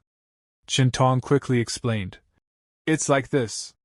Some time ago, my Qin family bought a batch of defective secret boxes. Unexpectedly, one of them contained a 6 transformation speed medicine, the purple leaf dogwood. Unfortunately, the servants accidentally leaked the news. As a result, the 3 mountain sect, the Black Tiger Gang, and the Yu family all want to snatch it away. Fortunately, they're all wary of one another, so none of them have made a move yet. Lu Fengxin comforted him. Rest assured. I may not be able to help you eliminate those 3 factions, but I can certainly protect the Qin family. Qin immediately clasped his hands together respectfully. There is no need for Big Brother Lu to take action personally. I only beg you to make a trip to Ji Villa and ask young Master Nai Dongwei to step forward. As long as he says a single word, this matter will be resolved. The moment Lu Fengxin heard the name Ji Villa, he fell into deep thought. Meanwhile, Chu Xiu quietly drank his wine while thinking. So this really is the incident where Lu Fengxin gets deceived by Nai Dongwei in the original story. Chu Xiu then looked at Qin and asked, Brother Qin, why don't you simply invite Nai Dongwei yourself? Qin sighed. My Qin family is only a small family. My father is our only innate realm expert, and he cannot leave. However, Big Brother Lu has a great reputation throughout Western Yen. Nai Dongwei will definitely show you respect. As Qin spoke, Chu Xiu secretly winked at Lu Fengxin, giving him a meaningful glance. Understanding the hint, Lu Fengxin smiled. Brother Qin, since those 3 factions won't make a move for now, stay here for 1 day. After I finish handling my business, I'll personally come find you. Qin gratefully replied. All right. Thank you very much, Big Brother Lu. After Qin left, Lu Fengxin turned toward Chu Xiu. Brother Chu, that look you gave me, did you notice something? Chu Xiu nodded. Brother Lu, this matter is probably not as simple as it appears. 3 factions are all fighting over the treasure. If they truly couldn't protect it, they should simply hand it over instead of dragging you into this mess. Furthermore, asking you to visit Ji Villa means they get the benefits while you're the one who owes Nai Dongwei a favor. I think it's better to cut ties with such calculating friends. Hearing Chu Xiu's analysis, Lu Fengxin also became thoughtful. After a moment he replied, It's normal for someone not to want to hand over a treasure after obtaining it. Besides, I can also afford to owe Ji Villa a favor, Chu Xiu calmly answered. Ji Villa isn't that simple. Most of the people who tried to kill me before were actually backed by Nai Dongwei. If one day he casually asked you to help him kill someone like that, would you do it? Those words made Lu Fengxin fall into even deeper thought. Chu Xiu continued. So-called loyalty is mostly unreliable. The only thing that truly exists is profit. Let me handle this matter. You can also use this opportunity to see whether Qin truly wants your help, or whether he's simply trying to use you. Lu Fengxin smiled slightly. You just said only profit matters. Are you helping for profit too? Chu Xiu answered honestly. That's right. I also want the 6 transformation speed medicine, the purple leaf dogwood. If Qin has no hidden motives, I'll help him.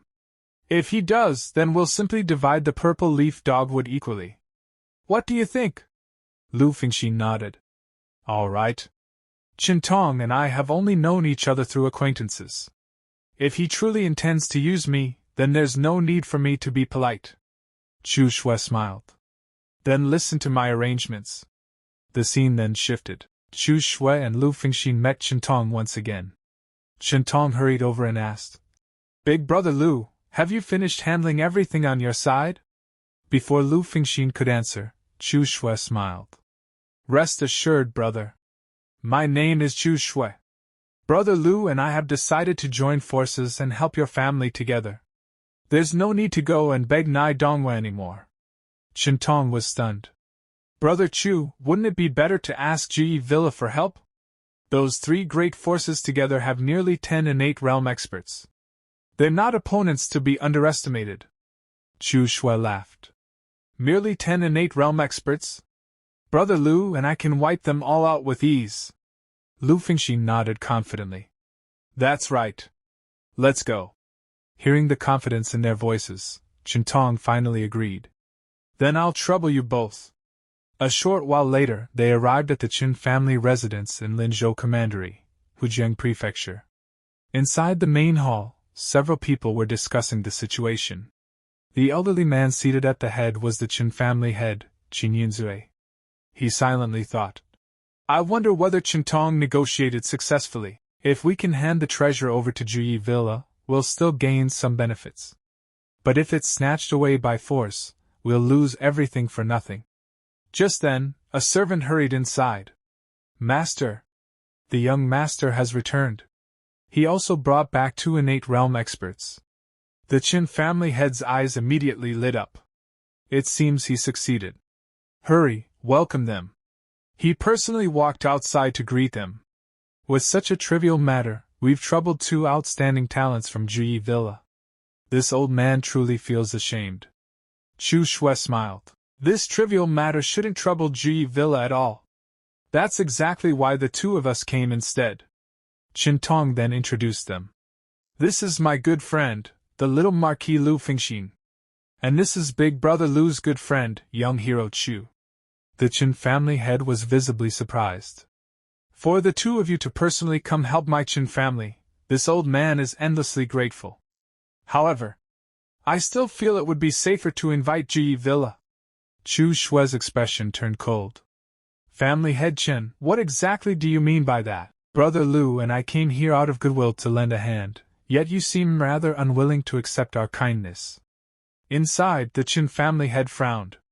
That idiot Chintong. Instead of inviting Juyi Villa, what kind of people did he bring back? However, he quickly forced a smile. Young Master Chu must be joking.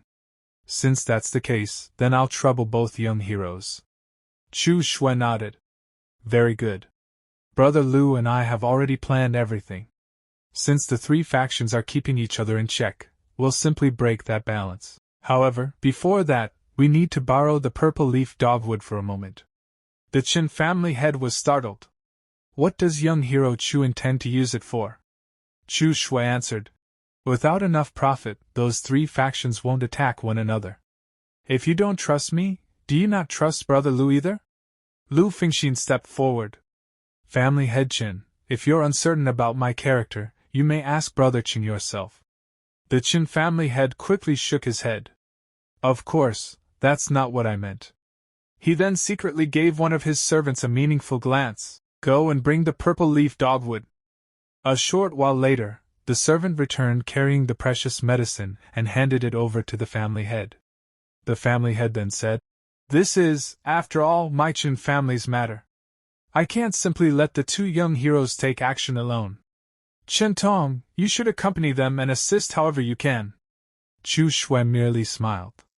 Meanwhile, Lu Fingxin thought to himself, This family head Qin really doesn't trust us. Chu Xiu then spoke again. I've never seen a 6 transformation speed medicine before. I wonder if family head Qin would be willing to broaden my horizons. Family head Qin smiled apologetically. Letting you see it naturally isn't a problem. However, the purple leaf dogwood possesses very unusual medicinal properties. Once it's opened, a large portion of its medicinal essence will quickly dissipate. I'm currently searching for someone who can preserve it properly. Chu Xiu nodded. In that case, forget it. Tell us about the strength of those 3 factions instead. Chintong immediately explained. Among the 3 forces, the 3 mountain sect has 3 innate realm experts. The Yu family has 2. The strongest of them all is the Black Tiger Gang. Their gang leader, Chao Dehai, is at the 8th level of the innate realm. They also have 2 vice gang leaders in the innate realm, along with thousands of gang members. The moment Chu Xiu heard the name Chao Dehai, he immediately remembered the man he had encountered overseas. So the Black Tiger Gang. Their gang leader fought me over the secret box before. Without another word, Chu Xiu stood up. If that's the case, then take us to the Black Tiger Gang first. Soon afterward, the 3 of them arrived at the Black Tiger Gang headquarters. The gang leader sat proudly on his chair and sneered. What is the meaning of this, Qin family? You found 2 innate realm experts, and now you think you can walk sideways in the city? At that moment, Chu Xiu stepped forward. Gang leader Chao, don't you recognize me? The instant Chao Dehai saw Chu Xiu, his expression completely changed. You're Chu Xiu, the one who annihilated the Jian family? Chu Xiu chuckled. Oh? Has my reputation already spread this far? Chao Dehai narrowed his eyes. What exactly is your purpose in coming here? Are you planning to stand up for the Chen family? Chu Xiu smiled indifferently. Of course not. The Chen family can't even protect the purple leaf dogwood themselves. So why should I protect it for them? The moment Chen Tong heard those words, he was completely stunned. Meanwhile, Chu Xiu looked at everyone calmly before speaking. An innocent man becomes guilty the moment he possesses a priceless treasure. Without strength, greed is nothing but courting death. I'm here today to discuss a partnership with Gang Leader Chao. Gang Leader Chao leaned back in his chair. Let's hear it. What kind of cooperation are you proposing? Chu Xiu smiled faintly. It's very simple. We'll join forces with the Black Tiger Gang and wipe out both the Three Mountain Sect and the Yu family. The purple leaf Dao fruit will belong to Gang Leader Chao. The wealth of the Three Mountain Sect and the Yu family will go to the Chan family. As for Brother Lu and me, we only want the cultivation resources of those two families. Hearing the proposal, Gang Leader Chao burst into laughter. It sounds tempting. But my Black Tiger Gang is already the strongest force around. So tell me, why should we cooperate with you? Behind Chu Xiu, Brother Lu and Chan Tong exchanged confused glances. At that moment, Chu Xiu slowly stepped forward. He casually waved his hand. Boom! A massive wooden pillar beside him exploded into pieces with a single strike. Everyone present was instantly stunned. Chu Xiu calmly said, Of course. This cooperation is based on strength. If you refuse, we'll simply cooperate with the Three Mountain Sect and the Yu family instead. Brother Lu and I are only one side. I wonder, is that explanation sufficient? Gang Leader Chao immediately scratched his bald head with an awkward smile. Brother Chu, don't misunderstand. I was only joking. Please, tell me the details. Chu Xiu nodded. Tomorrow, Family Head Chan will invite all three major families to the Chan residence. When the time comes, I'll make the first move. And Gang Leader Chao will lead his men in a surprise attack. Those 5 people will definitely die. Gang Leader Chao clapped happily. No problem. We'll do exactly as you say, Brother Chu. Chu Xiu extended his hand. Then, here's to a pleasant cooperation. Gang Leader Chao shook his hand. To a pleasant cooperation. After leaving, Chan Tong finally asked, Brother Chu, didn't you say we were going to eliminate those 3 families ourselves? Why are we cooperating with the Black Tiger Gang? Chu Xiu laughed. I lied to him. And he actually believed it.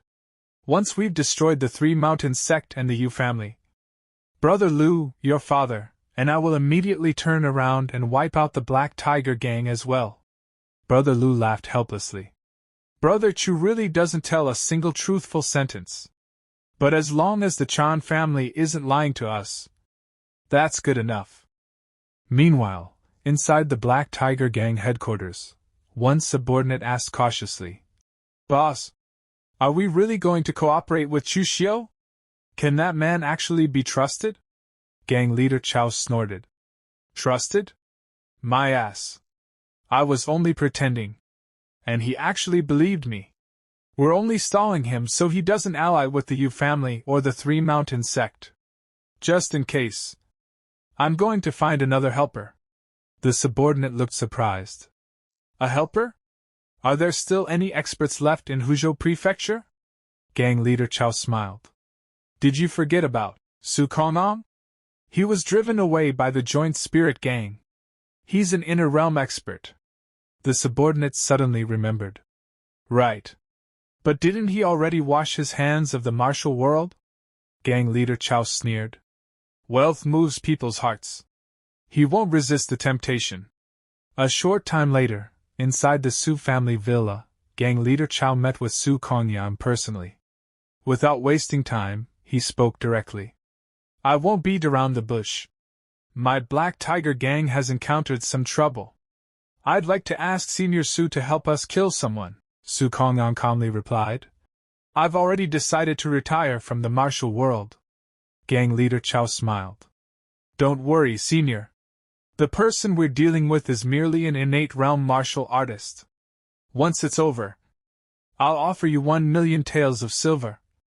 And 10 500-year-old ginseng roots. Su Kongyang silently thought.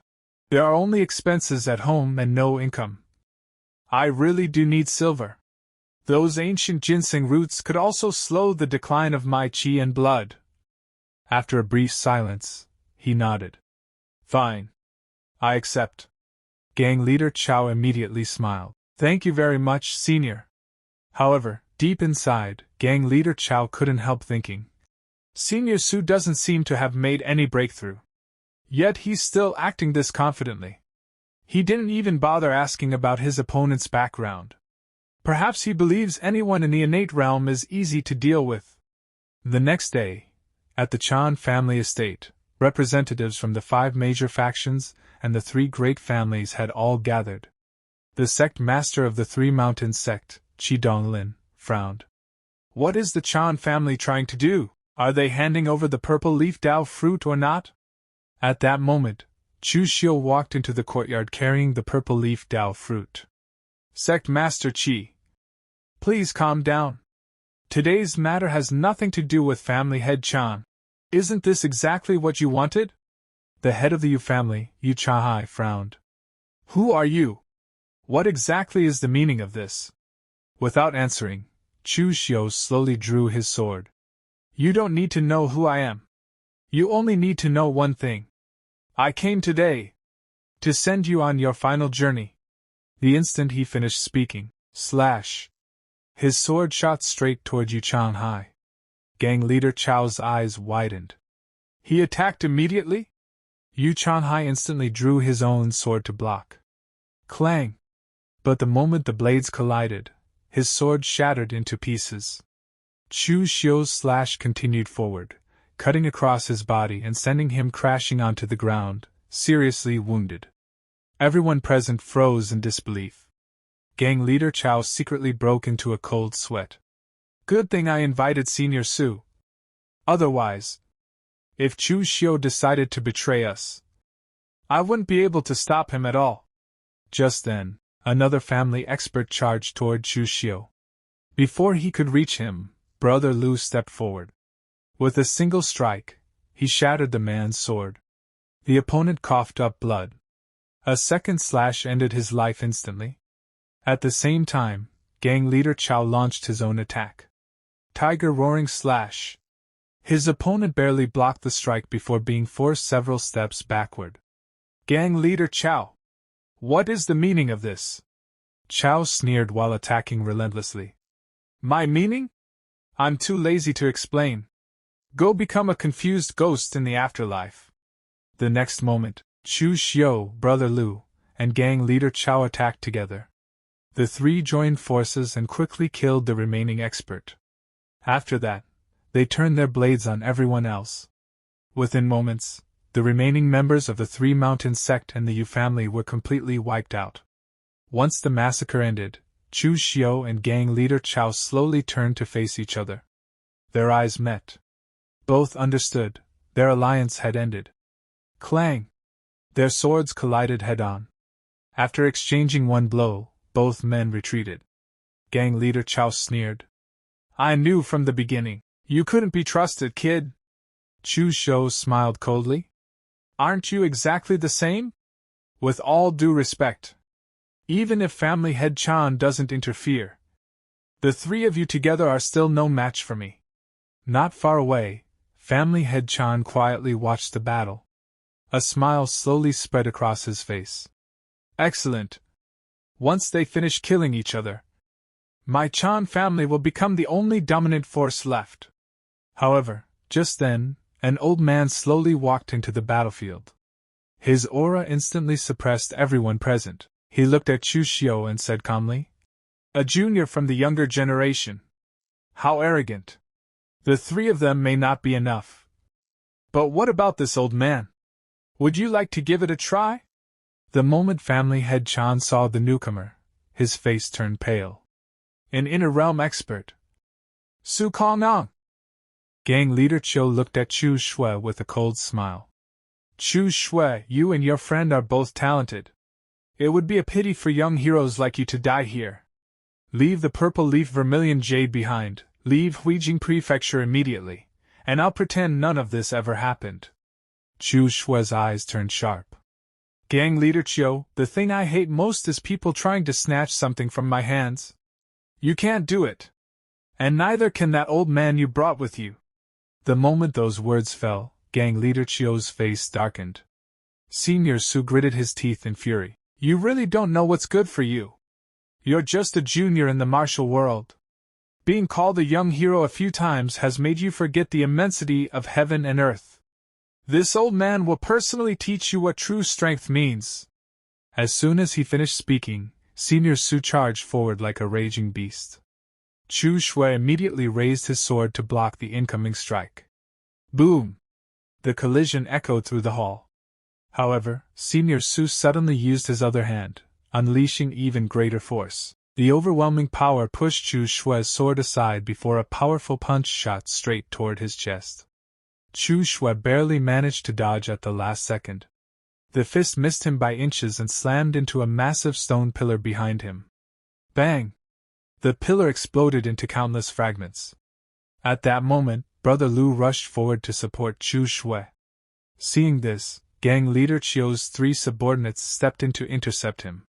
The man standing in the middle pointed his weapon at Brother Lu. Your opponents are us. Without hesitation, Brother Lu rushed toward the three experts, and another fierce battle instantly erupted. Meanwhile, Qintong quietly watched everything unfold. He turned toward his father. Father, should we intervene now? His father calmly shook his head. Let's wait and see how things develop first. If Chu Xiu loses, we'll seize the opportunity to take the purple leaf vermilion jade and leave. Hearing that, Qintong was slightly surprised. The purple leaf vermilion jade. Father actually wants it as well? Could it be that he already made preparations before coming here? Back on the battlefield, Chu Xiu and Senior Su continued exchanging blows at incredible speed. Punch after punch rained down upon Chu Xiu. Although he managed to dodge most of them, it was becoming increasingly difficult. Seeing this, Senior Su laughed confidently. Previously, gang leader Chiu claimed your strength wasn't weak. But now that I've seen it for myself, it's nothing more than a joke. A cold light suddenly flashed across Chu Xiu's eyes. Without saying a word, he unleashed his sword technique. One chi piercing the rainbow. A dazzling beam of sword energy exploded forward. Senior Su's expression changed instantly. What terrifying explosive power! Unfortunately, it's still not enough to kill me. Instead of retreating, he reached out with his bare hand and grabbed the sword blade directly. Joint Spirit Martial Scripture. 7th Form, 3rd Pulling Hand. With immense force, he locked Chu Xiu's sword in place before throwing a devastating punch toward him. At that exact moment, Chu Xiu suddenly released his sword. A flash of light shot toward Senior Su's hand. Crack! Senior Su's expression froze. Chu Xiu had already seized his wrist. Senior Su immediately threw another punch with his free hand. However, before it could land, Chu Xiu violently twisted the arm he had grabbed. Crack! The sound of bones breaking echoed through the battlefield. Even so, Senior Su ignored the pain and slammed a heavy punch directly into Chu Xiu's chest. Boom! Chu Xiu was forced backward. But in the next instant, he suddenly opened his mouth. Once again. One chi piercing the rainbow. This time, the sword energy burst out directly from his mouth. The unexpected attack struck Senior Su straight in the eyes. Arg! Senior Su screamed in agony, instinctively releasing Chu Xiu while clutching both of his bleeding eyes. That tiny opening was all Chu Xiu needed. He immediately gathered chi into both palms. The surrounding spiritual energy surged violently. With a single decisive movement, he thrust both palms forward. The concentrated chi shot directly toward Senior Su's neck. Slash! The attack pierced straight through his throat. Senior Su's eyes widened until they almost popped out of their sockets. Blood poured uncontrollably from his mouth. His body trembled for a brief moment, then he collapsed onto the ground with a deafening thud. Bang! Dead. The entire battlefield fell silent. Gang leader Chiu stared at the corpse in complete disbelief. Senior Su. He's dead? At the same time, Brother Lu was overwhelming the other three opponents by himself. One after another, they were beaten back miserably. However, the prolonged battle had exhausted a tremendous amount of his spiritual energy.